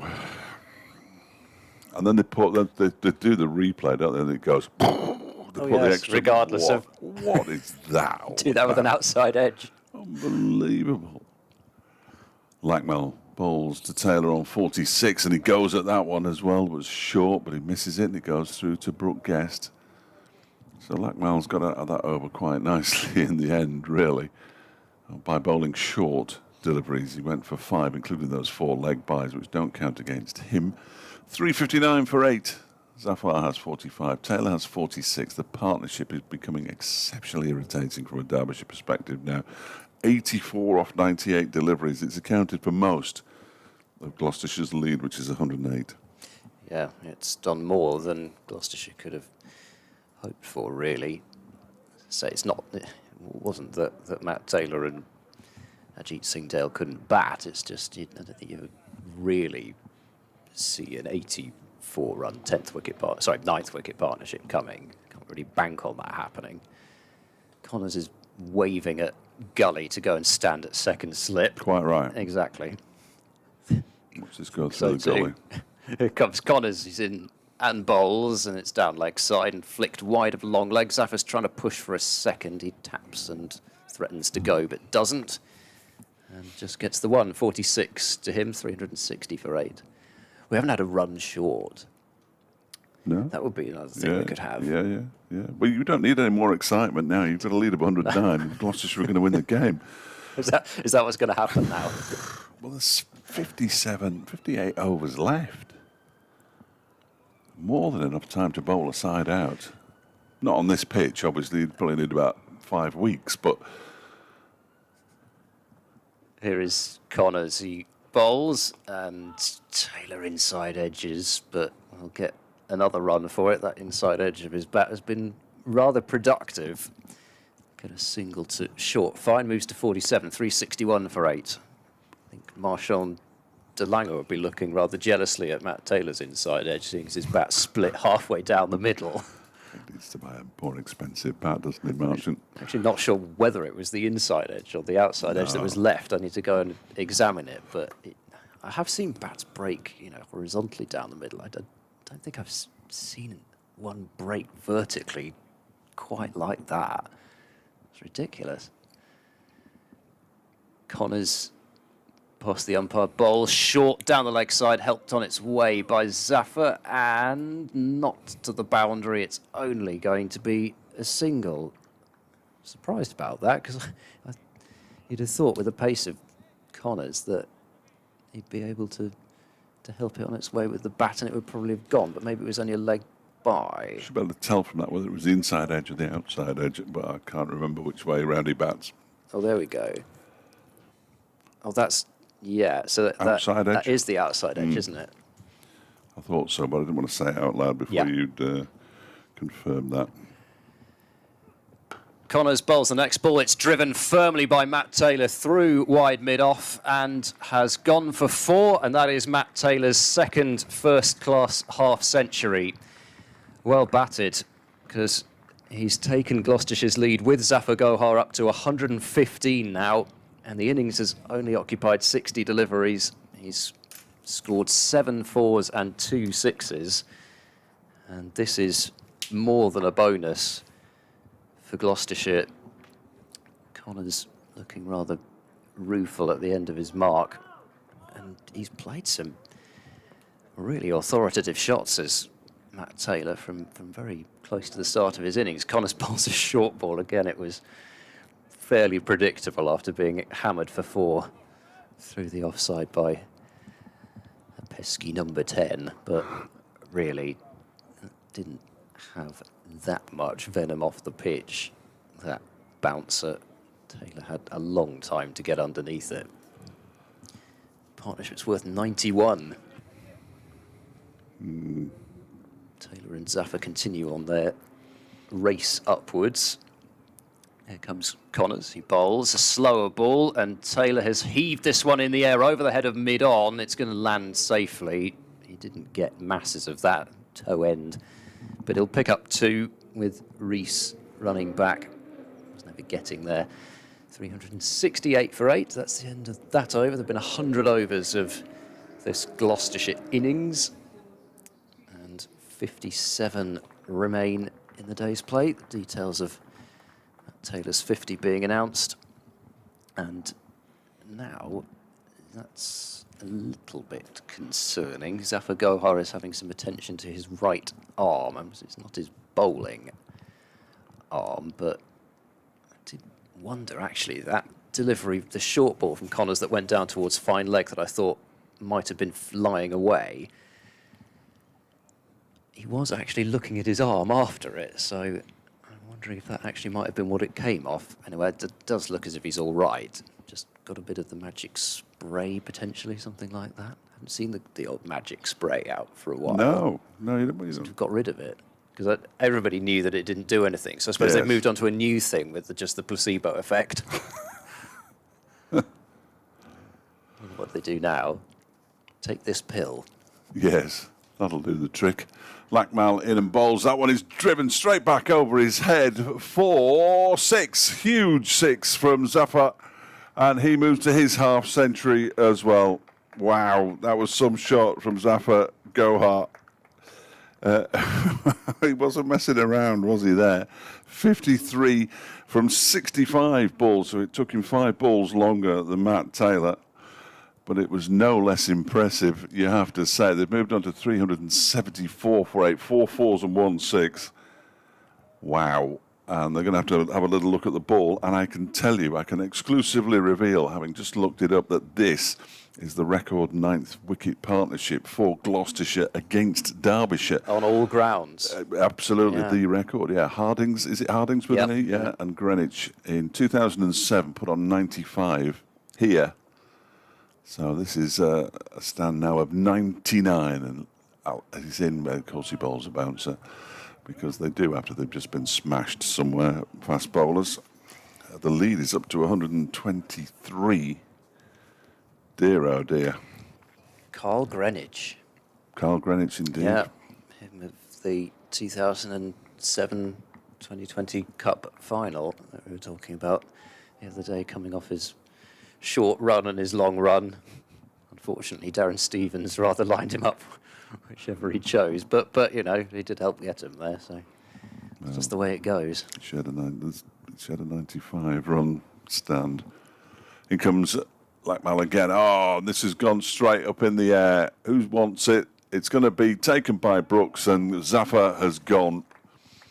Brooks takes the catch. He skied it up to mid-off as he went for another big hit. It's a shame for him. It's not a shame for Derbyshire, and it's probably not a shame for the game, because the lead at 123, whilst not necessarily a winning lead, if they can bowl them out, it might be a good, tasty little 5-10 overs at the end of the day. And then it's whether you have 2 off for the change of innings in the last hour. Who knows? After last week, anything could happen. 374 for 9. Zaffa goes. Caught. Brooks bowled Lackmal for 53. Yeah, it's been a good innings from Zaffa. It's been an entertaining partnership. And if he got a ball that he thought was in his half, he was going to go after it, practicing, if nothing else. But I think there's plenty more else. But if nothing else, given the fact that he's very likely to be playing a big part in the T20 this year for Gloucestershire for the first time. So got a bit of practice clubbing the ball about. But that one went a long way up in the air. And it's probably a good thing that the catch was taken, because if not, there would have been quite an embarrassing run out with Zaffa walking back towards the pavilion and Matt Taylor standing at the striker's end as well. So somebody would have had to have given themselves up, and I'm not sure who it would have been, really. I mean, Zaffa could have jogged for it, and anyway, never mind. The catch was taken, so it didn't matter. Good catch, really. They're horrible, those, aren't they? Oh, yeah. Horrible. Nice catch by Henry Brooks. Ajit Singh Dale is the new batsman. There are 3 slips now as Lackmal bowls to Singh Dale, who whips this just past the man at short leg out into the leg side for a single. And when I say whip, have a look at it on a replay. That was whipped. He's off the mark. 375 for 9. Yeah, he's been getting more and more towards the MSD rather than ASD helicopter shot, and he put on a decent last wicket partnership with Miles Hammond as well in Gloucestershire's last game against Sussex, which ate up a fair bit of time. Oh, good. He played a few shots in that as well. I mean, getting more and more helicopter-esque. Lackmal in, bowls to Taylor, short delivery through to wicketkeeper Brooke Guest. Neil Bainton was giving him out for a moment. Yeah, one more ball left. They've got 9 overs after this to get 25 more runs. So if they can stay together, you'd think they'd get them for that next bonus point. I noticed Griff had replied to Adrian Thomas. Well done, Griff. I knew we could rely on you. Nowhere in the laws does it mention 90 overs. I mean, that's all immaterial now because Derbyshire have got that extra bonus point for the 9th wicket.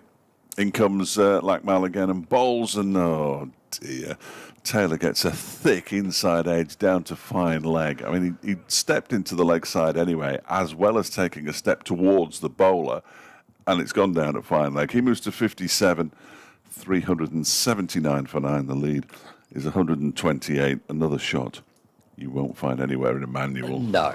But it does take Matt Taylor now to his first-class career best, beating that 56 against Somerset in 2021. So that's Charlesworth and Taylor. Indeed. And Carrie Kame, I suppose, as well. Yeah, I just think it loses a bit of cachet if it says versus Derbyshire. You know what I mean? I'll let you tell Ben Charlesworth that at the end of the day. Lead is 128. And it's Connors searching for his first wicket. And Singh Dale, is on strike on 1. What's he got lined up? Connors bowls. He's got heave into the leg side lined up, and he's got it away back at a square, and that will be just cut off before it crosses the boundary. And Singh Dale gets 2 more runs to move to 3. It's 381 for 9. Gloucestershire are obviously interested in getting another bonus point for 400, but they're not interested in just plodding their way there. And quite rarely, I suppose, Singdale's actually got the opportunity to really swing the bat rather than having to bat necessarily for somebody at the other end. Connors bowls, slower ball. Singdale has top edged this over backward point. He's got plenty of distance on it, and it won't go for 4, however, as it went more up than for far. And it's 2 more, 383 for 8, with Singdale onto 5 from 3 balls, playing a shot a ball. He's got quite a lot of shots, including, it seems, the top edge over backward point. Mid-wicket's on the boundary, backward squares on the boundary, long leg is likewise. Nobody out on the boundary in the offside, just the gully as far as close catches. This has been scooped high up in the air by Singdale. Should be the end of the innings, and Connors takes the return catch, tosses the ball in annoyance away to Neil Bainton. Gloucestershire are all out for 383. Ajit Singdale, the last man to go for 5. Connors 1 for 81 from his 22.5 overs. And Gloucestershire's lead sits at 132. The overs will eventually be taken off, and I think we'll finish with 53 overs remaining in the day for Gloucestershire to try and bowl Derbyshire out, or potentially chase something a bit later on. So for Gloucestershire, Ben Charlesworth, the top scorer with 87, a career best for him. But in the end, it's Matt Taylor who has the second highest score of the innings, a 57 not out, his first-class career best as well. And half centuries also for Zafar Gohart, 53, and Miles Hammond, 50. A solid batting display in the end by Gloucestershire, although it didn't necessarily start that way at 27 for 2 after 13 overs and losing Hammond and Van Buren in back-to-back deliveries. But overall, Gloucestershire will be pretty happy with 383. Yes. Yes. So they will. Yeah, look, only the light roller now, because they've used the heavy roller so many times, they've run out of times they can use the heavy roller. So only the light roller, which means it'll do all sorts. Derbyshire in trouble. Gloucestershire lead by 133. They can still win the game. Derbyshire can't. And we'll be back in less than 10 minutes, believe it or not, with the Derbyshire second innings.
Well, how on earth did we get into this situation?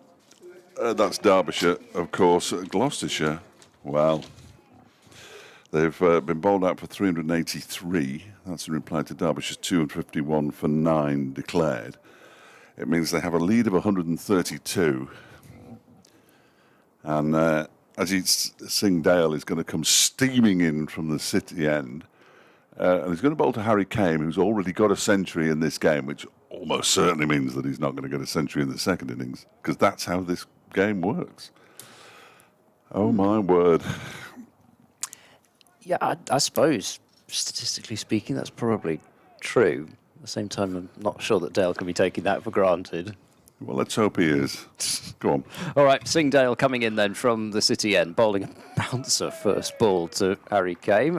I'm trying to take him by surprise there, but yeah, anyway, he ducked underneath it. Still, you can see even just from that ball, first ball, hard new ball, you can see the difference in the life in the pitch now as opposed to when Gloucestershire bowled at Derbyshire first up. I mean, you can see how much less green the pitch is.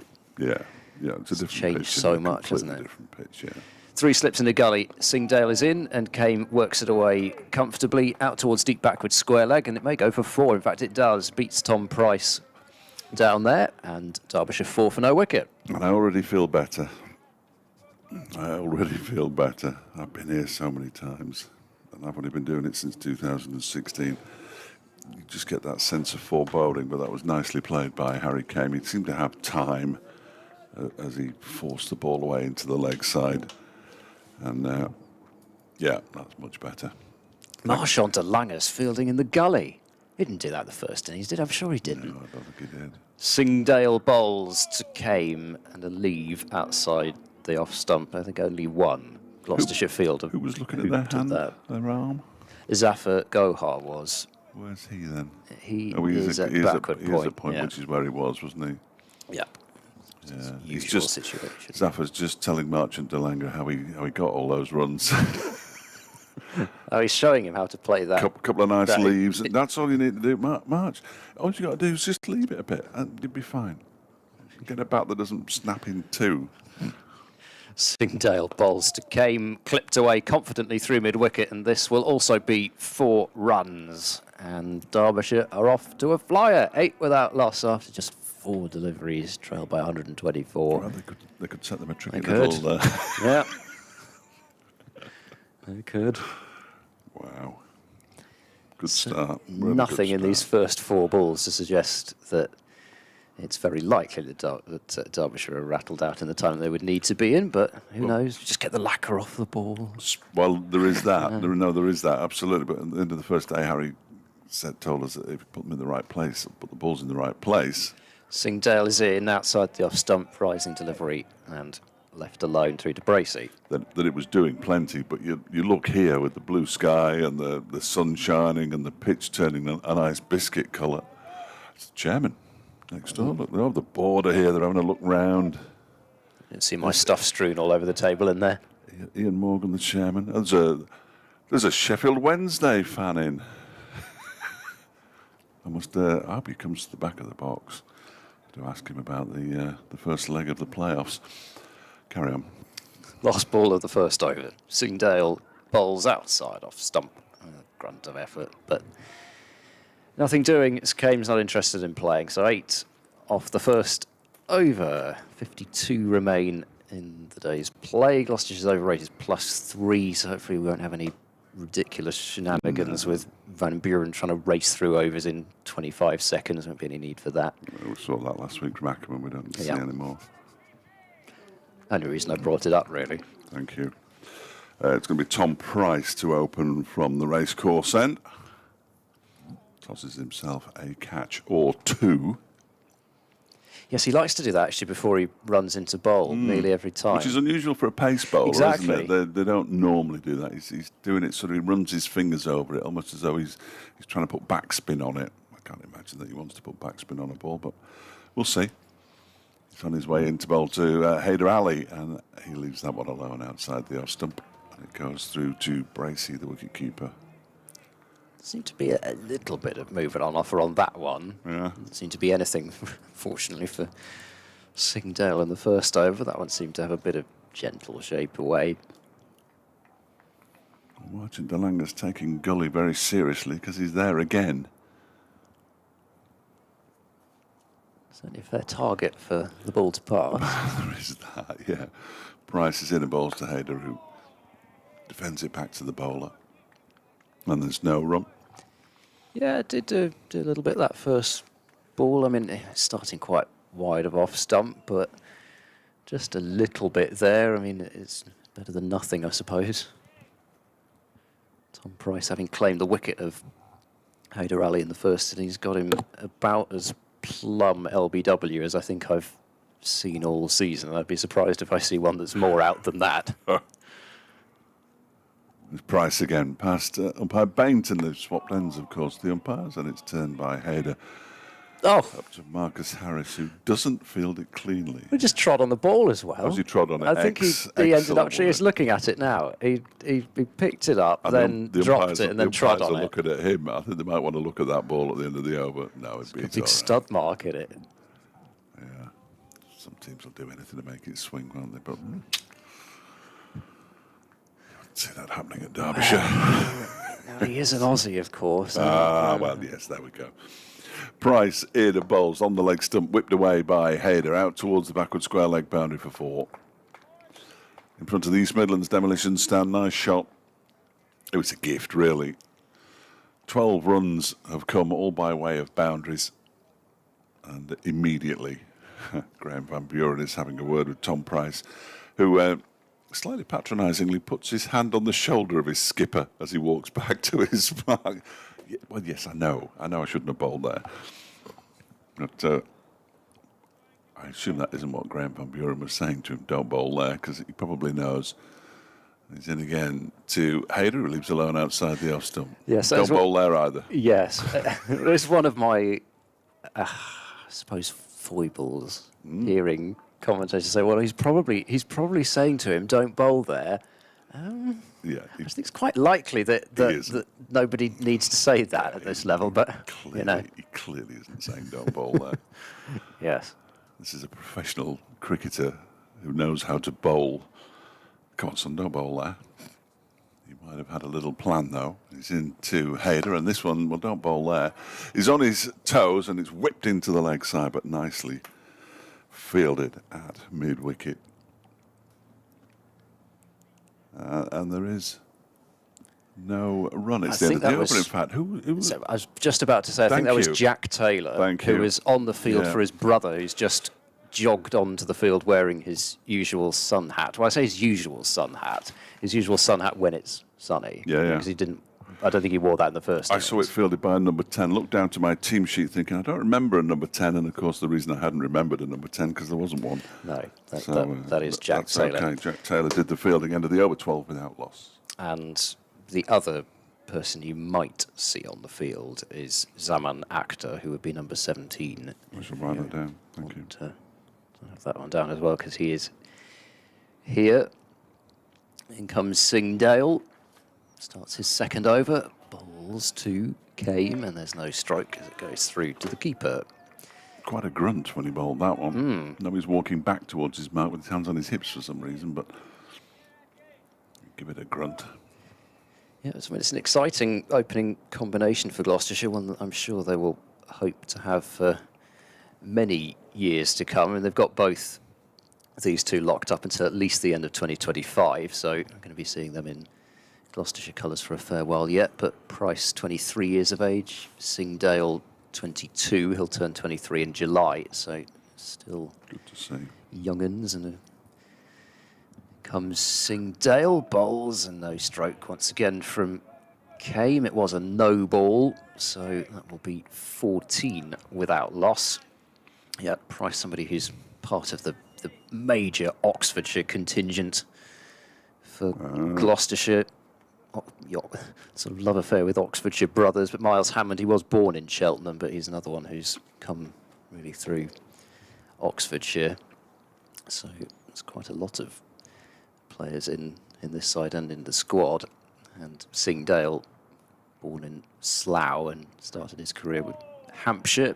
So there's a leave from Harry Kame again. It's got to be good, hasn't it, for the national counties if they're producing county cricketers as well. I mean, sure, the ECB will soon stop that by disbanding them, but players coming, not necessarily coming through academies, but actually playing tough cricket at national counties level and then going on to play county cricket. That has to be really good, isn't it? We pap on in football about, he played non-league football, or he played in League One or League Two. Well, that's brilliant. Singdale bowls short, bit more venom in this one, but Harry Kame seems to be seeing the ball rather well after his century and the way that he started this innings, so didn't look too perturbed by it. Bracey with the take again. I know, it shouldn't matter what part of the country you live in as to whether you play first-class cricket, and it's one of the major worries about condensing down teams, areas, etc. is it shouldn't be that you have to travel, make ridiculous kind of 120-mile round trips just to take your kid to training. Singdale is in, and Kame just guides that one down into the gully for Marchand de Lange to field. And there is no run. So, yeah, I mean, Gloucestershire, I suppose from their perspective, it's something which they're going about trying to rectify many different ways as far as getting more players particularly from the Bristol area. I mean, you've got the likes of Dent and Bracey from the wider Bristol area in Gloucestershire's squad, so it's not that there's nobody, but Singdale bowls and worked away out towards Matt Taylor at mid-wicket. There's no run, but it is still something which Gloucestershire are making a big push for with programmes like the ACE programme, which they've partnered with, trying to get cricket into the inner cities. There's an awful lot of community work that's being done at the club at the moment to really try and get more out of the city, really, as well as just the wider Gloucestershire county, because it's something that needs to be done, and there's an awful lot of players out there who could play for the club. Singdale bowls short again. This time it's off the gloves of Bracey, but it doesn't go far enough away for them to come through for a bye, and that's the end of the over. So apart from the no ball, probably a better over from Singdale. There's still not masses going on out there, but Derbyshire 14 for no wicket after 3, and they trail by 118. Might have pitched it up a bit more, possibly. Yeah, well, it's interesting, to give him a chance of getting a wicket. But you get a new ball and bang it in, but smash it halfway down. See where that takes you. Tea at 3:40, of course, so within the hour. Matt Taylor's already loosening up at mid-on, so I wonder whether Van Buren might be thinking about a quick change. Price begins a new over from the racecourse end. It's on leg stump and turned for the first run that hasn't been either a boundary or a no ball, down to fine leg by Haider Ali, who moves on to 5 and 15 without loss. A good chance for Haider, this. High score this season, he said, without even thinking about looking it up. He's got a couple of half centuries, a high score of 65, but he's averaging 22. They want to improve that, I'm sure. Harry Kame, of course, now top of the average, is averaging 82.5 after his century in the first innings. He's only had 3 innings, including this one, and he's only been out twice. In comes Price again and bowls. That one is driven straight down the ground by Harry Kame. They're going to get at least 2 here. I think 2 is all they will get, in all honesty, as it's picked up by Taylor down below us. And they do go back for a second. Kame moves to double figures. He's on to 10. 17 without loss, Derbyshire. They trail by 115. Let's not forget. But the way they've started has made everybody inside the ground, barring the Gloucestershire supporters, feel a little better about life, I think. As soon as I walked into the written box at the far end, as this next delivery is left alone by Harry Kame, and said, "Do you know what?" They both turned around, the 2 lads who were in there who watched Derbyshire very regularly, almost every game. They said, yes, we know. Yes. There was a game down at Sussex last season where the only team that could win the game at one point was Derbyshire. They didn't enforce the follow-on. Then they went out to try to get quick runs and fell in a big heap and lost the game. Well, this morning they couldn't lose the game, but now they can. This one is defended by Came up towards Taylor at mid-on, and there's no run. Yeah, and that is actually one of those things that you hear about enforcing the follow-on. But actually, you can lose a game doing either. If you just, if you don't do it well, then whether you enforce it or whether you don't, you can either lose it by your bowlers getting tired, or you can lose it by actually throwing wickets away and leaving the side with something they might be able to chase. Something like an hour and a half to bat one evening as this next delivery from Price is a no ball pushed into the onside. 2 more to the total. Neil Bainton with his arm out, 19 without loss. And they had a healthy enough, well, obviously it was a healthy enough lead because they could have enforced the follow-on. But they thought, no, we'll go out and we'll really set about the bowlers here. And by the close of play, they were 120 for 6. Bowled out the next morning. It was still a fairly stiff target that Sussex were asked to chase, but they thought, well, it's a second chance, really, because they had no chance the day before. Went on to win it. This next one is left alone. It just scrapes the pad on the way through. A big appeal. He didn't play a shot. Harry Came. Still, the slips stand. One with hands on head. The other one, Chris Dent, has just put his hands down, having had them in the air. It was Miles Hammond whose hands were on his head. Interesting, because it definitely brushed his pad on the way through, I think. Well, it clearly did, otherwise they wouldn't have appealed. You wouldn't have thought. But, I can't see that. I'll trust your descriptions, Ed.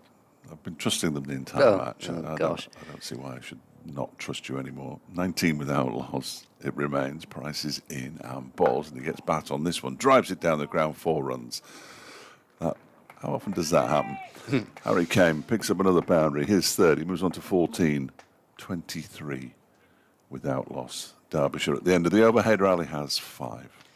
It's amazing. I mean, a lot of the time you're basically given out on the lack of shot anyway nowadays. And I look at that and it's, where's it struck him? It's probably struck him. I don't think it was too high. No, exactly. I don't think it's too high. And it's actually that was the one thing, almost more so than the fact that it was hitting off stump, that I thought about live. And I think he may have got away with that one. Especially, as I said, because normally umpires get so twitchy if you're struck on the pad, padding up. They looked confident. They looked a confident fielding side bowler to suggest that Harry Came had made a bit of an error of judgment. Yeah. But it's definitely not missing off, that's for sure. There we go. We move on. And we move on with Singdale starting his 3rd over.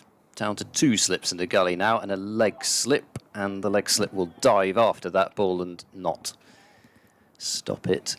And instead it will go down to long leg for a single worked away by Came to move on to, by Hayder Ali to move on to 6, and it's 24 without loss. Been quite a lot of runs scored through the leg side so far by Gloucestershire, and in some ways I maybe get it, because with a pitch that's not offering masses of life, you probably tend to want to be targeting the stumps quite a bit, but you don't want to be getting consistently picked off through the leg side, as Gloucestershire have been. Look where they've got March and Delanga now. Short mid-wicket. Oh, that's some obstacle. Singdale bowls a bouncer and Came ducks underneath it. I've just received a text. Have you? Which has alerted me to some extraordinary happenings at Old Trafford. Oh, really? Lancashire have basically had enough of Somerset batting in Somerset. They want to be set a target by the looks of things. Lancashire, they've had enough of drawing, because there were many people's title favourites this season. Not everybody's, but there were some people's title favourites, and they've been frustrated a lot. And yes, Dane Villas and Stephen Croft are bowling. In comes Singdale, and he has got Harry Kame out somehow. Whether it's LBW or caught in the gully, I'm not sure, but he has got the wicket. And Derbyshire are 1 down. Good delivery from Singdale. That did look maybe to nip back in towards Harry Kame. And I assume it sounded caught. Right. I thought it was caught, but okay. I think the scorers might be just clarifying now with the walkie-talkie. Caught. Caught. No idea by who. Was it? Well, it would have been Zafar Gohar, wouldn't it? I think it was Hammond in the gully, was it? Oh, was not? Yeah, it was. It Wow. looped up in the air, and to be honest, I thought they were appealing for LBW before they ended up appealing for court. So, I thought, to start with, my first reaction was that's one of those appeals which is, you're going up for both, but you don't necessarily expect to get either. We'll take one. But actually, in the end, he's been given out court. I mean, it seemed to be a bit too high, so I guess it was, it must have been inside edge onto pad and then looped up in the air for Hammond to take the simplest of catches. Anyway, it's a wicket, and Singdale has got it. Only one team can win this game, Ed. Only one team can win this game. Well, the life that was potentially afforded by umpire Neil Bainton in the previous over off the bowling of Price has been not too costly as far as Gloucestershire are concerned. Kame has gone and Derbyshire are 24 for 1. So Brooke Guest is out in the middle. And still the 2 slips, and Hammond at quite a wide gully who took that catch. There's a short forward square leg, short-ish forward square leg anyway. Singdale bowls another short ball, and Guest tucks under it. Bowl came a bouncer first ball, and he's done the same with Brooke Guest. There's been a lot more short stuff so far from Singdale than I expected there to be, but there's been attempts to be hostile. I suppose with a back of a length delivery that ended up getting the wicket. I mean, it did seem too high to be LBW, but it's difficult on first look to see exactly what had come off. They have decided to put an extra fielder into the cordon now, so Hammond shuffles across to third slip, and DeLange moves back into the gully. Singdale bowls and a leave from Brooke Guest with a loud yelp from Van Buren up at mid-off. Matt Taylor continues to loosen, but I'd have to imagine that if there were any thoughts of Singdale being whipped out of the attack quickly, then those would have been dispelled by having grabbed the first Derbyshire wicket. The deficit still in 3 figures as well, 108. A couple of other quick ones, and that might send some real alarm bells through that Derbyshire dressing room, despite what we've been saying about the pitch. Singdale bowls now, and Guest is forward and guiding this one out towards point, fielded by Zafar Gohar and the end of the over. So Singdale 3 overs, 1 for 11. Derbyshire 24 for 1 after 5 overs. Elsewhere in Division 2, Leicestershire have lost a 5th wicket in their game against Sussex. Rishi Patel scored another century. Exactly 100 off 157 balls with 16 fours and 3 sixes. It would have been some knock to watch, but he's out pretty much immediately after reaching his century, with Vian Mulder 59 not out, and he's been joined by Rian Ahmed. Leicestershire lead by 27 runs with 5 wickets in hand. Decent. Yeah. Rian Ahmed only has one way of playing. I noticed. We've seen him twice already this season. Rian Mulder's a dangerous batsman as well, mind you. Tom Price begins a new over from the racecourse end, and that one has gone all the way down to fine leg for 4 byes. Didn't touch anything. Missed the bat, the pad, the stumps. Wicketkeeper didn't move the lot all the way straight through. It was like there was nobody out the other end, and he's just chucked it down to fine leg. I'm not sure how it missed everything, but it did. I assumed you must have got a bit of pad on that Yeah. or something. Bracey stood still as a statue. Didn't deviate, just went. And Derbyshire moved to 28 for 1, the deficit 104. Just realised I've been squinting out into the middle for the last kind of 20 minutes or so. I think that's why they invented sunglasses. Yeah, I mean, I very seldom wear sunglasses, but I know what you mean. Price. Yeah, Price. Bowls, and it's pushed out into the offside by Hayder. And again, there's no run. On this occasion,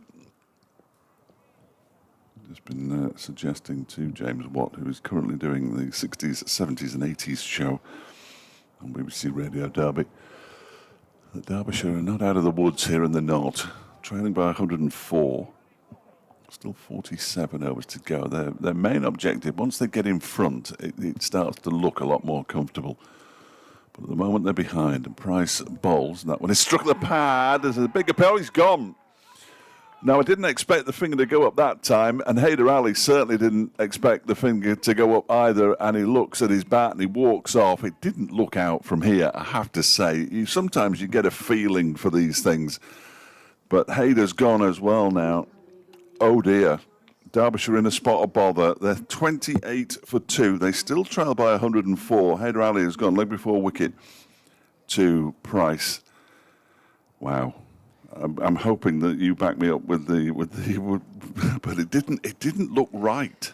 I thought, and Hayder Ali clearly felt that he was outside the line of off stump because he's turned round and looked behind him, and you can see all 3 stumps, but he has walked across considerably from where he was actually struck. That looks out to me. Does it? Oh, okay. It does. I thought like you live just because I've been fooled a little bit by how Hayder Ali moved across afterwards, but I think that has struck him in front of. Yeah, struck him in front of off. I mean, I tell you what, it's not missing the stumps. That I can be absolutely certain about. The only thing that could have saved him was whether he got outside the line, but it doesn't look to me to be obviously outside the line. So I think at best it would have been umpire's call. And the one thing that is for certain is, I mean, unless he inside edged it, which we obviously can't tell from up here, is that it's crashing into the stumps. What do you reckon? Do you think that's outside? I think that might have hit him outside the line. Right. Personally, yes. But I mean, it's marginal, isn't it? It's marginal. And the other thing is, He has moved an awful long way into the offside afterwards, and then looked round and thought, "Well, hang on a minute, how can I be outstanding here?" But it's not where he finished up; it's where he started, and I just thought he got outside the line a touch. I mean, the other thing is that you get a huge appeal like against Kane turned down by umpire Bainton. I'm not saying it Yes. always influences the umpire. Next time there's a big shout and it looks a bit, one way or the other. But if you think you may have given one way, maybe you even it up by giving the other side something. I don't know. When Madsen, the new batsman, he gets struck on the pad. Ball comes back at him. Half-hearted appeals because that clearly was too high. 28 for 2, trailing by 104. One thing is for sure, though, it was beautifully bowled by Tom Price. Just the right line and length, and just a bit of in movement that he naturally gets to that right-hander. It was a nice piece of bowling. He's on his way in again now. Bowls to Madsen, who leaves alone outside the off stump. Problems for Derbyshire. 28 for 2. And this is the other thing about Tom Price, in that he's not always somebody that's going to rattle off maiden after maiden after maiden. He takes his wickets at, first-class cricket at just under 23 in his 19th match. But he's not somebody who just looks to keep the runs down, really. He's out there for wickets. He bowls to Madsen, strikes him on the pad. Big appeal, not out. Now, you see, that looked worse than Hayder Ali's to me. It's been given not out by Neil Bainton. Oh, dear, what is going on out there? It's the end of the over, thankfully. 28 for 2, Derbyshire. Neither Guest nor Madsen, who have both faced 3 deliveries, have scored a run. Derbyshire trailing by 104. he seemed to go back to Yeah. that one, which puts him at greater risk, and it looked a better shout. But again, we're not right behind. You just got to go on sort of instinct. Have you seen a replay? I'm about to. The thing is, lad. I slowed the Good stream man. down to quarter speed, so it's going to take a bit longer Oh, to come excellent. through. Yeah. Price is bowling. No, actually, maybe a bit high. Oh, really? I didn't think that live, but it might have been a bit Well, high. I've got absolutely no idea what's going on out there. No, neither do I. And also, I put my sunglasses on, and now I've had to look at my laptop about 3 times in the let me last see. 5 minutes. So maybe that's what did it. What caused Wow. the wickets? Yeah, I mean, it was needless to say, it was a good shout because it was another straight ball from Price. Oh, I don't know. I'm not sure that was high looking at it again. It just felt right It from here. It looks very likely to be out. Anyway, you only get one look at it. It's Neil Bainton. Oh, no criticism of the umpires. It's just Yeah. we get replays, don't Yeah. we? Singdale in and bowling to Guest. And that's worked away to mid-on. Taylor across to his right to field. There's no run. There's a really tight ring in on Brooke Guest now. DeLanger in close at mid-wicket. Harris is under the helmet at short leg. I think, actually, Ben Charlesworth may be off the field, presumably to actually get padded up himself even for another close Yes, catcher. there is somebody there right at the bottom of the steps putting pads on. Look. Yeah, I've no idea who it I is, think but- that's probably what would happen because it's Jack Taylor who's standing at first slip at the moment, who had been the first slip of choice when he was playing. Singdale is in, and guiding this one to backward point is Brooke Guest for no run, Zaffer Fields. So 2 batters in who've not scored a run. And one of the things I was thinking about before the start of this innings was about Madsen and those career numbers against Gloucestershire that I mentioned with the 5 centuries and the average up towards 50. And you're thinking, surely they're not going to dismiss Madsen cheaply twice, are they? No reason why not. They nearly did. No reason why not. DeLanger moves across from short mid-wicket into gully. In comes Dale and bowls. That's clipped away on the bounce to Harris at short leg. Good work from Brooke Guest to go absolutely nowhere because Harris was poised to shy at the stumps. DeLanger has felt it necessary to jog over and give Marcus Harris a high five. I suspect after having stopped that ball, which wasn't travelling at him slowly, probably the last thing he wanted was a Marshall DeLanger high five, but they'll probably take several of my fingers off if Marshall gave me a high five. He'd certainly have to do it weaker than he thinks. Singdale moves in and bowls another bouncer and another comfortable duck from Guest. I shouldn't have mentioned the word duck, should I? No. Not yet. Not yet. He got underneath it. That's better. Surrey have beaten Middlesex by 9 wickets. Comfortable win in the end. What division's that in? Is there? I didn't realise there was another division. Premier League, I think. Something like that. Surrey lead Warwickshire then by 3 points at the top of Division 1. And then there's a 22-point gap back to Nottinghamshire, who are currently 3rd. Hampshire can go ahead of them, though. Singdale bowls. It's clipped slightly uppishly out towards mid-wicket, not anywhere near a fielder, but Madsen had gone on a bit of a charge at the non-striker's end and turned round and fled back. No You're run. still hankering after the good old First Division days, Ed, I can tell. I haven't looked at the First Division of the County Championship for, since I started, really.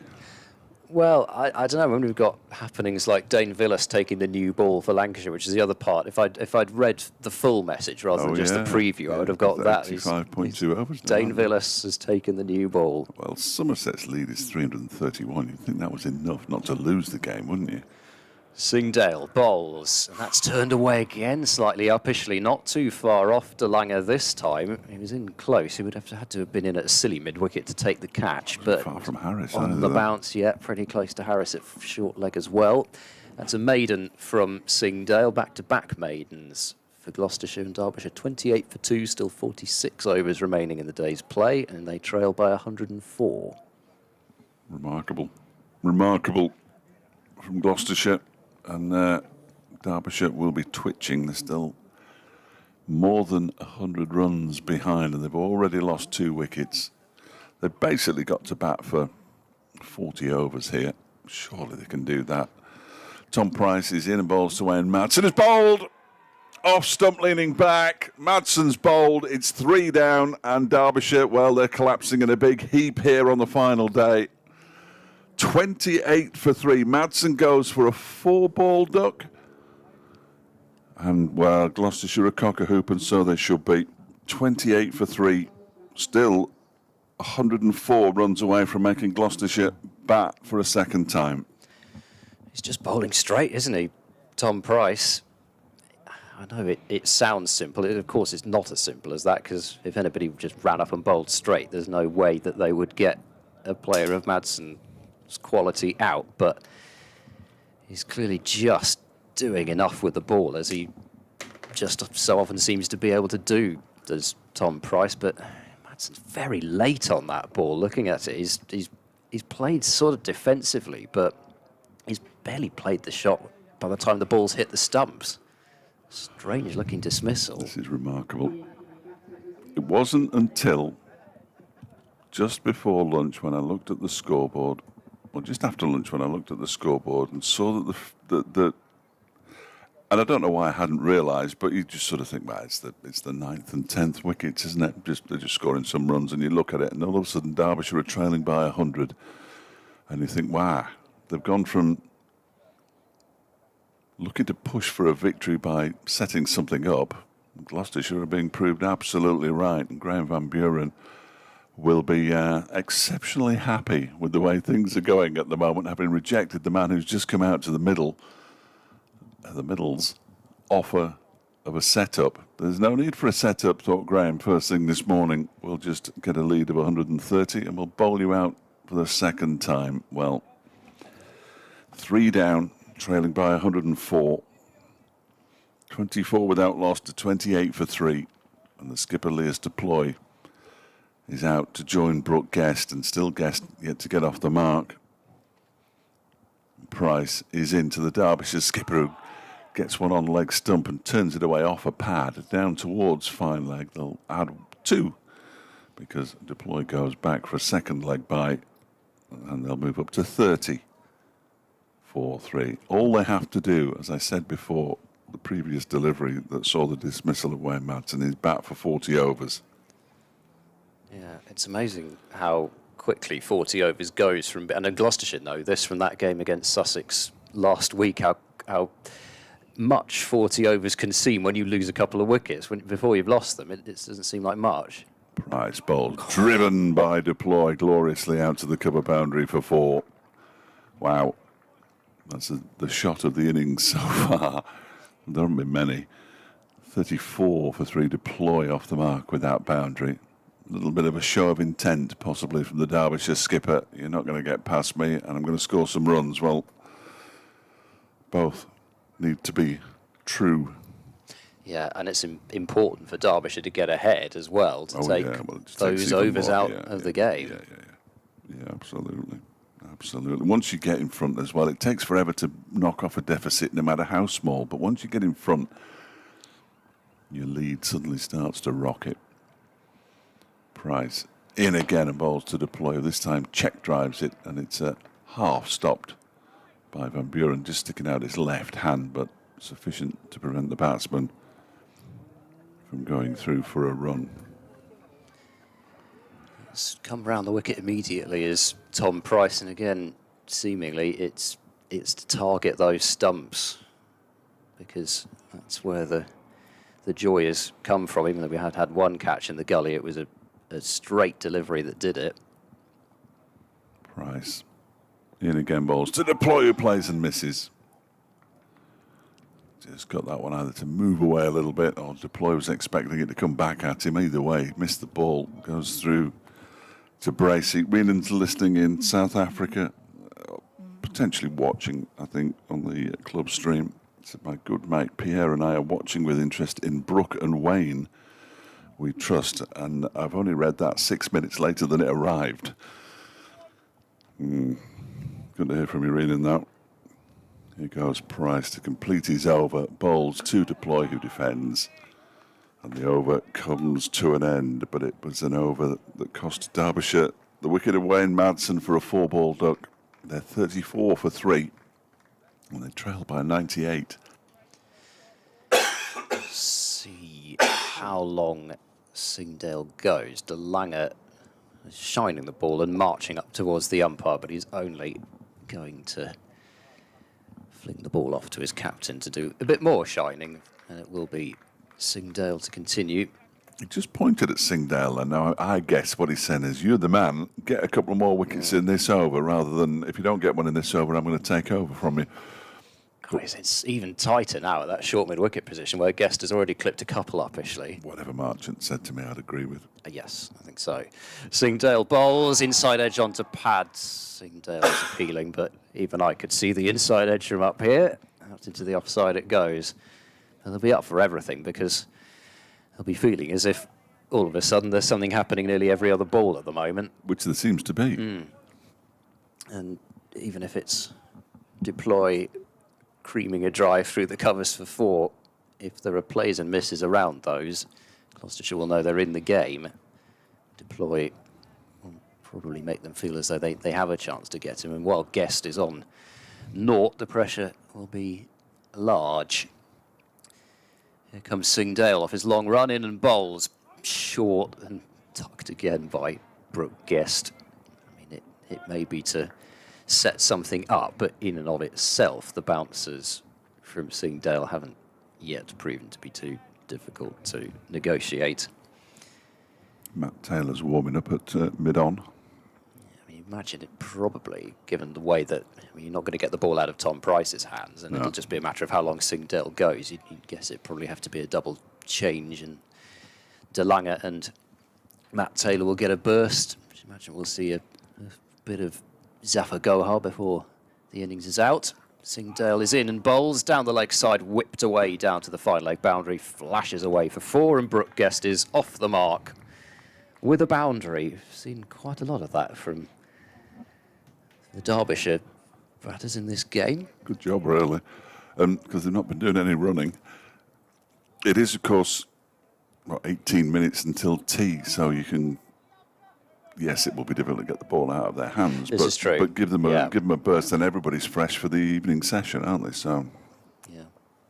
Yes, I must admit I was looking too much at the overs remaining and not at the time. Singdale bowls, and a push from Guest. Didn't get masses of bat on that. It made a slightly clunky noise as it went out into the offside, but he kept it out, and there's no run. Derbyshire trailing by 94 runs. Just under 20 minutes to go till the fixed tea interval on the final day. Then we'll have quite a lot of overs, and then we'll have all the fun of the fair of the last hour. I'm out. Yeah. I thought I couldn't get any more out of you. No, I've no idea what happens in the last hour of a game anymore. What's going on here? Matt Taylor's coming even closer to mid-on. This is an amazing field. Almost inclined to take a picture of it, I was just going to say, you really need to take one, don't you? Because it can't. I can't remember a field quite like this. You see a load of slips, but Dale bowls to Guest, who pushes into the offside. Quick single attempted. Zafar shies at the stumps, misses, and will go for 4 overthrows. I think he was probably within his rights to throw, but the problem was that Matt Taylor was in. Yeah, he was in so close that he could never get there to back it up, and so 5 runs to Guest, 43 for 3. The spectators here enjoyed that one, and Derbyshire now trail by 89. When was the last time a match included 2 batsmen getting 5 runs? I have no idea, no way of finding out either, but no, I'll chuck it out there. That would be something that the likes of Andrew Sampson would have to deal with. Yeah. Extraordinary database. He might be listening. Unlikely, but he might be. It's a deploy to face Sing Dale. It's a short ball, and deploy ducks underneath it. Unfortunately, I was too slow with my camera as well, unfortunately, to get the field in. Well, the problem is he was just coming into bowl, and I thought I'd... But you should got a proper... that's a proper camera, a proper phone, isn't it? Yeah, exactly. Yeah, it would have. It would have made a decent picture. I just was too slow. 43 for 3 after 9. It's not a fruit-based camera, so it's a proper camera. Yes. Phone, rather. I do have one of those, but I use it entirely for interviewing. The fruit-based ones.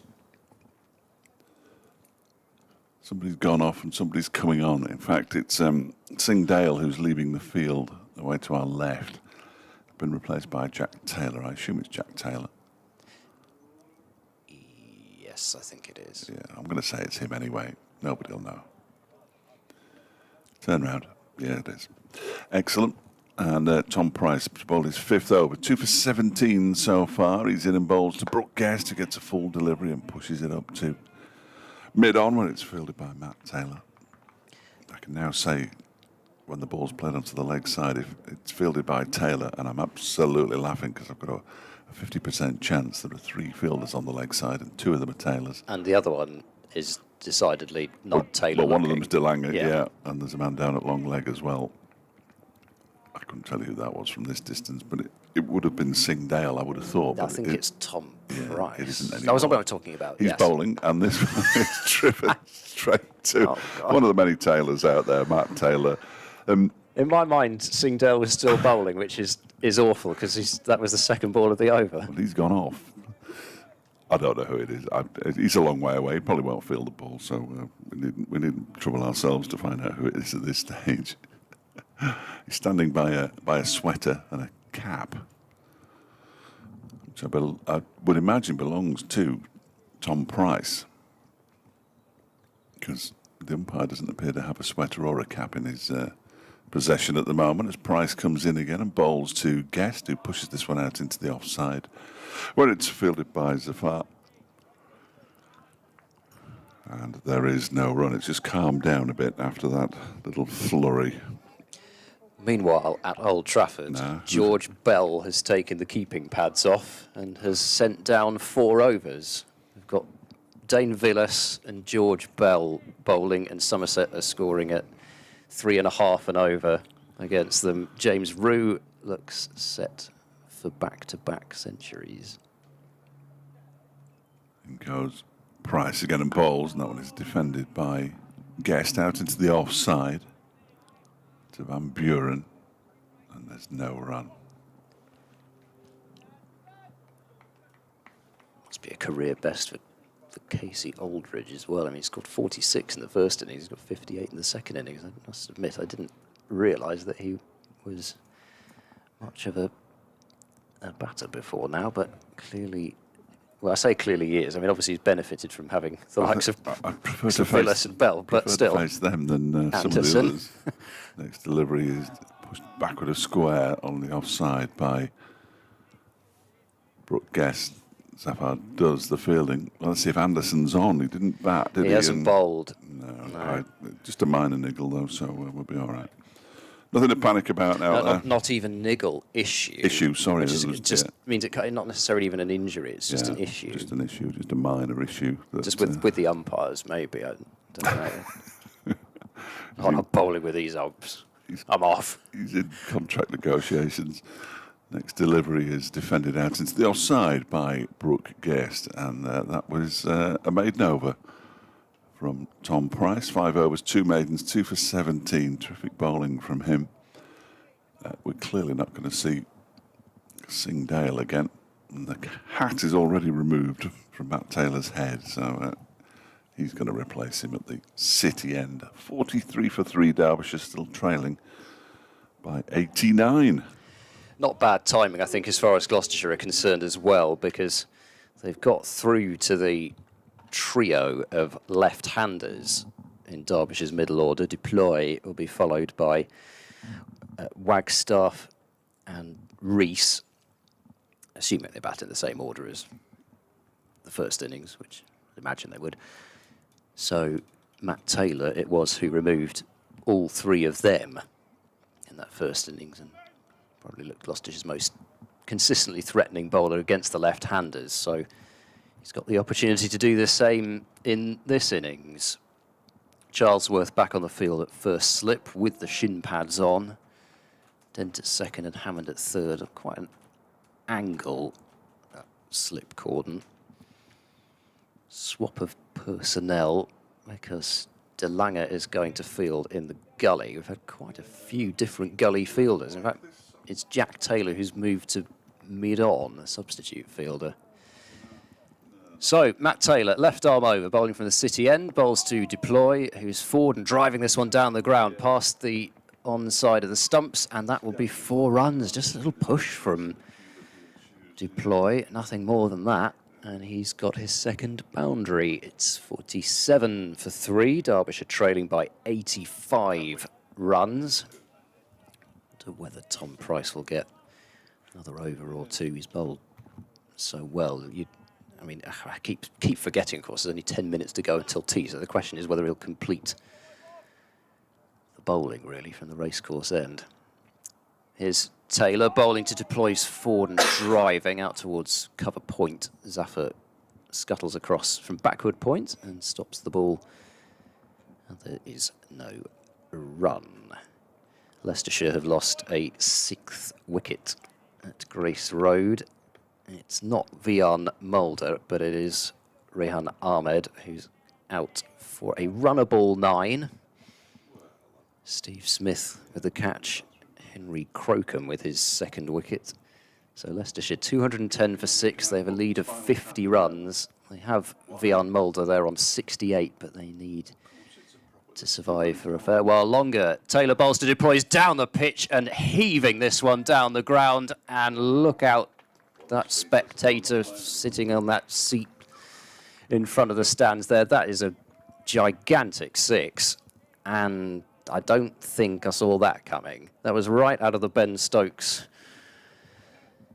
playbook. Charge down the pitch early on in your innings and try and whack the bowler out of the ground. I don't think he's quite managed to hit it literally out of the ground, but he's hit it a fair way. And Deploy moves to 14 from 9 deliveries. And it's 53 for 3. Matt Taylor's gone for 10 from 3 balls. The other thing is, there's concrete where that ball landed, so that's a bonus to knock the ball out of shape. Deep square's gone out, and Taylor bowls to Deploys, forward driving the ball through extra cover. There'll be at least 2 here. Van Buren's speeding after the ball, will catch up with it, goes into the slide and keeps it down to 2 runs. 55 for 3. Derbyshire trailing by 77 runs. But if Deploy keeps going at this rate, then that deficit may well be erased rather quickly, and then the equation for Gloucestershire becomes rather trickier. However, if he gets out doing it, I shudder to think what the grumbling will be amongst the Derbyshire members if he charges down the pitch and gets out. Taylor's examining that ball after it's been treated roughly the last couple of deliveries, and he's coming in again to bowl to Deploys, forward, working the ball out towards mid-on. They'll come through for a quick single, and it's 56 for 3. Deploy up to 17. Sun's still out. There's a bit of a breeze, which is blowing in the opposite direction to yesterday, which is probably why it's actually seemingly quite warm out there, as it seems to be coming more from the sort of, what's that, the southwest over there, yeah. Over the hotel. Yeah, that's where the weather normally comes from. That was a shot, wasn't it? Oh, yeah. Goodness me. You were picked up on Radio Derby, so there seems to have been some excitement in the background. I said, yeah, it's quite a shot. There's Taylor round the wicket to bowl the last ball of the over, and a firm drive from Brooke Guest this time. We'll find Van Buren at mid-off, and that's 13 runs from Matt Taylor's first over. He hasn't really done too much wrong there. There's been a couple of lovely shots. I mean, apart from the 6, just that little push down the ground towards very straight mid-on was quite some shot as well. A piece of timing anyway. 56 for 3, and probably 2 overs remaining until tea, and then quite a long, potentially, who knows, quite a long final session. Yeah, well, if we get 2 overs now, that would be 40 overs in the final session, and potentially more if, well, no, Derbyshire, if they bat 40 overs, surely will be in the lead and have saved the game, which they didn't look like they'd have to save anything earlier on today until we saw that enormous last wicket, or 9th wicket stand, wasn't it, that did all the damage, really. As Tom Price, 6th over, bowls to Deploy, who, in a very much left-handed batsman manner, fiddles that one out into the offside. And there's no run. Just 4 games going on, and of course, if county cricket was allowed on Sports Extra in the afternoons, then clearly they would have a choice to make. In fact, they could go around the grounds in a very exciting fashion. But mind you, that other nonsense might finish quickly if they were bowled out cheaply. Well, actually, they are back on at 5 today with county cricket. Well, yeah, but they should be on all afternoon, shouldn't they? That one is pushed up to mid. Well, they should. Well, no, it's what it is that it's not actually the IPL. Oh, what is today? it now? Well, at the moment, they've got Women's FA Cup football. It's the final, isn't it? It's the final. Yeah, that's fair enough. Sale Sharks versus Leicester Tigers. Yeah, I don't want to know the score. I'm recording that one. I don't want to know the score. That's all right. I can't see the score. All I can see is that's the Sports Extra schedule. When I do the news at 4 o'clock, they'll say the score, and I'll watch the second half then. Try and avoid it. Price is in and bowls. That one is whipped away by Liz Deploy for 4 runs to square leg. Nice shot. Tell you what. No, I'm not going to say it. He's moved on. I've refused to say it. He's moved on to 21 off 14 deliveries, and Derbyshire is 60 for 3. And we were talking about having to wipe off the deficit and then take a lead. I wasn't going to suggest that they might get enough to. No, they won't. Just saving the game would do me now. But he's come out with an awful lot of intent as Leas Deploy, and that deficit is down to 72 now. Not quite half of it wiped off as Price bowls, and he goes on the back foot, pushes it out into the offside of Van Buren. Does the fielding. I've started watching. I don't watch an awful lot of sport at home because there's only me there's only me really. Watch an awful lot of sport, but I started to watch Colin from Accounts. Have you watched it yet? The Australian comedy? I haven't, no. Watch it on the iPlayer. Very good. Very good. I think I've got 3 episodes to go. Enjoying that. I don't know why it came into my head. I'm actually looking forward to seeing how it finishes, but I'm enjoying it. It must be, I'm not sure if it's ABC or not. Price goes in and bowls to Deploy, gets a thick inside edge out into the onside where it's fielded by Marchant DeLanger, and there's no run. So it's Australian ABC rather than the alphabet, as they call it in the States. Yeah, no, I don't think it probably isn't. It's probably Fox because the Foxtel, they're the big TV company now, aren't they, in Australia? But I very rarely watch entire series of anything. Because I watch so much sport. But yes, likewise. That's gripped me. It's funny. Price bowls, and that one is a no ball. Defended by Deploy. 2 more to the total. 62. 4-3, deficit down to 70. A couple of no balls now from Price. I think it was only the one in the first innings. Yeah, it was just the one when Jack Chantry was at this end. So I don't know whether it's just that Neil Bainton's looking hard or whether Price is striving more for wickets at this point. But the first no ball of this innings was from Jack Chantry's end as well. It was Singdale, yes. Wasn't it? Bowled a no ball as well. So you might just be trying to give it that bit. Yeah. I don't know why they do it. I really don't know why they do it. He's coming around the wicket to Deploy, who pushes that to the side. Now he's got to get back because he's set off with a single and it misses the stumps. The throw from Van Buren, and he would have been out by 5 yards. He put the dive in. He set off. And then he suddenly realised that Brooke Guest was leaning on his bat at the other end, and he's going to need some new gloves. They'll punch those gloves, dirty or not, and have a chat with each other. But dear, oh dear, he's come out with intent. But there was never a run there. Never a run. No. Although there was, because the throw missed the stumps, but you can't really factor that in. End of the over, 21 from 18 for Deploy, 9 from 21 from Brooke Guest, 62 for 3, trailing by 70. Yeah, wow. For Graham Van Buren, I have to say you've got to hit the target from there. He had 3 Stump's What was pretty he? much 12, to aim at. 12, 15 yards away. Not far away, and as you say, he would have been out by an absolute mile. He put the dive in, but he was nowhere near the crease. I mean, the ball's actually, as Taylor bowls to Brooke Guest, and you would think that there was a huge shout for leg before, but there wasn't. It passed Brooke Guest and went through to James Bracey, but I mean, I slowed it down, and the ball's halfway to fine leg by the time that Deployer's bat has crossed the line. What a bonus that would have been on the stroke of tee to get a 4th wicket, and especially him. Taylor bowls to Guest, edged, and it's gone between 2nd and 3rd slip, and it will go down to the boundary. I think Catchable height. I got the impression that, and I don't know whether 3rd slip, Miles Hammond knocked it down for Dent, but I got the impression it might have been one of those ones that did carry to Hammond's one-handed effort, but may not have carried to Dent at 2nd slip. That was my first reading of it. Hammond's got form in this game. It was a tough chance because it was quite low. Yeah, I don't think it would have carried to Dent. Here's Taylor bowling, outside off stump, shouldering arms as Guest.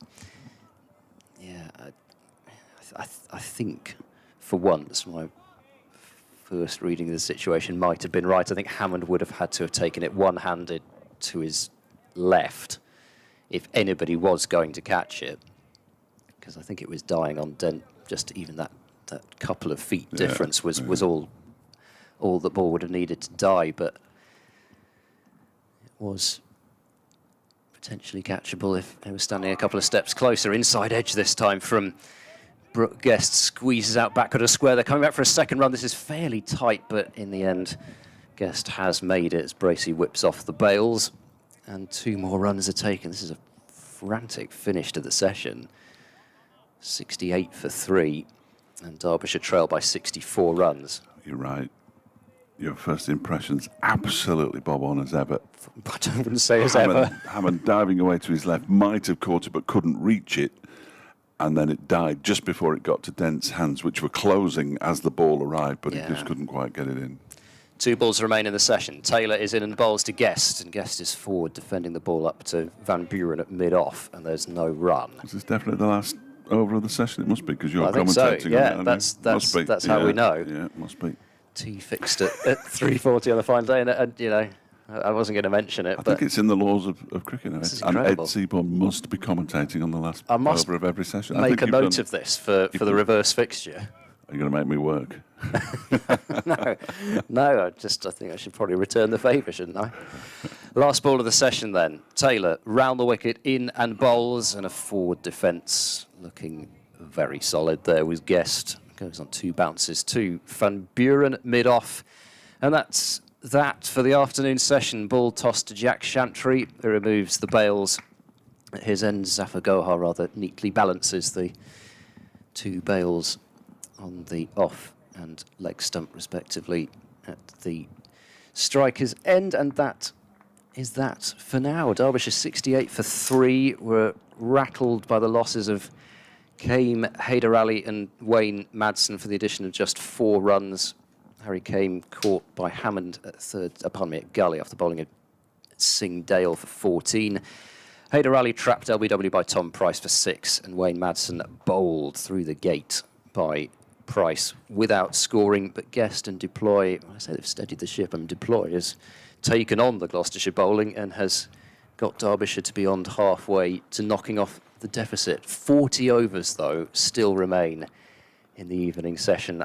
I did not think that we would have something riding on those 40 overs. I didn't either. They have 40 overs, which also include the last hour, which is a bit like the Twilight Zone. Anything could happen. Anything could happen, as we found out last week. We'll be back in 15 minutes or so.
In and balls to Reed.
Here we go.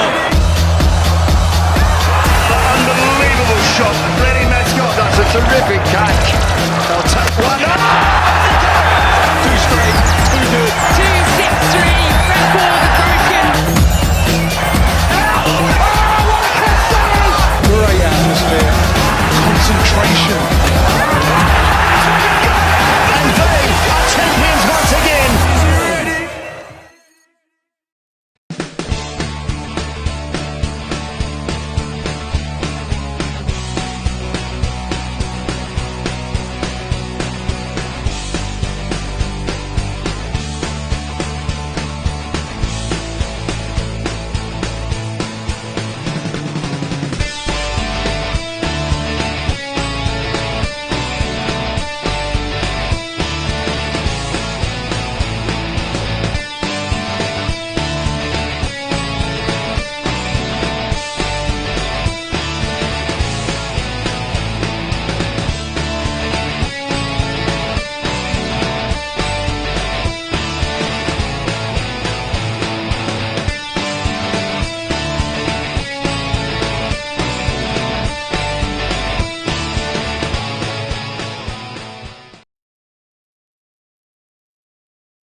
In and balls to Reed.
in and balls to read.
Terrific catch. They'll take one. Too straight. Too good. 2-6-3. Record broken. Great atmosphere. Concentration. And they are champions once again.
In and balls to read.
Terrific catch.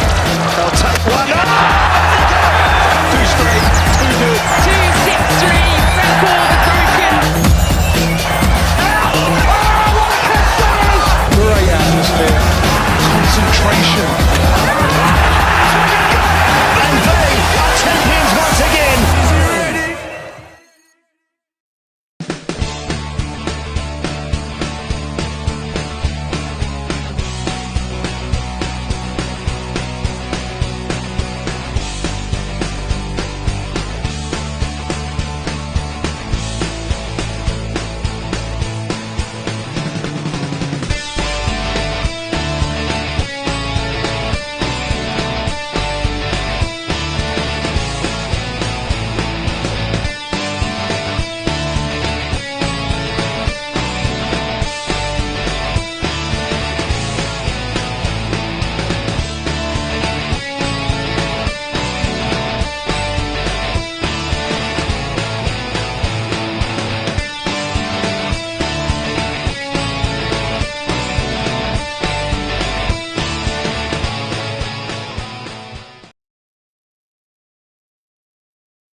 In and balls to read.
Terrific catch. They'll take one. Too straight, too good. 2-6-3, record broken. Great atmosphere. Concentration. And they are champions once again.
It's probably not me, in truth. However, there is. Derbyshire trail by 64. They're 3 down in their second innings. And we're going to see some spin, are we? We are. We're going to see some spin. We're going to see Zafar Gohar from the racecourse end. Wow. Ooh. Oh, no, it's my own ears.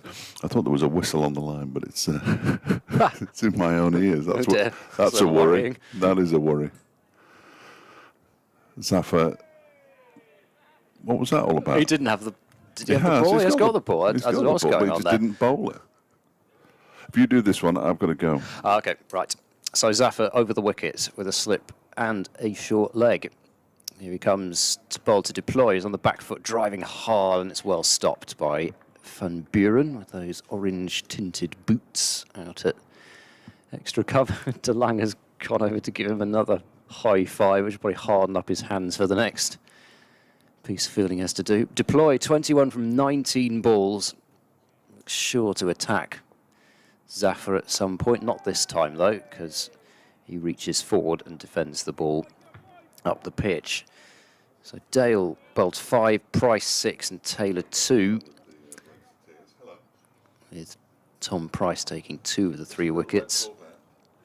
And here comes Zafar to bowl, worked into the leg side. It'll be a fairly comfortable single out to Matt Taylor at backward square leg. And deploy moves up to 22.69 for 3. Zafar in the first innings claimed 1 wicket, 1 for 34 from 10 overs. Alex Thompson was his victim, adjudged caught behind for 19. Where's De Lange going now? He's off all over the place. He's going to stand at gully. Extraordinary. I don't think I've ever seen De Lange fielding close for the spinner, never mind for the seamer. He's in very close there without the helmet.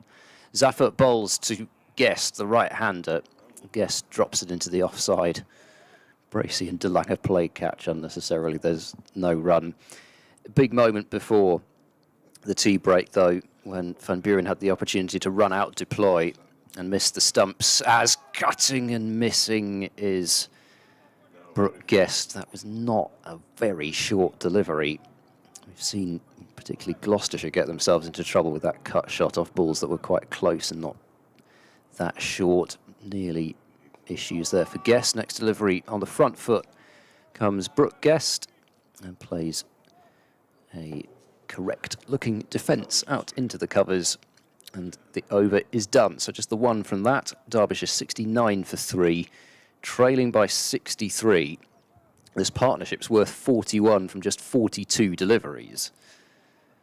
Guest has 15 from 30, but that missed run out of deploy, Gloucestershire may well live to rue, because then you get the debutant Wagstaff in even before tea and after it, and then it's Rees, who did look good in the first innings, Thompson Connors, pardon me, Thompson Brooks, Connors and Lackmal to come. So huge wicket deploy would be, and it's going to be Taylor to bowl with the keeper up from the city end, and deploys on the back foot, playing that into the ground up towards Taylor in his follow through. There is no run. Bracey, I don't remember him standing up to Matt Taylor before, which, having watched a lot of cricket this season, we're seeing this more and more with batters batting outside their crease, looking to use their feet. And if you can stand up as the keeper, can do a really good job keeping them in their crease. Taylor in, and a back foot drive by Deploy will find backward point where Zaffer fields, and there's no run. Do potentially sacrifice sometimes that fine nick where first slip, who's Ben Charlesworth, would have to move quite a way to his right. But on that, fairly pleased to see that he is really fine, because you've got to make sure that that first slip is in the position to be able to take that catch that the keeper up to the stumps might not get to. Taylor in, and Deploy works that one away backward a square on the leg side. They'll get 2 runs. Tom Price in from the boundary, and 69 for 3 becomes 71 for 3 as Deploy moves up to 24. Slammed Matt Taylor for a straight 6 before the break, right where 3 gentlemen are currently standing in front of that extra bit of sight screen down there, but clearly Deploy is not as bothered by them as whoever it was in the first innings, because somebody was standing pretty much where they were and then waving back at umpire Bainton, who was waving them out the way. Taylor bowls, nice shot from Deploy, a shot of real class off the back foot, and gets 4 runs through extra cover. Another beautiful shot by Deploy. He's got every shot in the book and out of it. He's on to 28, and Derbyshire 75 for 3, trail by 57. David Hughes says, why is it so hard, in capital letters, being a Derbyshire Cricket Club supporter, let alone all the way down here in Cornwall? Well, that's just the way it is. Just the way it is. Since I started in 2016, it's not been easy for any of the supporters, and they're not making it easy for them here, although Elias Deploy is batting really nicely at the moment. We were talking in the media room down the other end of the corridor. They've probably got to bat for 30 overs in this session now. If they do, they'll be in front, but will they be sufficiently in front if they are bowled out in 30 overs, which would be 44 overs or 45 overs? Would they be sufficiently in front? Possibly. Taylor to Deploy, who defends up the pitch, and there is no run. Sorry, there was just a huge silence there. I thought it was me. No, it probably was. Well, I can't honestly remember. This time I genuinely cannot remember. you did the first over, which was spin, which happened really quickly. Then you started this over because I was still updating. Right. We are still in that over, yeah. This is the last ball of that over. Well, I'll do this one, and then you can have the full over next. Well, then I've only got... no, that's fine. That's fine. Got time to jibe at people if I'm doing spin. Taylor in, and just dabbing that one with an open face of the blade is deploy into the covers, fielded by Van Buren. That's the end of the over. 3 overs for 25 from Matt Taylor, who's found some harsh treatment off the bat of deploy. And at this rate, Derbyshire will knock this deficit off within about 10 overs. Well, that'd be nice. Seemed unlikely, but it would be nice. Yes, Somerset but they've clearly refused to declare. Oh, gosh. 352 for 5 after 100 overs of their second innings, leading by 387. This first delivery from Zafar is pushed backward a square on the offside by Brooke Guest, slightly unconvincingly. And as a result, there's no run. Hands on hips, heads. Certainly from Graham Van Buren. He's recovered now, though. Zafar bowls again, and this one is guided slightly aerially to the right of Marchant de Lange, who's fielding at second slip. And because he couldn't get his hand to it, the ball has gone down towards the vacant third man area for a couple of runs, and Guest moves on to 1777 for 3. It's all happening. I'm led to believe they could have used the heavy roller again, but used the light roller, which I'm not entirely sure why that would be. As this next delivery round the wicket comes Zafar, it's pushed out into the offside by Guest, and there's no run. So that Gloucestershire could use the heavy roller to flatten it out even more if they need a quick chase, I suppose. I think each side gets so many goals. Oh, they already used theirs up? Well, I'm not sure. This was pushed out to the offside by Brooke Guest. I see, there's another thing you really ought to make, or be told, or there should be something on the scoreboard to say how many times the heavy roller has been used, because it makes a huge difference, doesn't it? I mean, the heavy roller on this pitch would kill it completely if it hasn't already been killed. Off the back foot, this time Guest pushes it out into the offside. No run. I don't think anybody's going to be bored by my blast stats at this rate. We've got far too much entertainment out there in the middle. That is a blessing. 77 for 3, and that one is defended off the back foot by Brooke Guest. Back towards Zafar the bowler, and it's the end of the over.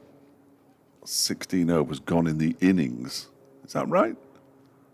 77 for 3. They're going along at nearly 5. It seems as if it's been longer than 16, doesn't it? But they're going along at 5 and over, which is ridiculous over the course of the innings. There are still 37 to go, though, so that's about 2.5 hours. You can do the maths, but that looks to me like 10 to 7, 20 to 7. Oh, dear. Well, who knows? Who knows where we go from here? Well, yes, quite. Taylor, if we're spared, will have a deep cover out now for deploy. He's got a lot of runs through there. And here he comes to bowl.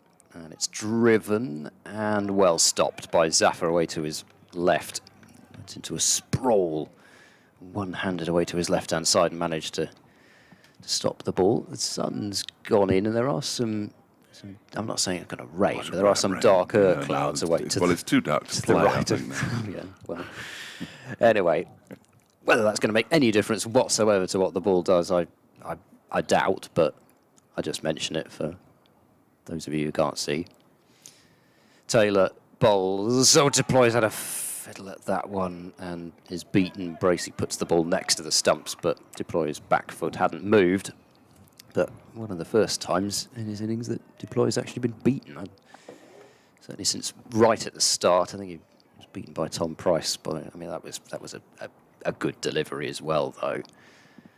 He hasn't actually looked in much trouble in general as deploy, but just a sign there that there's still something out there for the Gloucestershire bowlers. In comes Taylor and bowls. Deploy this time gets the defensive shot away, back to the bowler, and there's no run. Well, the last thing he wants is a really beautiful, bright and breezy 30 deploy, as attractive as it has been to watch. It wouldn't necessarily be the most useful innings, and he knows that. Yeah, nothing annoys people more than, well, I say nothing, I mean a lot of things, but it is very annoying to people in a tractor 20 or 30, like you say. Taylor, left arm over, bowls to deploy. He's looking for what is a sizable gap on that offside created by deep cover being out, but he can't play it far enough away from the keeper, so there's no run. But especially in this situation where really deploy, especially as the captain, is being relied upon heavily to bat out a good chunk of this remaining 36.2 overs. He can't afford to get out yet. Certainly not if things are going to be comfortable for Derbyshire. Taylor bowls full, and it's push driven up to mid-off by Deploy, and there is no run. I noticed there are some gluten-free wraps which had made an appearance on the table at the back there. The world coming to. I genuinely. I mean, it was very kind of whoever brought them in. I'm not sure I'd eat a gluten-full wrap if that's the opposite of gluten-free. I like a bit of gluten, probably. Taylor in, and that's clipped up to mid-on by Deploy, and there's no run there. It was a maiden. I was going to say it was one of those where it felt like a maiden, but I didn't have the actual balls in the over in front of me. But it was Matt Taylor's first maiden over, and Derbyshire 77 for 3, still trailing by 55. I sort of looked at them and I thought, is there actually anything in those? It doesn't look like plain wraps. Plain have a wrap. Gluten-free tortillas. Not only they're plain, there isn't even any gluten in them, so they're even more devoid of nourishment. Anemic tortillas. Here's Zafar Gohart in around the wicket, bowls to Brooke Guest, who pushes this one out into the offside. They don't want to get bogged down either here, Derbyshire, because you know Brooke Guest is happy to bat and bat and bat, but you know that Lewis Deploy likes to score. Now then, he swept that one. That just shows you exactly what I was talking about. The exact opposite, in fact, and he's got 4 runs for it. Brooke Guest, he's swept it down to long leg, and he moves on to 21. 81 for 3, the deficit 51. Partnership worth 49 off just 10 overs. So Derbyshire are scoring more quickly off proper bowlers in a pressure situation than Somerset are against Bell and Croft. Bell's still bowling. Yes, yeah, keep him on. Not going to have a shoulder left. Zafar in again and bowls, and he cuts this, but doesn't time it straight to the man at backward point. It was Marcus Harris. Yeah, Bell has bowled 7.4 overs for 28. He's continued bowling after tea. Croft has bowled 6 overs for 30.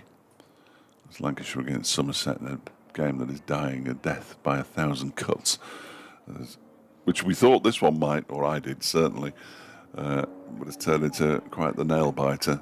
Pushed out into the offside by Guest. The previous delivery, no running.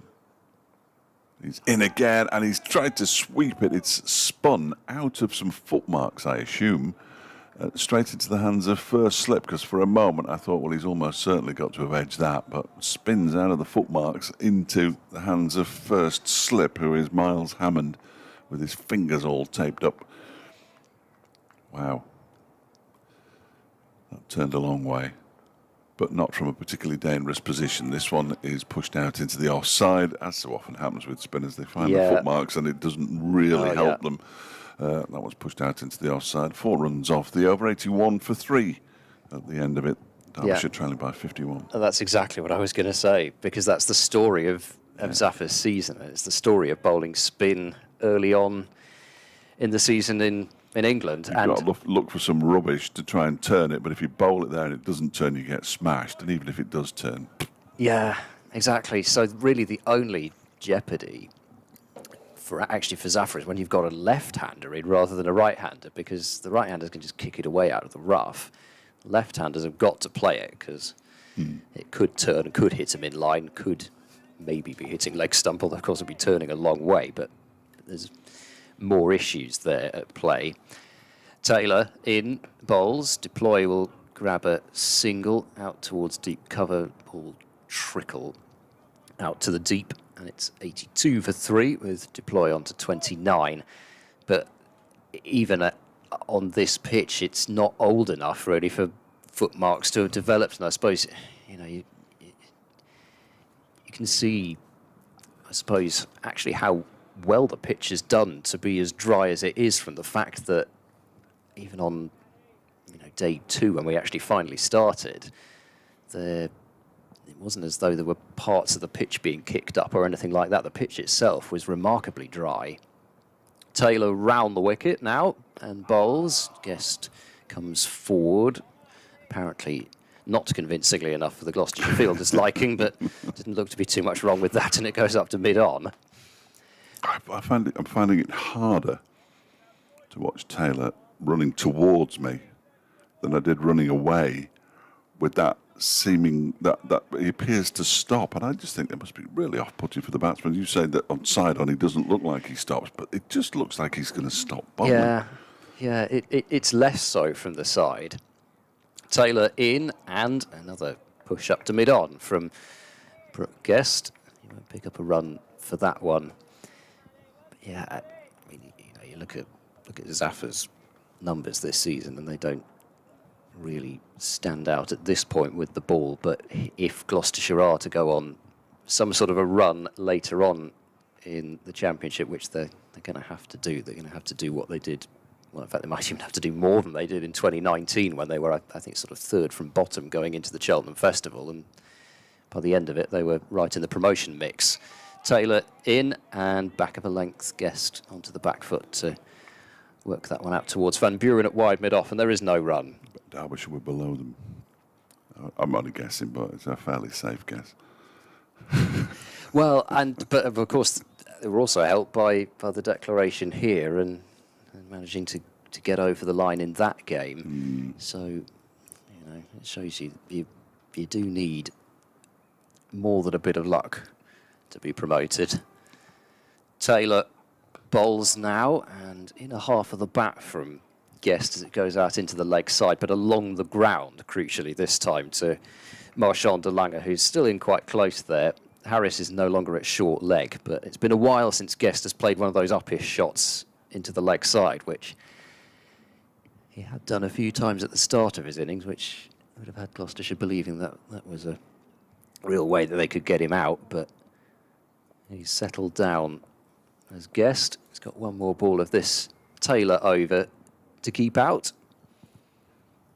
Fielder's just wandering around at mid-off and mid-on, waiting for Taylor, who is in now and bowls, and on the back foot, Guest plays it towards de Lange, who inexplicably misfields the ball, which was barely moving towards him, but because it was moving so slowly, Dale can field it at mid-on, and that is another over ticked off by this Derbyshire pair. They've been together for 12 overs now, and Derbyshire 82 for 3, trail by exactly 50.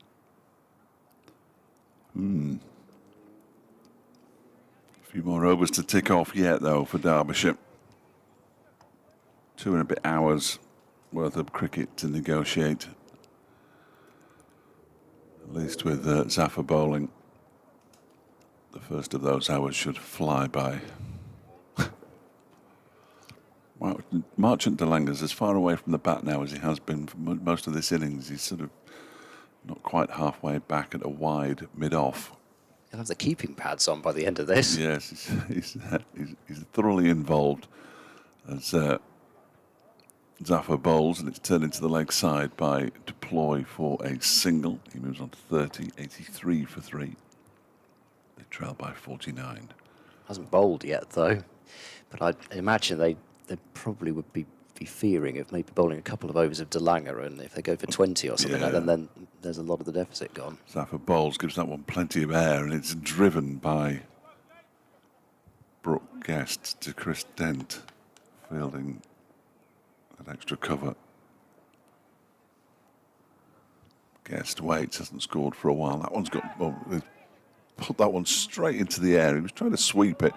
He's put it straight into the air towards mid-wicket. Unfortunately for him, there isn't a mid-wicket. I say he hasn't scored for a while. He got a 4 in the previous over, didn't he? And he now admonishes himself. You can see him doing it, playing that shot as poorly as he played it, because he had played the sweep shot down to long leg for 4 in the previous over. He moves to 22, 84 for 3. Deploy uses his feet and clips that into the leg side. The latest delivery from Zafar. They're going to come back for a second as well, and they'll get back comfortably. And 2 more to the total. Deploy goes up to 32. The partnership's worth 58. Valuable runs. 86 for 3. The deficit 46. So the only game that's of no interest to anybody is the one at Old Trafford, really, where Somerset refused to yield. That one is forced out into the offside by Duploy. It's Bell and Villas bowling again. Dear. And it's still got another half an hour before they can shake. Yeah. Next delivery is, edged and dropped at slip by Hammond. He got something on that. I'm not sure if it bounced up off his pad onto his bat, but he tried to cut it away and Hammond couldn't take it. And Deploy gets a life on 32, moves up to 33. And Derbyshire moved to 87 for 3, trailing by 45.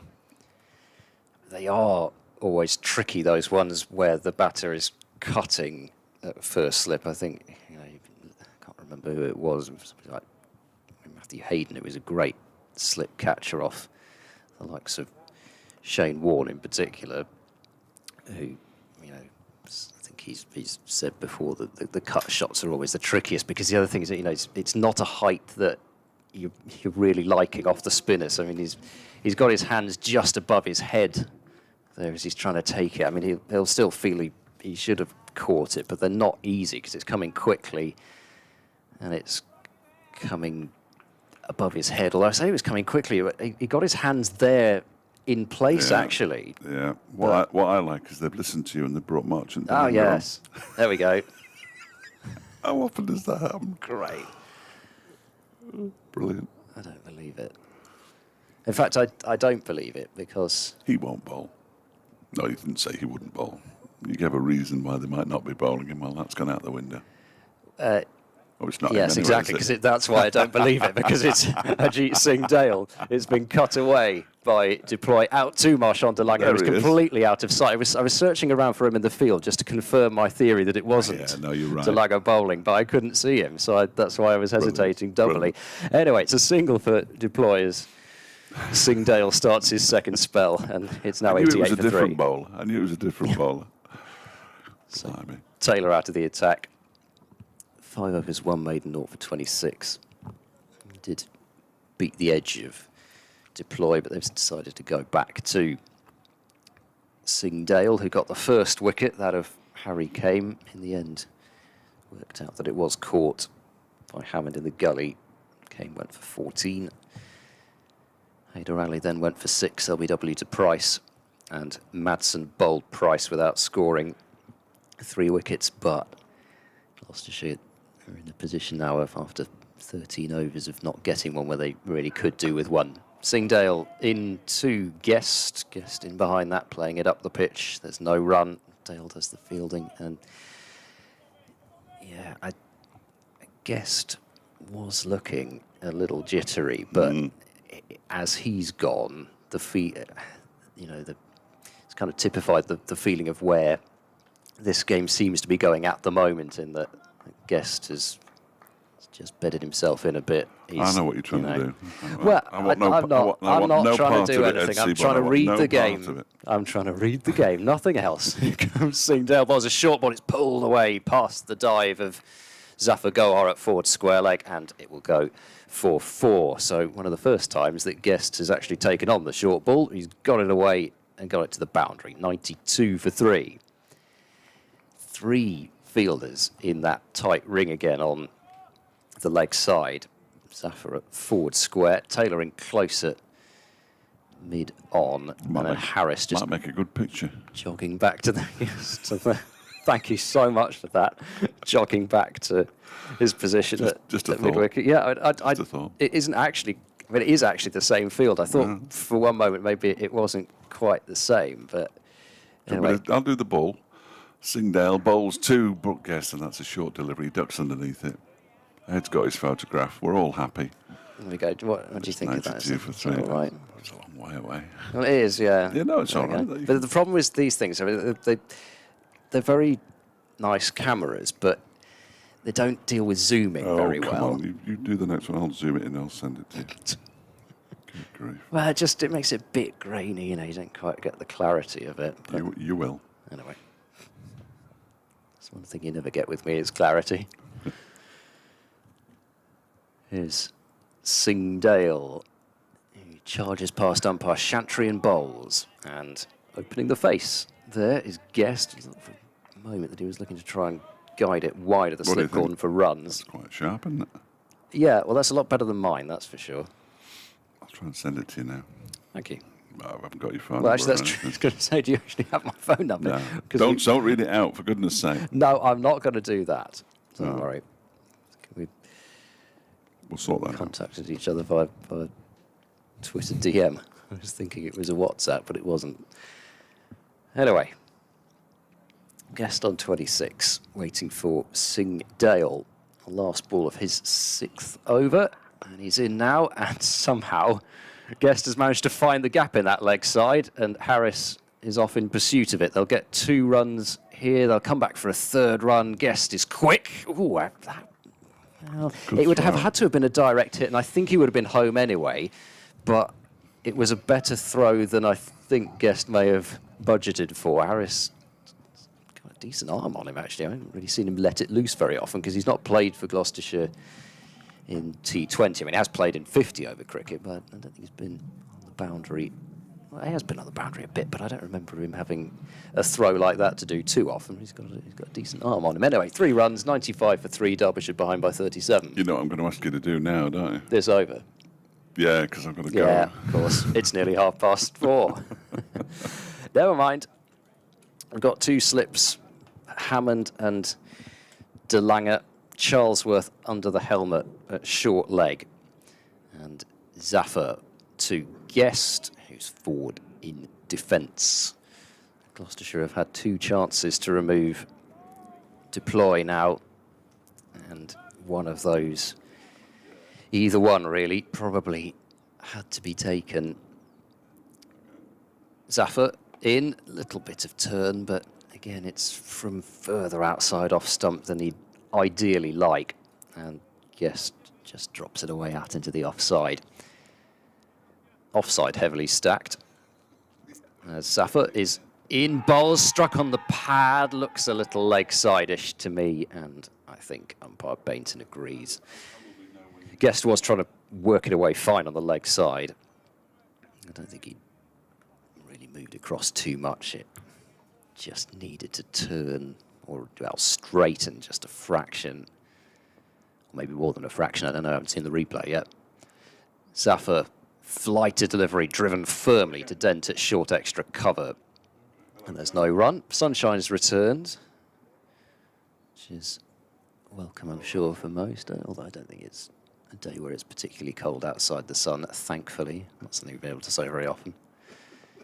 Zaffer bowls, and no stroke from Brooke Guest. It looks really as though Zaffer's going to have to rely on a more batsman error rather than really producing anything massively exciting off the pitch, as Guest leans forward into a defence, out into the covers, and there's no run, and another over has gone by. 95 for 3 Derbyshire, 31 overs remaining. They trail by 37 runs, but Deploy run out before tea, and that cut shot to Hammond at first slip. He has offered chances, and he's still, I suppose you do still feel, even now with 31 overs left, if they could get Deploy, put young Mitch Wagstaff under pressure, they might be able to get him potentially 5 down quickly, but it's got to happen fairly soon. Singdale from the city end. It's more arm waving from Gloucestershire fielders. Not sure whether Taylor's trying to catch the attention of Van Buren or the dressing room, but anyway, he's been unsuccessful. Whoever he was trying to get hold of. Dale in, and a bit squared up there was Deploy. It's been stopped by Hammond in the gully, and he examines those taped up fingers. And he did well to stop that one, because every run is important at this moment. It seems incredibly unlikely now, thanks to this 67-run partnership, that Gloucestershire won't have to go out and chase something. So they're in a position where any run saved is important. You know, they've got the deep square out there, and the deep point is more for run saving, you'd feel at this point. Singdale in, worked into the onside by Deploy, out to deep square fielder Tom Price. Runs around to deep mid-wicket, and it's 96 for 3, with Deploy up to 35. Haven't seen Tom Price yet since tea. To feel that after the spell that he bowled, 6 overs, 2 maidens, 2 for 23, where he was making an awful lot happen. He had 2 loud LBW shouts turned down as well. Kind of feel that when Tom Price gets reintroduced, that might be an important little passage of play. For now, though, looks as if Gloucestershire are going to try and do something rather different with Brooke Guest, because Singdale is coming round the wicket. Got a slip, a gully, dent in close. Got Hammond at leg slip, and then a short, straight mid-on. So Singdale bowls short, pulled away in the air, straight to square leg, and he's out. He's fallen right into the trap. Has Brooke Guest straight to Marcus Harris, who did not have to move. And Derbyshire have lost a 4th wicket. Gloucestershire have bought one there. And Singdale has 2 for 29. It wasn't the most threatening bouncer, which is probably why Guest felt he could take it on, but he didn't keep it down.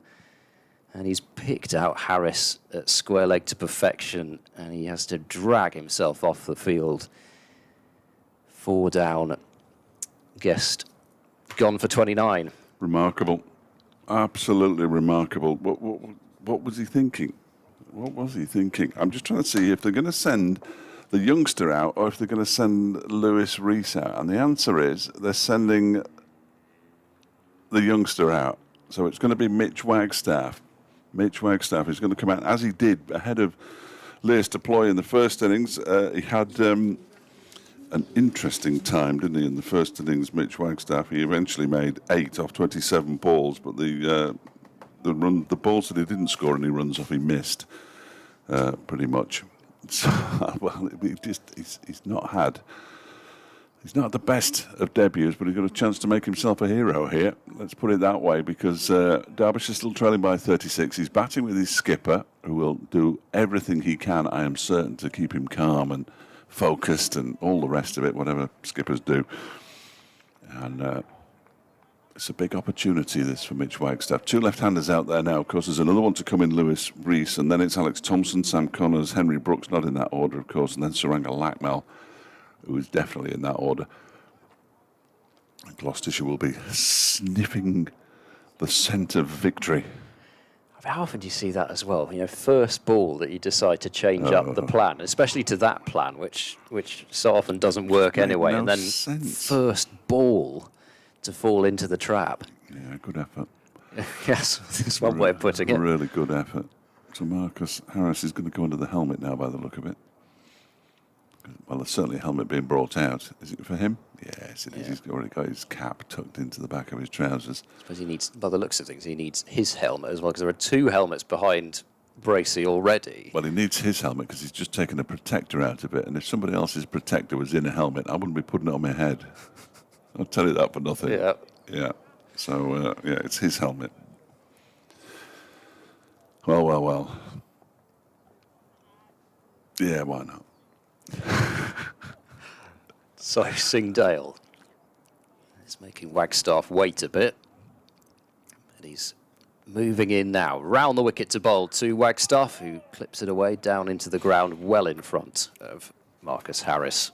And there's no run as it's fielded by Tom Price at forward square leg. So still very much a leg side dominant field here, with the substitute Zaman Akhtar on the field down at fine leg below us. Miles Hammond at leg gully, Harris at short leg, Tom Price at forward square, Van Buren at mid-on. And then there's nobody between point and mid-on. Off you go. That's the place to hit There we it. go. Here's Singdale. The bowls to Wagstaff, who's forward and defending the ball out into the offside. Energetically, Singdale fields in his follow-through. And he bowled that ball probably about as full as he can bowl with this field. This is great stuff. Fast bowler charging in. Young fast bowler as well. Bowling to a leg side field like this. 2 slips in a gully and a backward point, the only fielders on the offside. And there's 1 ball remaining in this Singdale over. He bowls now to Wagstaff. It's short, fended off, and he's managed to pick the gap between short leg and leg gully. It goes on the bounce to Miles Hammond. That was not far off, but he survives. And that is the end of the over. 7 overs, 1 maiden, 2 for 29 for Singdale, Derbyshire. 96 for 4, 30 overs remain.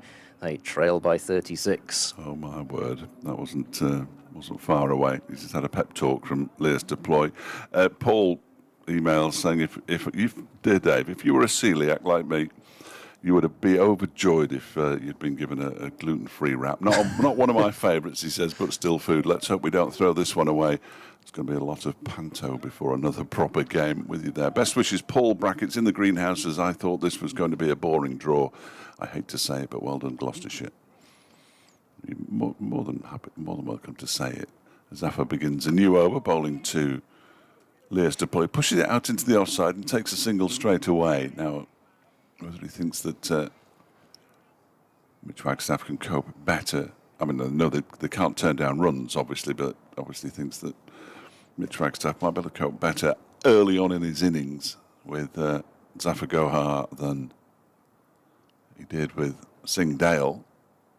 Well, it remains to be seen, but he's again had a long chat with him, which Mitch Wagstaff making his first-class debut, of course. Matt Lamb just suffering with a slight back issue, as we like to call injuries these days. Oh yeah, everybody's it's the word of the day. Everybody's It's like nobody's ever dropped there, rotated. Yes. Here comes Zafar and bowls, and he shapes as though he's going to play the most enormous pull shot and then dabs it out into the offside, does Wagstaff. Just for a moment, I thought he'd gone mad. It was going to be extravagant, whatever it was. Wasn't it just? There is a short leg, there's a leg slip, and there's a normal slip, and he turns this next one into the leg side where it's fielded by Chris Dent, who's fielding at mid-wicket, a short mid-wicket.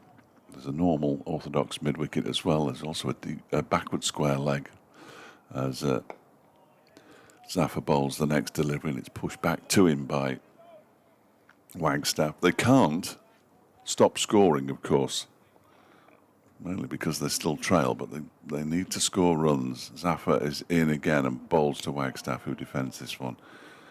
Back to the bowler. Yes, they can't stop scoring, but Deploy, when Guest was at the crease, couldn't stop scoring. Yes, absolutely. Yeah, I'm with you on both counts.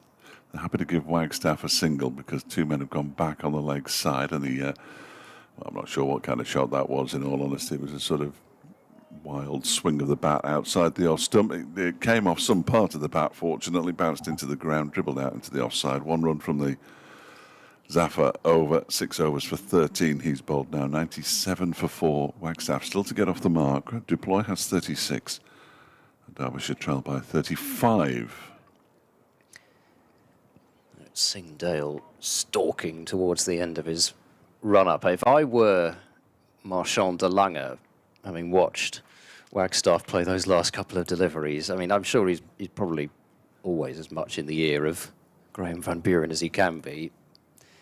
Probably in Afrikaans rather than in English, but he'd be telling him, give me a bowl. He's pointing out towards mid-wicket. I think he's actually maybe only just come back on the field. I'm not sure, because I can't actually see who's out in that corner of the ground. So he may have just been fielding there anyway. Never mind. It's Singdale to bowl. And deploy, turns it into the leg side. They'll get one. They're thinking about a second, but there's no way that's on, even with Tom Price bouncing the throw-in right in front of James Bracey for him to deal with. But it's never going to be two because it was a short throw. So 1 run.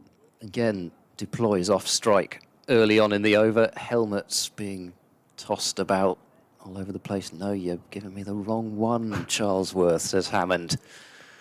I want the one for Harris, not the one for me. Come on. Sort it out. Didn't have a protector in so that you could tell which one was which, though. Just to write their names in it like we used to do at school. The front of it even, maybe, yeah.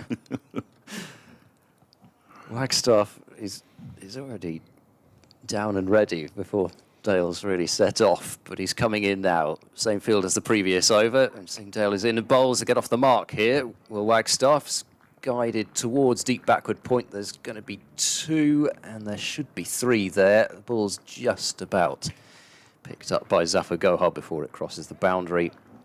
And Wagstaff is off the mark with 3, and that brings up Derbyshire's 100 for the innings, 101 for 4.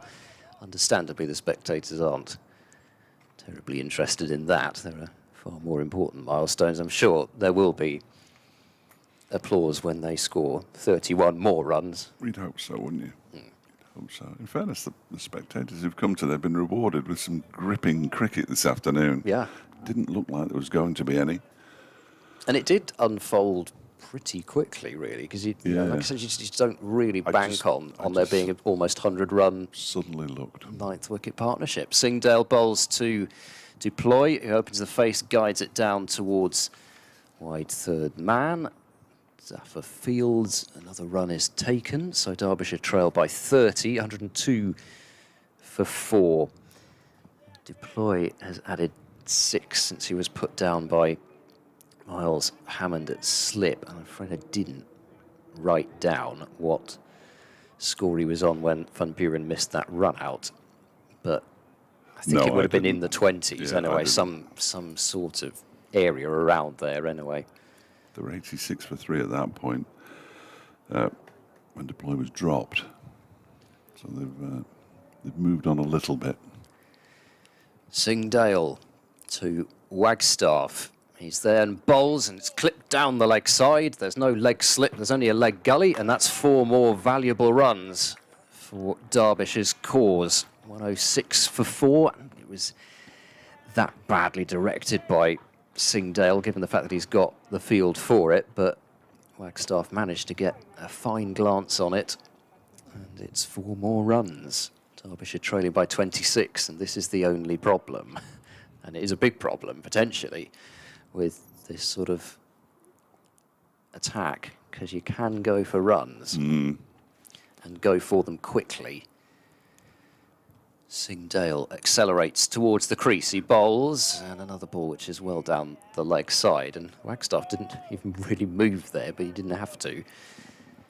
Just a bit too leg side-ish there. It was not too far off, actually. I mean, I don't know. I would suggest it's probably a bit quicker than Stuart Broad was bowling at the end of the round a couple of weeks ago, where I was watching Middlesex chase down the score that Nottinghamshire set Middlesex. Very pleasing.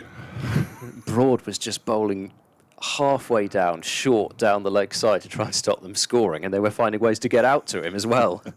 It's extraordinary cricket.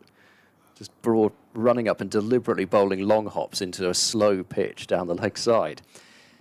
Singdale bowls to Wagstaff, who drops his hands down underneath the ball.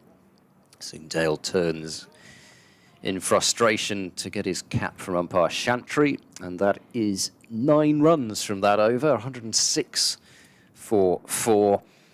But it is exciting cricket. It feels as if something may happen every ball. Zafar is still going to whirl away from the racecourse end, so they're resisting temptation to either give De Lange a burst and have short bowling from both ends or bring back Tom Price, I still feel may hold some sort of a key to this innings and the outcome of the game. Zafar in over the wicket, down the track comes Deploy, doesn't quite make the contact he was hoping to, puts it straight to the fielder at long off, who is Marchant de Lange, and he picks up a single, moves to 39, 107 for 4, the deficit 25. Saqib Mahmood is bowling. Oh, It's like proper bowling all of a sudden at something must have Old Trafford. changed. No, nothing's changed. Zafar bowls. Oh, inside half of the bat. He's been caught and bowled, has he? Well, he's not going anywhere, and it's going to be up to the umpires to make a decision. We can't tell at all because Zafar was diving away from us towards the batsman. The two umpires are having a word. Mitch Wagstaff is going nowhere, and he's saying it was down. They're saying it was down, not out. No idea. Well, I'll require the assistance of my assistant who's got the stream on. I don't think you can tell stuff like that from video anyway. But as a result, it's not out, and they've probably upset everybody in Gloucestershire, for which I apologise personally. Well, it's also, it just depends on the one umpire, doesn't it? Because there's no way Neil Bainton's going to be able to see whether that's he carried. hasn't got any better a view than we have. Zafar's just going to get on with it, and Marchant de Lange is having a friendly. I can see a smile on his face, having a friendly conversation with Neil Bainton, saying, "You sure?" And Neil Bainton saying, "Well, look, we can't be 100%." As Zafar goes in and bowls, and there's a cut shot played by Wagstaff, misses it completely, goes into the hands of Bracey behind the stumps. 107 for 4, trailing by 25. I mean, you know, again, the replay is only from behind, so Yeah, you no, it's no a tricky idea. one, isn't it? It's a tricky one. We couldn't tell from here, certainly. Zafar goes in again and bowls. That's more like it from Mitch Wagstaff, pushing it out into the offside. Huge responsibility on the shoulders of a man making his first-class debut in Mitch Wagstaff. He waits now. Zafar bowls, and that one is defended again, this time off the inside half of the bat, down towards the short leg. We do have a side-on replay, but it's just Can't impossible talk to about tell that. whether he scooped it up with the fingers underneath the ball or not. Yeah. I can't tell, and I'm not going to look at it again. No, I wouldn't if I was you. You'd send yourself daft. That one's hit the pads outside the line of the off stump. And it brings to an end another over in which just one run was scored. That was off the first ball of it. Deploy moved on to 39 with it. Wagstaff has 707 for 4, Derbyshire trailing by 25. And there are now 27 overs, a minimum of 27 overs left to bowl in the day's play. I suppose there are a couple of things still worth saying, though. One, that it didn't, to my eye anyway, obviously not carry.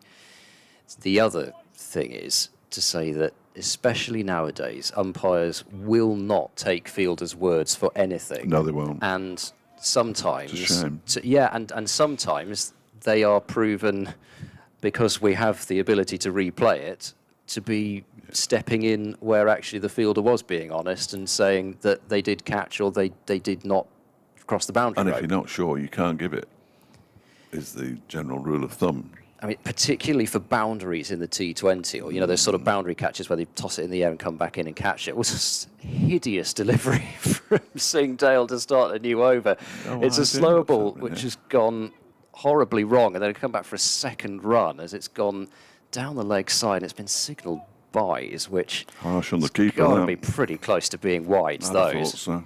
I'd have thought so. It's just a slower ball that's gone really wrong from Singdale. The old knuckleball. Hasn't quite got it in I his don't know knuckles. what it was. It was like the palm ball, I think, rather than the knuckle ball. I don't think he's going to try that again. Well, he probably will do now I've said that. But anyway, it's 2 more runs. Derbyshire trail by 23. Singdale bowls full and faster, but Deploy has looked pretty comfortable these last few overs and just strokes it out to deep cover for one more run. Moves on to 40, and it's 110 for 4 with Derbyshire trailing by 22 runs. But, you know, I'm thinking back to last season, there was an incident with Jack Leaning who I think he took a catch right on the boundary with his heel up in the air over the top of the boundary rope, but he had not touched the rope. And the umpire, who I won't name, marched towards him and said, "You've touched the boundary rope." And it was given 6. I mean, the difference between 6 and out in that game, yes, needless to say, the Kent commentators were still mentioning it for the 4-day that followed. Short ball from Singdale, and Wagstaff ducks underneath. It was a very short ball, and it goes through to Bracey. Yeah, they'd just come from Taunton, the T20, to Canterbury for the home game against Gloucestershire in the Championship. I tend not to hold grudges like that. Not against teams. No, it wasn't against the teams. It was just, one of those things where whenever there was any bit of fielding close to a boundary, it was we don't know. They might give this 6. Who knows? I'll hold a grudge against an umpire. Singdale bowls. That's a better short ball. I say it's better. I mean, it was a better directed short ball. Unfortunately for Singdale, it was a no ball, so 2 more runs. To Derbyshire, 112 for 4. The game between Lancashire and Somerset, wasn't it, has been called a draw. 10 to 5. Trying to find it now because it disappears immediately off my screen once it's called a draw. Could be anywhere.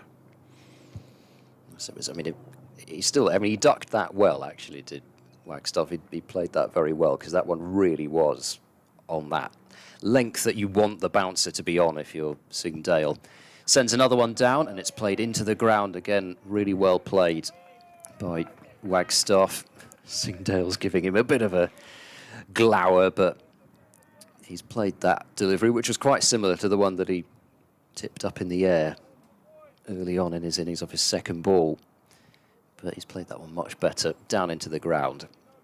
I'm sure Marcus Harris is giving him a little bit of a chat at short leg. Well, you would, wouldn't you? He would.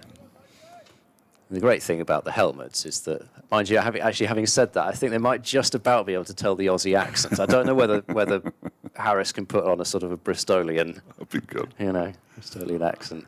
That's flicked away aerially this time by Wagstaff, but it was going very quickly, and it went wide of Hammond at leg gully and down to Matt Taylor on the long leg boundary for a single. 113 for 4. Derbyshire continue to inch their way towards being in the lead. They still trail by 19 runs. I wonder where Sports Extra will go. They've got a choice of 3. Obviously, they're advertising Surrey versus Middlesex, but that's finished. Leicestershire now lead by 115 with 4 wickets remaining. And you wouldn't have thought too much time left to go in that game. They've still got a few overs to go, but how many is it? 22 and just almost 23. Well, that's not many, is it? Because you're going to take. They've still got 4 wickets to take, and they've got 2.5. Well, sorry, 2.5. They've got 2 overs plus the one in progress to take off that for Sussex to go out and bat. Kent trail by 51 with 20 overs to go. Singdale is in and bowls full, and it's defended out towards backward point by Deploy for no run. End of the over, 26 remain, 113 for 4. But they have 6 wickets left. So it might be Jack Leaning's 48, so he's fairly set there. Yeah, so whereas here, it's 1 or 2 more wickets here versus there, isn't it? You'll have to go round the grounds. Well, Kevin Howells, he'll go round the grounds. How exciting.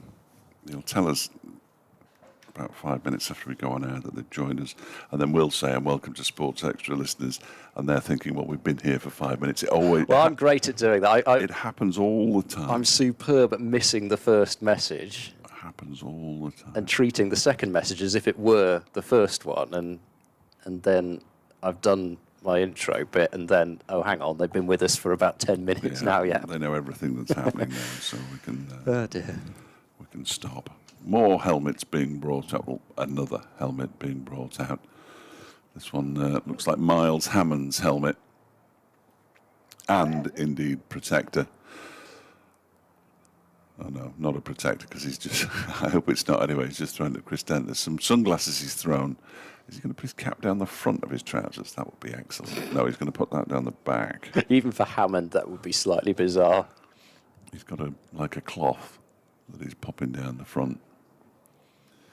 So we have a slip, a silly mid-off, a leg slip and a short leg as Zaffa begins a new over and bowls to Wagstaff, who defends this out into the onside. 25 overs and 5 balls to go. Derbyshire trailing by 19. You'd have thought they'd have a small lead at some point at 113 for 4. Zaffa in again. Back into his crease goes Wagstaff and pushes it out into the offside. If he gets it beyond any of the fielders who are immediately around him, then the chances are he can get off strike and pick up a single, which he has. He now has his highest score in first-class cricket as he moves on to 9. Another career best today, then. There have been hundreds, haven't there? Well, Harry came in this match, but a couple in the Gloucestershire innings who got career bests. Yeah, Ben Charlesworth and Matt Taylor got 57 not out. Charlesworth with 87 and should really have scored a century.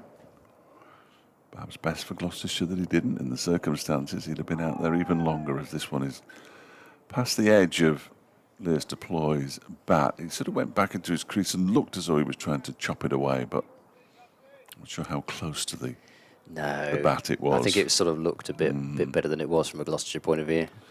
For bowls, and he's swept by Deploy just for a single out there to Singdale, and the score moves on to 115 for 4. The deficit's 17 now. Sports Extra coming on any time soon. I'm going to go off and do it, so you make sure you're looking at your messages, young man. Here comes Zaffa again, bowls to Wagstaff, who plays that down into the ground. Nice stop by the man at slip. Tom Price. Thank you. I had no idea who it was. I was searching around for a moment there too, but I think it is him. Final delivery of the over. Hits the pad and is caught by short leg. They're claiming the catch. Nothing doing from umpire Bainton. They are 100% convinced, Gloucestershire, that they've taken a legitimate catch there as the ball bounced up to Ben Charlesworth at short leg. Clearly, Mitch Wagstaff was going nowhere. And look at James Bracey. Well, that's bordering on dissent. Yeah, you've got to be careful from Bracey, because he stood there halfway down the pitch with his right hand covering his face and didn't move. Nobody's made a note of anything umpires-wise, so that's good. Well, he's now further gesturing towards his slip fielders. If he throws that helmet down, he's in all sorts of trouble here, because I'd be keeping a close eye on him. He's popped it down very, very gently indeed, and quite right too. Let's get on with the game, boys. No need. We don't want to turn it into football, for goodness sake, where they're screaming in umpires' faces. No, I mean... I have no idea if he hit it or not. I don't even think it's bat pad. Right. I think it's just bat. Oh, right. Here comes Singdale starting his 10th over. He's there and bowls to Deploy outside the off stump, and there's no stroke. Deploy have got a line of 4 helmets now behind James Bracey, and he's still got his head in his hands, hasn't he?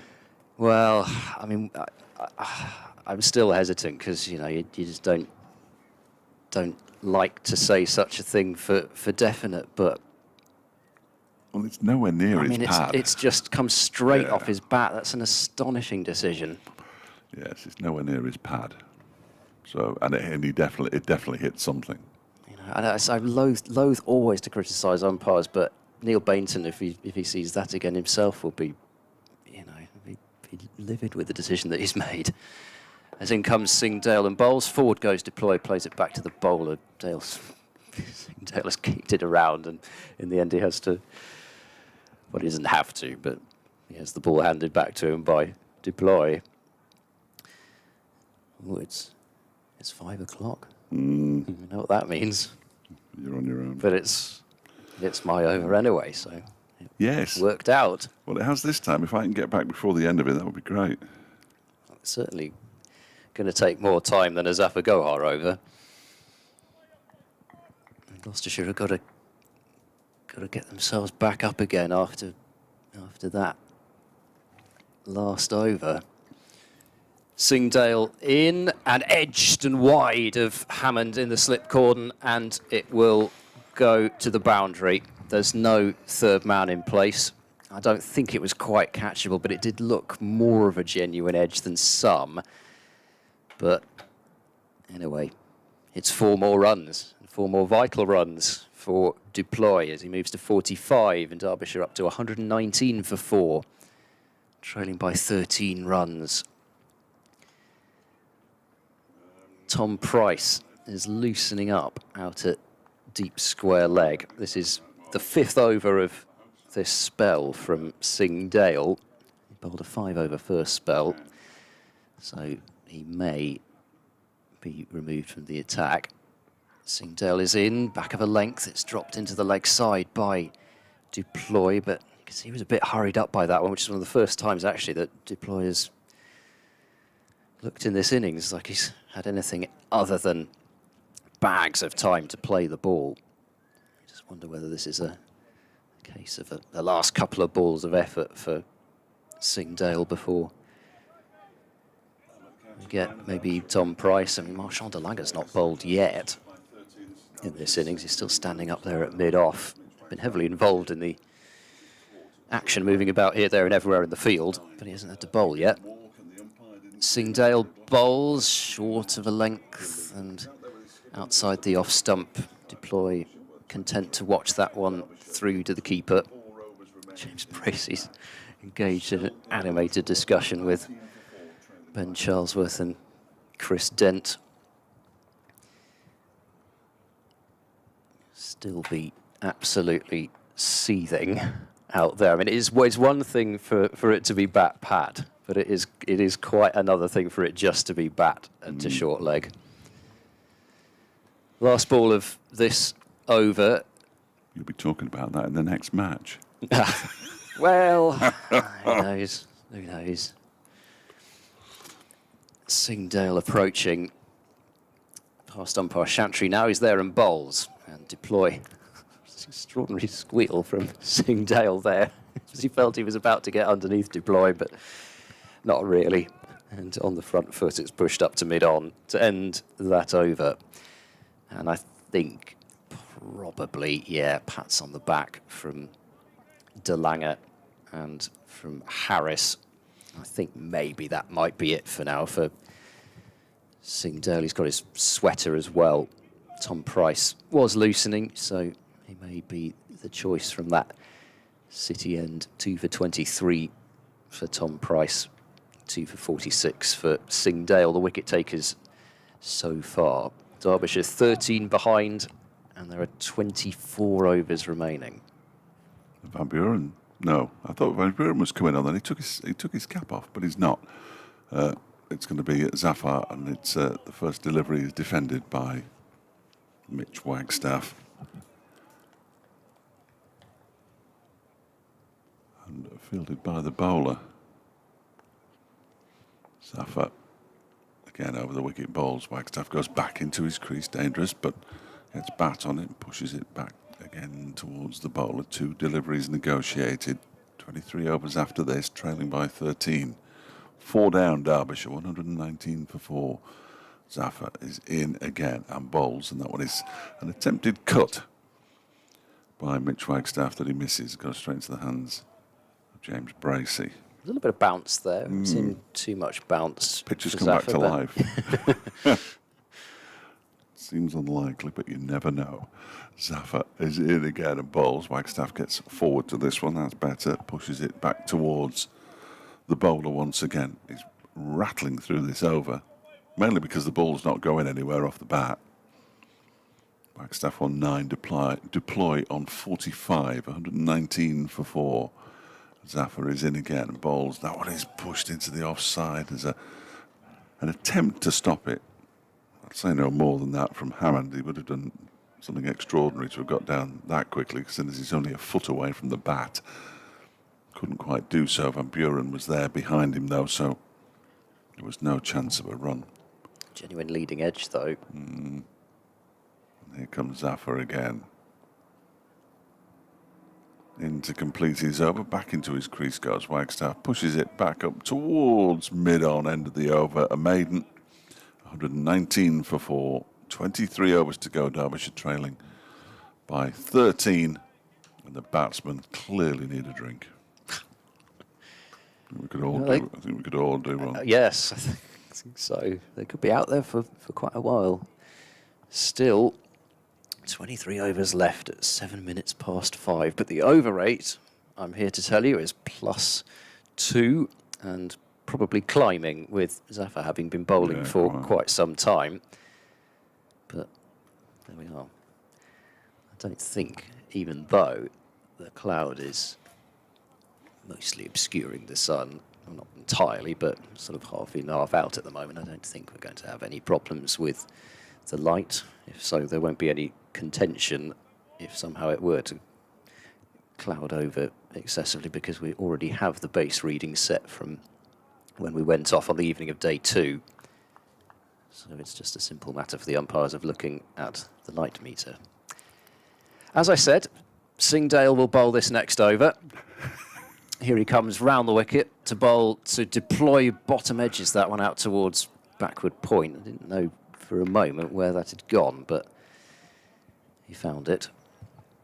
It's dropped by Graham van Buren, who had the ball lobbed underarm to him by Chris Dent.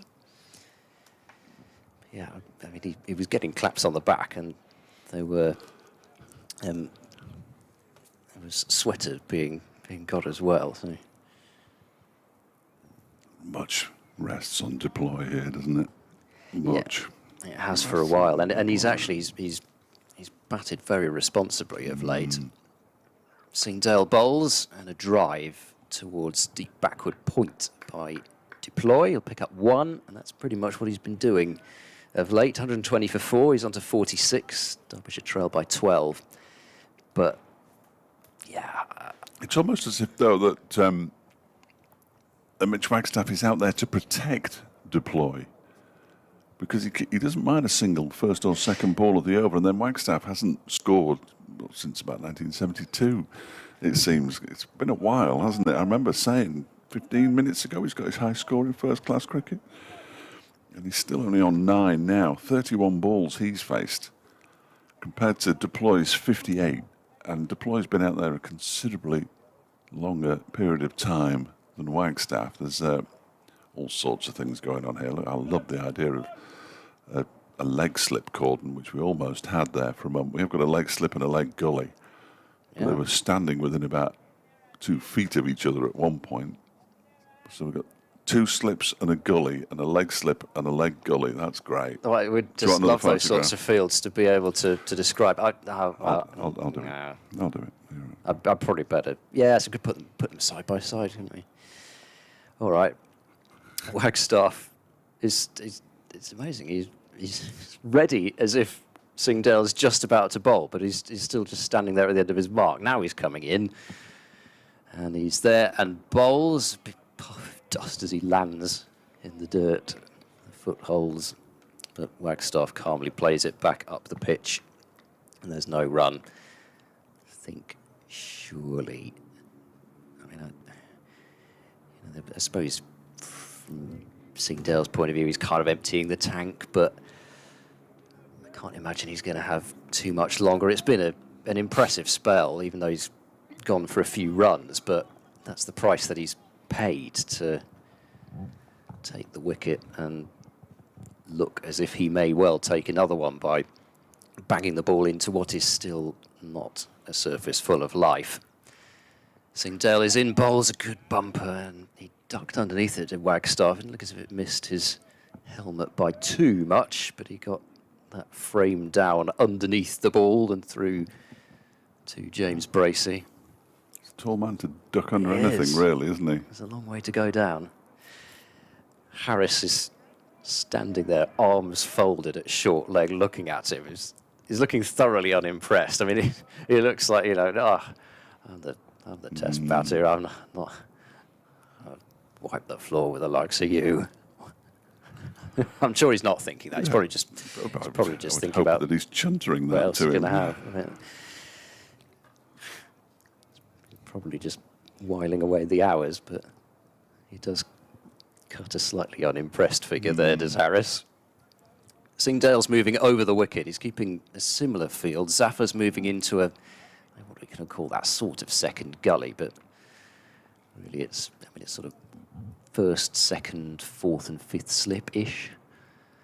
Anyway, a well-stacked cordon and still that leg slip and leg gully. Singdale over the wicket to Wagstaff. It's pulled away. He's not timed it, and it goes to Matt Taylor at Ford square leg.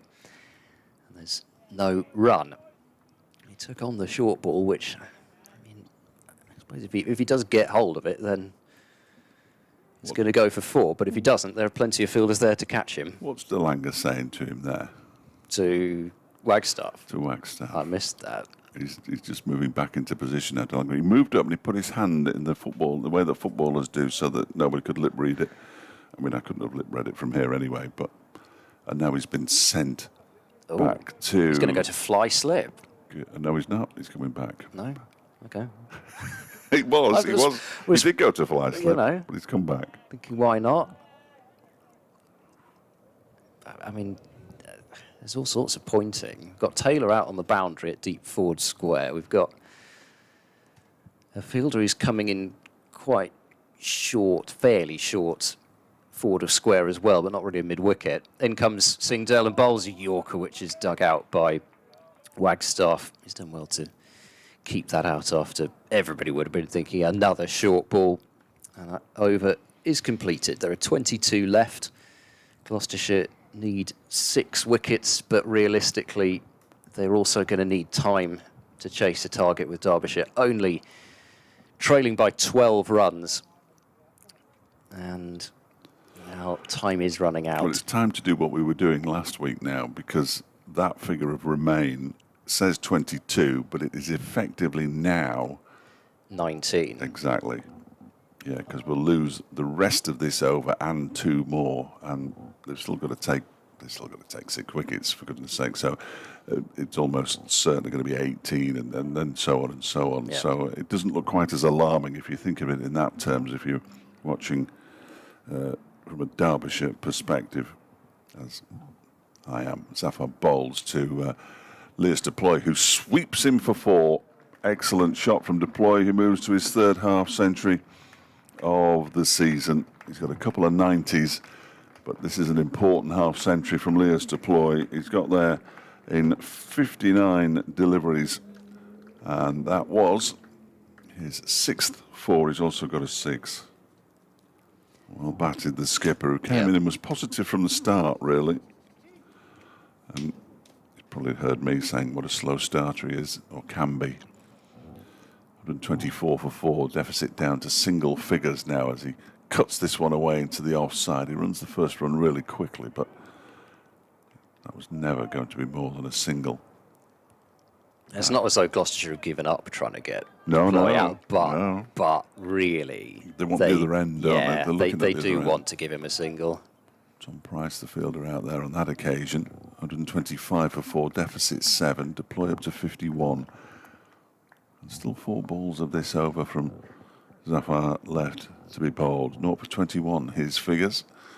Tosses that one up and is driven by Mitch Wagstaff. Is that going to be all the way to the boundary? It is. And Mitch Wagstaff picks up his 2nd boundary. It moves into double figures for the first time in first-class cricket. He moves on to 13. He'll feel a lot better about life now. The deficit's down to 3, 129 for 4. And he sort of leans on his bat with the air of a batsman who belongs now, although he probably should have been out when he was on 9. But it's up to the umpire to give them. Apparently, this next delivery goes back into his stumps, and there's a little bit of turn for Zafar. Manages to turn it into the leg side towards Chris Dent. This has been far more unpleasant than it needed to have been. Now he's chopped this one away. Has he got all of this? Mitch Wagstaff down to the backward point boundary. The ball's going to stop, you know, before it reaches the boundary. So, bless him, Tom Price has got to run all the way down there in front of the East Midlands demolition stand to pick it up and throw it back in. Wagstaff moves to 16, and the scores are level. They are. Just like that. Yeah. 132 for 4 with 21 overs to go. I mean, it's been a partnership of decent pace, actually, in the end as well. This one was pushing 4 and over, despite Wagstaff 16 off 38. Deploy's been getting off strike and adding the odd boundary here or there. But they've taken a lot of time out of this game now as well. Nearly 10 overs. Next delivery is smacked by Lewis Deploy out towards the mid-wicket boundary for 4. Well, he got down on one knee, and there was quite an elevation on the shot. I wasn't sure if it would go all the way for 6, but it's a long, long way out there. He picks up a boundary off the final ball of the over. Moves on to 55, gets this applause for his half-century. Derbyshire lead by 4, 136 for 4, the score. The shot of the innings from Deploy, though, no doubt that when he gave Matt Taylor the charge and smashed him high over his head for 6. And it's just exactly the sort of innings where if he gets out doing that sort of thing, you go, Well, now that Derbyshire have got this minuscule lead, I know there are still 21 overs to go, but effectively it's 18. Would you not give Marcin de Lange a burst? well, now that they're ahead, I think, now that they know they're going to be chasing something, I think... Just give him a little burst and say, Yeah. right, look, raw pace, let's do away with a couple of wickets here. I think I'd be tempted unless he's just carrying something, but there's no sign that he's carrying anything. No. He's walking around. Well, he's doing more walking than anybody else on the field at the moment. He keeps marching to different fielding positions and generally ends up back at gully. No matter where he's... No, he's moving again, look. So he's not back at gully anymore. He's going into the leg side. There's going to be 2 catching mid-wickets, are there? He's more of a forward square leg, isn't he, de Lange? No, he's not. He's going back to gully. again, surely. No. Just pick a position and stay there for at least one delivery if you can. There we go. He must have been down on his steps. Yeah, it's extraordinary. He's not going to have to do any more running for the next couple of days. Right, Tom Price bowling for the City end. Bowls to Wagstaff, who's forward and prodding the ball up towards mid-on. And there is no run. So, yeah, I mean, just, if Deploy had got out charging down the pitch and trying to whack Matt Taylor for 6, he'd be saying one thing. But because he has played the way he has, it's taken the pressure off Wagstaff and Guest when he was out there. Yeah. And through scoring runs, they've erased this deficit substantially sooner than they might have done. Tom Price to Wagstaff, who works that one away towards Harris at mid-wicket, and there's no run.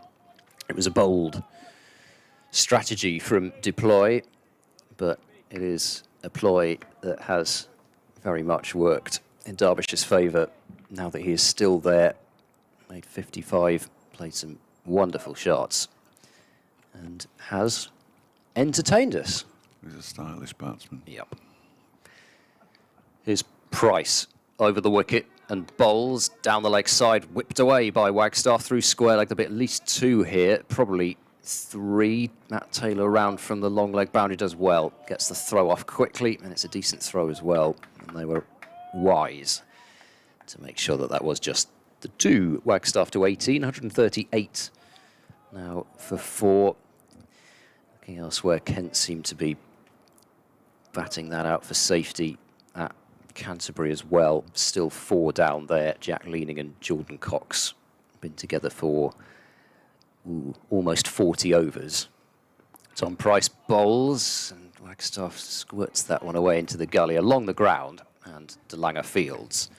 Cox 24 off 117 deliveries. I mean, he's suppressing some natural attacking instincts there. And Leaning's been there for 187 deliveries. Abbas, 28 overs, 13 maidens, 0 for 36. Wow. You just can't score off him. No. It also looks as if Hampshire may have a bit of a problem with Kyle Abbott, who's only bowled 7 overs in that innings. And an injury to Barker, and maybe a problem with Abbott as well. Loud grunt from Tom Price, but he can only see Wagstaff forward defend the ball to mid-off.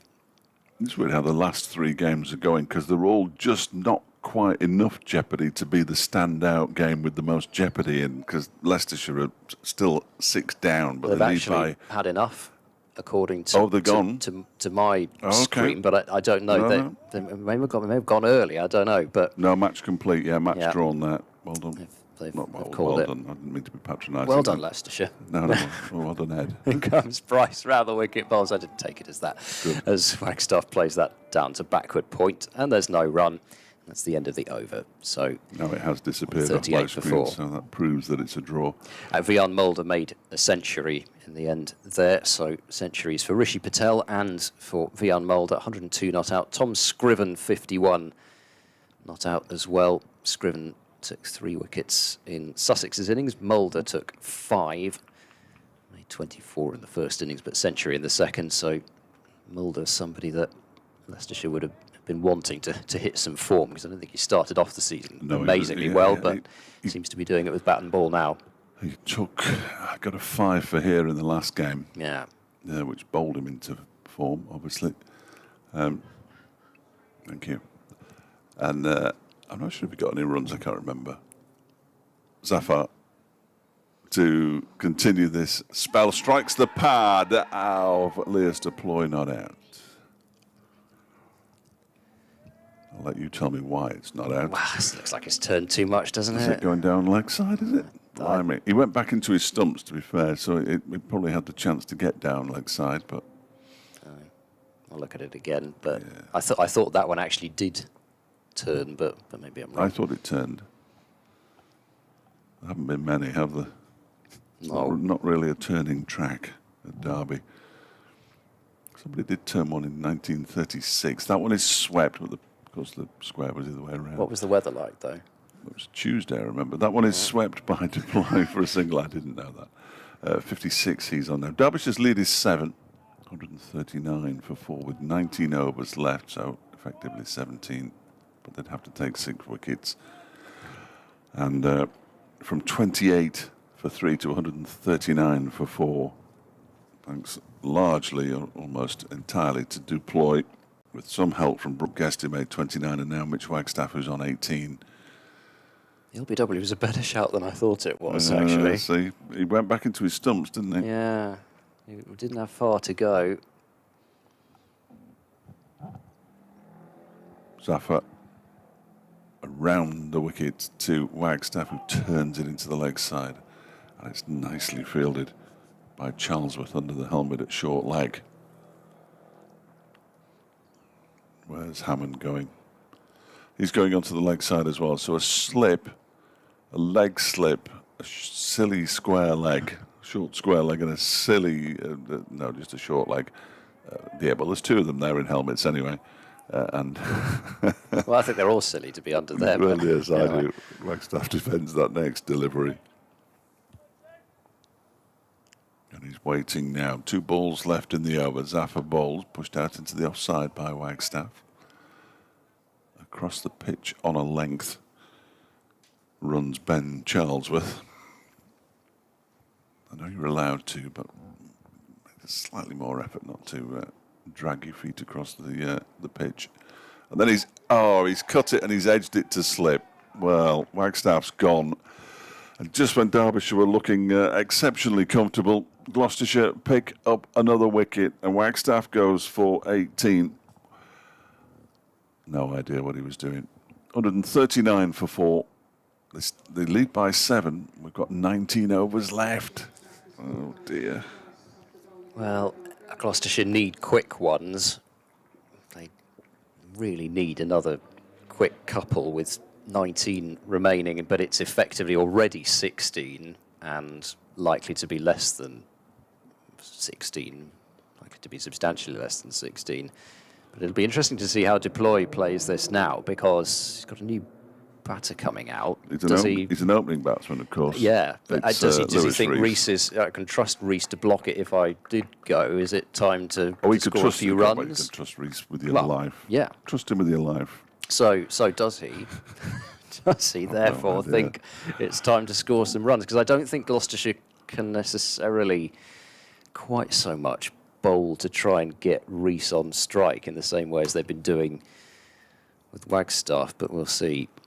Just caught the shoulder of the bat, really, as Wagstaff was looking to cut. Hammond taking the catch at slip above his head, but this time, unlike the catch that went down off deploy when he was on 32, he had far more time to line that up. Definitely Hammond.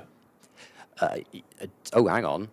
They've got Price. No, you're right. Sorry. No, I just wanted to check before I crossed Price. No, you're right. Sorry, it was Tom Price. Okay. I had no idea who it was. Yeah, so, sorry. Hammond was at short leg. Apologies for that. No, I had absolutely no idea who it was, which is why I didn't say who it was. You'll have spotted that. If I don't say somebody's name, it's because I don't know who they are, generally. No, sorry about that. No, and I'm watching Gloucestershire for the first time in a long time. I'm apologising to the Gloucestershire people who can actually see the pictures. I suspect who would have been screaming at their screens. What's this idiot doing now? No. Tom Price from the City end. Fielders are scattering towards the boundary. So well, if they give Deploy a single, he'll take it because Lewis Rees, as I say, is an opening batsman and currently has an average of 126. In fact, they're giving him a single everywhere, really. I mean, mid-off and mid-on are quite deep, particularly mid-on. Mid-off's probably the closest to the bat, and he's probably at least 30, 35 yards away. Here's Price bowling to Deploy, clipped away past umpire Bainton out to deep square. Harris fields, lobs the throw in, and Gloucestershire get what they want, which is Rees to face. Deploy up to 57. The lead is 8. 140 now for 5. Yeah, something still fairly remarkable has to happen, I feel. It needs an over that produces a couple of wickets. Really get into that lower order, but there's still batting to come. Rees facing his first ball. There are 3 slips. There's a short mid-wicket. And here comes Tom Price. He's in and he bowls. And Rees works that one away into the leg side, fielded by Harris at mid-wicket, and there's no run. So results this round. Yesterday, a 10-wicket win for Glamorgan in the second division, which means that they're 4th. Leicestershire are 1 point ahead of Glamorgan in 3rd with 60 points. Sussex now 2nd with 64. Price bowls full. It's driven away by Rees, not stopped cleanly by Van Buren, but he's kept it close enough to him, and there's no run. So it's a 18-point lead at the top for Durham, who've won 3 of their 5 now with a draw and a loss. So 18 points ahead of Sussex. Leicestershire 3rd, Glamorgan 4th, Worcestershire in 5th. 12 points behind Glamorgan in 4th. Price in bowls, beats Rees. Good ball, angling across him. Rees went forward looking to defend, covered the line of off stump, and the ball, I think, mostly angled across him, but we shall see. Perhaps it deviated more than that, but the 35th over, I would be surprised if I looked at the replay and saw that it really did masses. Oh, actually it did. It looked like it moved a bit off the pitch, which is surprising for this time of the innings. Cloud covers returned, which may help. Forward goes Rees and pushes that one out into the covers, and it's fielded by Van Buren at mid-off. There's no run. I have no idea why that would help, but there we go. Maybe it will, maybe it won't. Who knows? We'll find out, I suppose. Division 1-wise, yesterday there were wins for Nottinghamshire over Northamptonshire by an innings and 25. Warwickshire defeating Essex by 4 wickets. Today, draw between Lancashire and Somerset.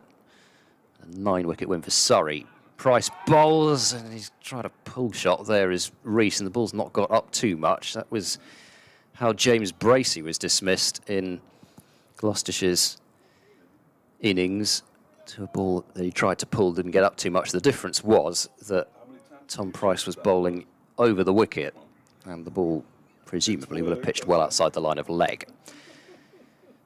So Tom Price, 8 overs, 2 maidens, 2 for 26. Derbyshire 140 for 5. Have seen off another over. 18 remain.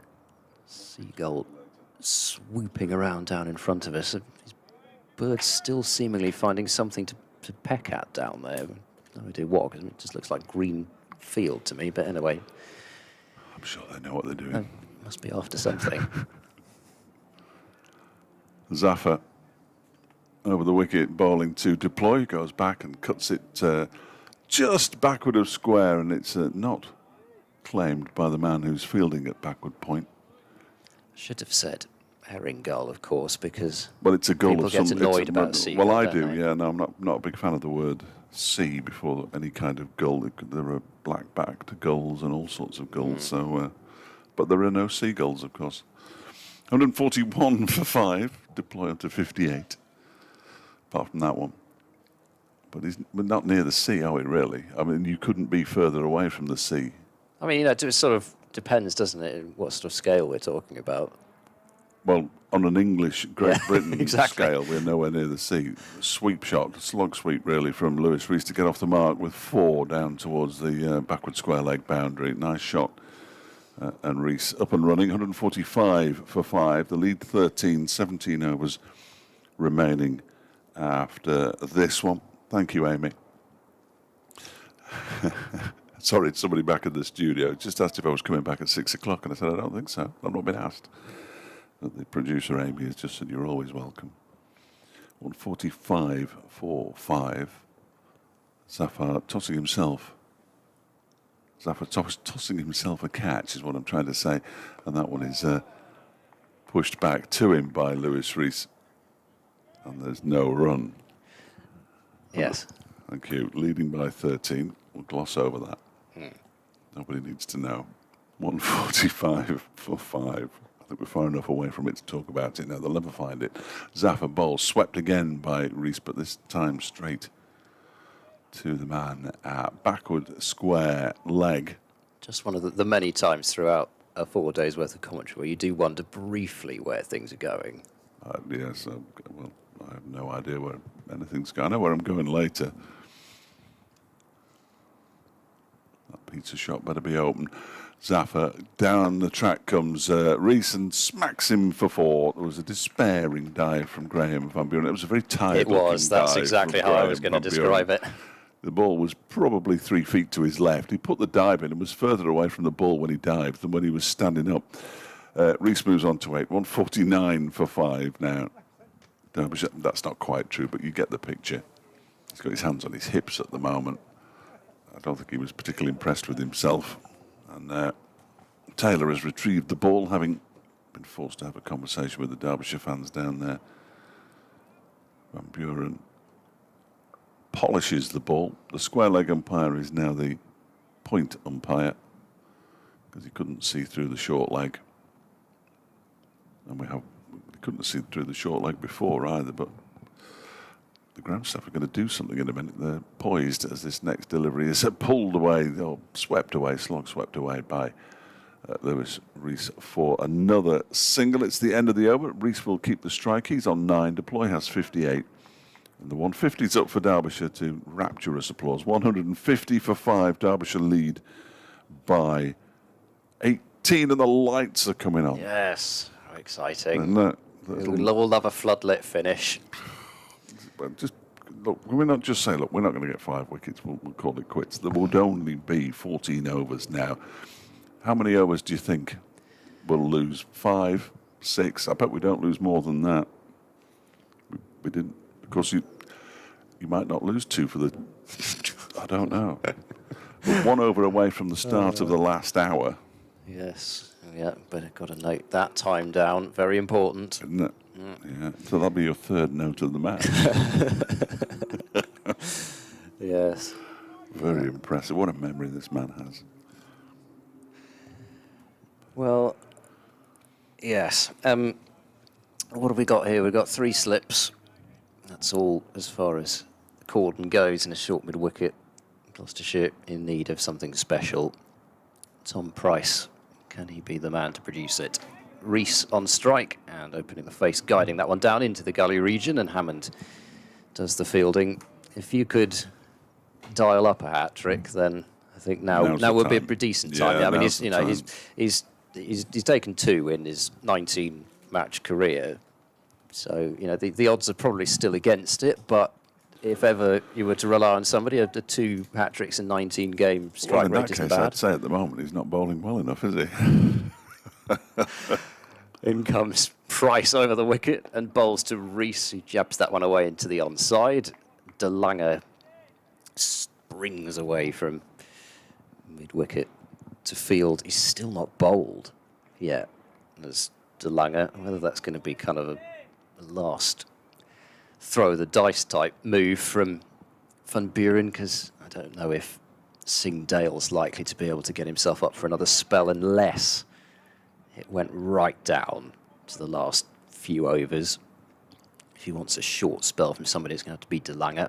Price bowling to Rees, who drives away. Good stop by Zafar Gohar away to his left-hand side at backward point. And it is still important in this situation that Gloucestershire save every run that they can, because needless to say, they're going to have to now score those runs themselves, which will take more time. Just to prove my point, Drew has sent me a link to a Facebook page for the Furthest from the Sea Festival, which is Derby's festival of music and comedy and arts. And that's... we are furthest from the sea of anywhere in this country. Right. That's good to know. Price bowls round the wicket. It's dropped away out into the covers by Rees. There's a gap there.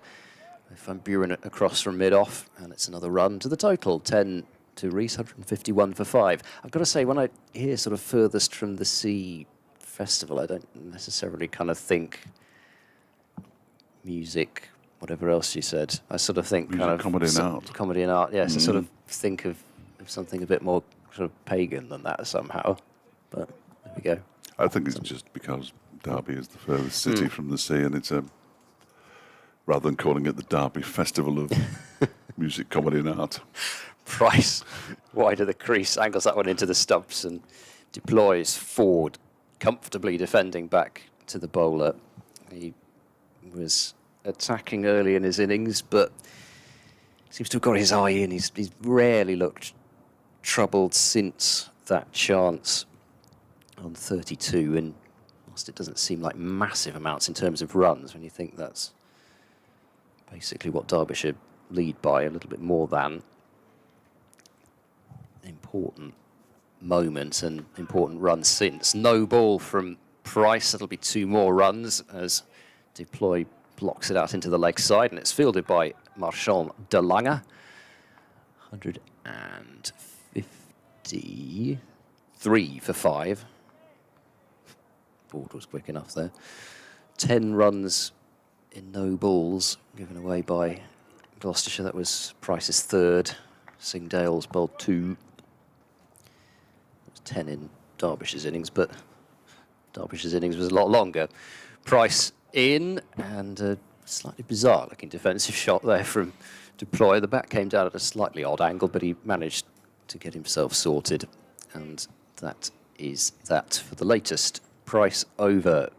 153 for 5. The time is 5:40, and it is the last hour. It's the last hour, everybody. It's the last hour. hour. It's the last hour. The very last. But you still lose 2 overs between innings in the last hour, as we discovered last week. Eventually discovered last week, once they'd phoned the ECB and, I don't know, KGB, CIA. Everybody was phoned last week. And then we got an explanation from the match referee in which he didn't explain anything. Despite asking him 2 questions, he steadfastly just papped on about what he was saying in the first place. We had to clarify. What did you have to clarify? Well, we had to clarify. But the players had been told you didn't lose 2 overs. That's why we were clarifying. Excellent. But what were you clarifying? Well, we had to clarify it. You can go now. Here's Taylor back into the attack, and that's turned into the leg side by Lewis Rees, the first delivery of Matt Taylor's new over. Down towards long leg, where it's fielded by Singh Dale. 154 for 5, 11 to Rees. 22 the lead. We would now have 13 overs. So still not safe, which means they will carry on. But you would expect them to be safe. But they're not. It's a bit like not mathematically certain of avoiding relegation. This next delivery is clipped into the leg side by Duploy, and they go through for another single. The 12th man, Jack Taylor, does the fielding on this occasion. And it's also just the way that things are looking out there as well, isn't it? I mean, obviously, particularly the wicket of Deploy just about would still change things, but Yeah. it just doesn't seem that likely at this point. However, it may still happen. I can't rule it out. Well, we've been joined by Sports Extra. It's very exciting. Here comes Taylor again and bowls to Lewis Rees. This one, well, it's a bit closer than anybody ever imagined at 11 o'clock this morning, just to try to fill in one or two of the blanks that there might be in the Sports Extra listeners' knowledge of what's happening here at the County Ground in Derby. Derbyshire 155 for 5. They lead by 23. There are 15 overs and 3 balls left, as we discovered last week when there was an absolute shambles of a finish here. You do lose 2 overs for the change of innings in the final hour. That one was played into the leg side by Lewis Rees, and there's no run. But at the start of the day, Derbyshire, who declared on 251 for 9, had Gloucestershire 195 for 5. Well, game's heading for a draw, clearly. Well, it continued to look like it was going to be a draw even up to lunch, but then we had a 99-run 9th wicket stand between Zafar and Matt Taylor. Remarkable. As Taylor goes in now, bowls, and there's a swish outside the off stump from Lewis Rees there. It goes through to James Bracey. He didn't contact. Could only have ended one way. The lights are on here, incidentally, so it might be doing a little bit more than it has been most of the day. Zafar made 53. Matt Taylor was unbeaten on a career best 57. Earlier, Ben Charlesworth, who had a century there for the taking, played an inexplicable shot to be caught by Brooke Guest for 87. Career high score. Should have made 3 figures. And eventually they were bowled out for 383. That was a lead of 132. Surely Derbyshire wouldn't be in any trouble. In goes Taylor outside the off stump, left alone by Lewis Rees, end of the over, 155 for 5. Well, in next to no time, they were 28 for 3. Kame, who was a Centurion, Harry Kame in the first innings, was dismissed for 14. Haider Ali made 6, and Wayne Mountain had a 4-ball duck. 28 for 3, trailing by 104, and not even at tea. Enter Leas Deploy, the Derbyshire skipper, who basically was attacking from the start. He's on 59 off 69. He's been playing on a completely different pitch to all the other Derbyshire batsmen. Brooke Guest went after tea for 29. Mitch Wagstaff went for 18. He's making his first-class debut. They were 139 for 5 at that stage, leading by 7. They now lead by 23.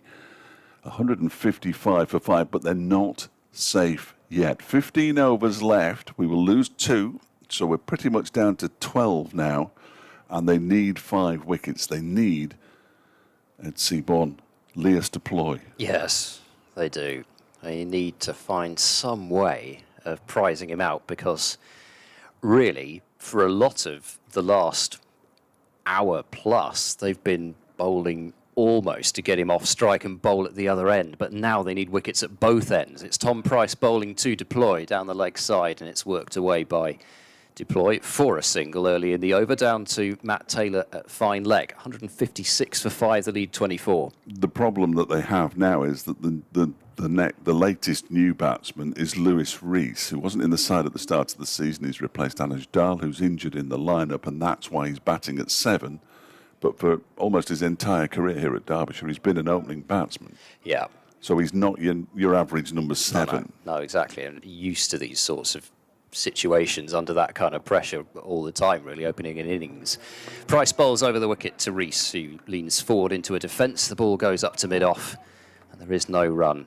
From a Gloucestershire point of view, a lot of good things have happened in this game. However, the result finishes. They bowled well in the first innings. Matt Taylor, in his first game of the season back from injury. First game since July, took 3 for 47. Ajit Singh Dale has bowled with pace and aggression, with 3 for 50 in the first innings and 2 for 47 in the second. And the efforts of Ben Charlesworth in particular in his first game of the season could prove vital down the line. Price bowls full. It's driven down the ground by Rees. Nice looking shot. It'll be at least a couple of runs. That will be all, as the fielder won't even bother throwing it in. It's Singh Dale down there in the distance. 158 for 5 with those 2 runs. Rees moves on to 13. This innings, 2 wickets for Singh Dale and for Tom Price is bowling now. Price got rid of Haider Ali and Wayne Madsen, 2 of the key wickets in this Derbyshire side. But they've been defied by Deploy so far. Here is Price bowling to Rees, angles that one across the left-hander, and through it goes to James Bracey. And from Gloucestershire's point of view, it's yet another game where they've lost a full day plus plenty more due to the weather. It's been a miserable start to the season as far as the weather is concerned. And they may well be 4 draws and an abandonment from their first 5 games. You'd settle for that. But they won't, if it does end in a draw, they won't be bottom of the table quite. Steady. Price bowls to Rees, who drops that one out into the offside. There's no run. I was only informing people. I was almost starting to like you for a moment there. But you've gone back a couple of pegs. I was only informing people. And actually, if I'm right in looking at this correctly, neither will Derbyshire. Oh, really? Because Yorkshire will be bottom. No. After having lost Yorkshire on 33, that table's not been updated yet, so Derbyshire will have 4 plus, hasn't it? Yeah, it's got 5. Oh, no, it hasn't got the Derbyshire update, but it's Yorkshire's. That's what I mean. It hasn't updated Derbyshire and Gloucestershire's yet. Derbyshire will get 4, they'll move to 32. Yeah, 4 plus the 5 for the forgot draw. the 5. Ed Seaborn, what a nice man. Price bowls to Rees, who plays that one up the surface, and there's no run. I haven't personally awarded the 5 points. I think it's sort of in the regulations, but I'm happy to have you believe that I have. End of the over, 158 for 5. Derbyshire lead by 26, and there are 14 overs left. Well, listen, you're as likely to know the regulations and the laws as the umpires from last week. If there is an end to this Derbyshire innings, and I'm not entirely certain there will be, of course, Law 12.8 applies, as everybody will know that. But just to clarify, Law 12.8, if you want to know the exact wording of that, I suggest you look it up yourselves. I'm going to do it now. It took them 20 minutes to look it up last week. And then we ended up not having 3 overs, we had 1, and Colin Ackerman bowled an over in 7.4 seconds or thereabouts. It was the most remarkable over I think I've ever seen, to Haider Ali, who defended everyone straight back to him. It was just cricket killing itself. And that was after a phone call to the ECB. Here's Taylor in from the racecourse end, bowling to Deploy, who guides this out to backward point. And they go through for another single. They're leading by 27 now, 159 for 5. Deploy moves on to 61. There would only be 11 overs, so it's up to 3 and over, the requirement, near enough. That's the only thing I'm interested in, not the 5 points. But who'd have thought? No, I better not go there. Not on national radio. 159 for 5. Deutsche might be listening on his way home. Next delivery is edged into the ground by Lewis Rees. It actually smashes into the right wrist, it looks like, of Hammond. And the wicketkeeper James Bracey, despite having pads on, has raced all the way down to the boundary and kept them down to a couple. That's a good effort. He looks in some trouble there, though, Miles Hammond, doesn't he? Yeah, it bounced in front of him, and then it just awkward bounce. And it seemed to bounce actually quite high up onto his hand there of Ben Charlesworth, but it was a nasty one to deal with because it was never going to be able to take the catch, and then it's just, well, you just try and hope you get something behind it, but you don't have the benefit, as James Bracey does, of having wicket-keeping pads to help block things or he's gloves. Got fielding pads on there. He could have he does have the shin pads, with that's his true. knees, I suppose, but Rees drives this next delivery from Taylor up to mid-on. And there's no run. 161 for 5. Derbyshire leading by 29. I didn't think at any stage today I would be able to say they were leading, in all honesty, because it didn't. Well, we thought. No, we didn't. That would be wrong. I'm lumping it in with the rest of us fools here. We thought this game was dead once Gloucestershire didn't declare overnight as Taylor bowls to Rees, who drives it square on the offside. And there's no run. There appeared to be discussions between the two captains. There was a lot of pointing towards the scoreboard. There was some shrugging of shoulders from Lears to Ploy, and we all thought, well, that's it. And Gloucestershire batted on, and it proved to be a very wise move by Graham Van Buren and the rest of the brains trust at Gloucestershire. They made 383. They led by 132. And we could almost predict what was going to happen next. Taylor's in, bowls to Lewis Rees. It was quite wide outside the off stump. It didn't bounce, and he ended up groping for it. He still looks determined to make this as interesting as he can, does Rees, with these flashes outside the off stump. Because really now, all he needs to do is just leave those alone. But I think, lead of 50. Well, true. True. Not true at all. Not true at all. No bonus points in the second innings, of course. No, indeed. As Gloucestershire know all too well. There weren't many for Derbyshire in the first innings. In goes Taylor, and that's clipped into the leg side, down towards long leg by Lewis Rees. And he picks up a single and pinches the strike and moves on to 16. Ploy has 61. The partnership, 23 off 37 deliveries, has got Derbyshire into calmer waters after the dismissal of Mitch Wagstaff. They lead by 30 at 162 for 5. But being serious about the batting points. Well, I'm going to be, because I usually am. That's just bore people to death by being serious. Not at all. The batting points for Gloucestershire, I mean, you come into the game, yes, several mitigating circumstances, which I think are ignored by some that haven't watched Gloucestershire this season. Name names. Where, you're batting first on a pitch that doesn't get covered properly due to a malfunction beyond anyone's control in the first game of the season, a match which didn't even take place in the second round. Just making notes. His balls, that's driven down the ground by Rees. He's not timed it to perfection, but he may have enough on it. Fielder goes into the slide and takes the ball over the boundary with him. So 4 runs to Rees to move him on to 20. The lead is up to 34. Derbyshire 166 for 5.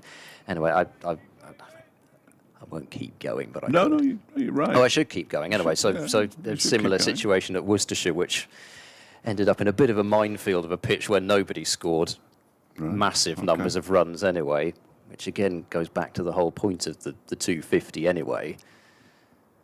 It's the floor for the bonus points. Price into Rees and worked away towards mid-wicket for no run. So you can't beat a bit of meddling with the bonus points, though, can you? I would say the only, the game against Sussex was the one which, really would rank it, given the fact that Sussex scored 455 for 5 declared, and then Gloucestershire went out and got bowled out, yes, for 248, so they were quite close to one, but they were 187 for 9, so they did quite well even to get as close as that to the bonus point. But it's not just this season. In all seriousness, it's not just this season. They have struggled. They struggled last season as well for batting points. Price bowls outside the off-stump to Rees, and there's no shot. I did use this stat last game, so apologies for the repetition. But come on, you've got a new stats. You're in Derby now. We're not having second-hand old stats.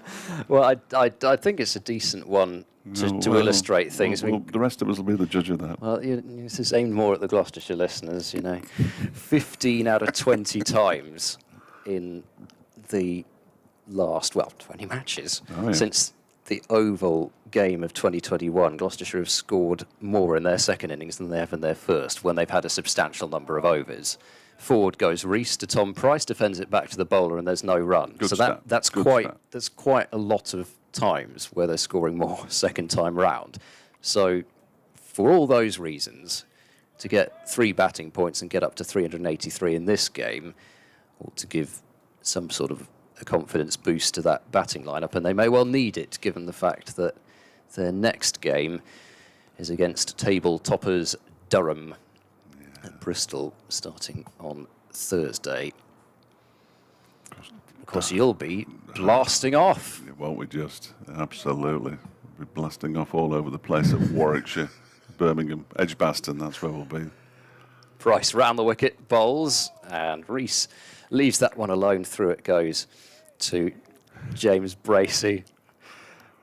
Kevin Howells wants more stats. There are no more stats. Well, there are, but they're about the T20 blast, and I'd save those for they're not doing them. Not now. There's far too much jeopardy in this game for me to do those stats now. Slightly less jeopardy than when Kevin Howells came to us, but of course we're the only game still going. So while it was an honour that Kevin Howells threw to us in a game between the bottom two in the second, I mean, he's the only game he could have gone to. Price in bowls, very full. It's worked away on the onside, straight to Zafar at square leg. There's no run, so another over goes by. So even if Gloucestershire take 5 wickets in 6 balls, what would they have? 9 overs to get 35. I mean, that in itself would be doable, but that does require something rather unlikely. If I was Kevin Howells, I would stand by for a shaking of hands in 3 overs' time. That would be my guess. Chris Dent's bowling for the first time in the match. What does that tell us? Does it tell us anything? Chris Dent is bowling. For the first time in the match? Gorgeous. Yes, well, apart from being gorgeous, does it tell us that they've thrown the towel in? I think it tells us that we are very close to the end. Excellent. Yes. That's what I wanted to hear. Because I'm not sure that Chris Dent has bowled at least since 2019. Well, it's not quite Dane Villas and George Hill, but it's not far off, is it? George Bell, yes. Bell, sorry, yeah. It's not far off. I haven't commentated on Chris Dent, but he used to bowl a lot. He used to bowl quite a lot in T20 cricket. No, I'd love for you to have it. Thank you very much indeed. 12 overs remain. Derbyshire lead by 34, 166 for 5. Derbyshire's games have gone like this season, where they've lost days to the weather and still ended up playing at 7 o'clock on a Sunday night. Dent bowls to Deploy, who pushes this one up to Graham Van Buren at a wideish mid-off. He's bowling seam up as well. Well, that's pretty much what it looks like. I've only ever seen him bowl slow left armers before, I think. I don't think I've seen him bowl seam up. Because the lights are on, you see. He's going to get a bit through the air and perhaps something off the pitch, and Lewis Deploy has smashed that into the offside, but straight to a fielder. There is no run. Marcus Harris has bowled an over this season. It was a maiden over at the start of proceeding when nobody knew what he bowled because it wasn't even listed on his profile. Could you tell after he'd bowled it? This one is played off the back foot by Deploy up to Van Buren. Again, the fielder from the previous ball was Tom Price. Oh, he's not happy with the foot marks. We might need the ground staff out. We need some more of that sickly green sawdust, I think. Which has been conspicuous by its absence today, which is great news. There's a tiny little tuft of it there, but that's it. If anybody had seen the county ground on Thursday afternoon about 4 o'clock as Dent bowls, and it's pushed by Deploy up towards mid-on, where it's fielded by Matt Taylor, you wouldn't have given tuppence for any play being staged at any time soon. It was almost entirely underwater. Neil Godrich and the rest of the ground staff did a remarkable job to get us underway at 2 o'clock on day 2. Dent is in again. That was a quicker delivery, I fancy, and it almost caught Deploy out as he has to slam his bat down on it and push it back to the bowler. One more ball to go, and Dent will also have a maiden over this season. How exciting is that? And it is now 6 o'clock, so yeah, of course it is. Here's Dent. Over the wicket bowls, and he chops it into the ground. Lewis Deploy out towards Tom Price in the covers, and he does bowl a maiden. And I think, I thought, yes, they are going to shake hands. They're shaking hands, and this game has ended in a draw with 11 overs remaining, and Derbyshire on 166 for 5 with a lead of 34. Lewis Rees on 20, Lewis Deploy on 61. Considering the conditions on Thursday and into Friday, it's been absolutely remarkable that we've got any cricket at all in here at the county ground in Derby. But This one has finished in a draw. Derbyshire take 9 points. Gloucestershire will take 11 points away with them, and the bottom two are no longer the bottom two, although one of them is still in the bottom two in the second division. Gloucestershire will have one more go against Durham before T20 starts at picking up more points in the Championship. Derbyshire goes straight into T20 mode now, if there is a mode. I think they've got a couple of friendlies on Tuesday and a couple of friendlies on Thursday. Can't wait. I'm sure. And then we go to Edgbaston on Saturday for a home game against Lancashire for reasons that are far too complicated to explain here without me getting into all sorts of trouble. Ed, it's been a delight. I don't know if Kevin Hells wants us to pass straight back to him now, but Kevin, if you're listening, we finished. It's finished in a draw. We didn't think we'd get this far, in all honesty, but we have done. Last match standing, Derbyshire against Gloucestershire, ends in a draw. Well, if he hasn't taken up the reins, it's his own fault now, isn't it? We gave him a very long gap there. I echo what you said. It's been an absolute pleasure to be here. They've been made to feel extremely welcome by everyone in the press box and we try. The scorers, etc. It's been a joy. It's just been a shame that the weather has once again played a large part in things, ruining a full day plus worth of cricket. And Gloucestershire have played good cricket here for the most part. They won an important toss, I think, on day one, and it was tricky out there to start with. Harry Kane batted superbly for his century, I thought. Certainly the standout in that 251. Nobody else got above 37. And I think the headline for Gloucestershire is first batting points, but also the performances of the two players who've come into the side this round, Matt Taylor and Ben Charlesworth, both standing out with bat and with ball. Ajit Singh Dale, I think, was particularly impressive with the ball as well, but a decent team performance from Gloucestershire. But once again, they come away from a game with a draw. It's 4 draws and an abandonment from their first 5 games, and they will hope to get 4 days' worth of cricket against Durham and hope that they can come out on top, as they did the last time the two sides met at Bristol. Thanks, Ed. No, it's been an absolute delight. An absolute delight. I've enjoyed. Oh gosh, I've enjoyed it all mostly. And Derbyshire go into the T20 without a win in the county championship, but at least they didn't lose this one. Thank you very much for listening. If you're still with us now, you are an absolute glutton for punishment. But thank you very much for sticking with us. Ed will speak to you again on Thursday. I'll speak to you from Edgbaston on Saturday afternoon. I think we're off air now. It's the blast off. That's all you need to know. Look it up yourselves.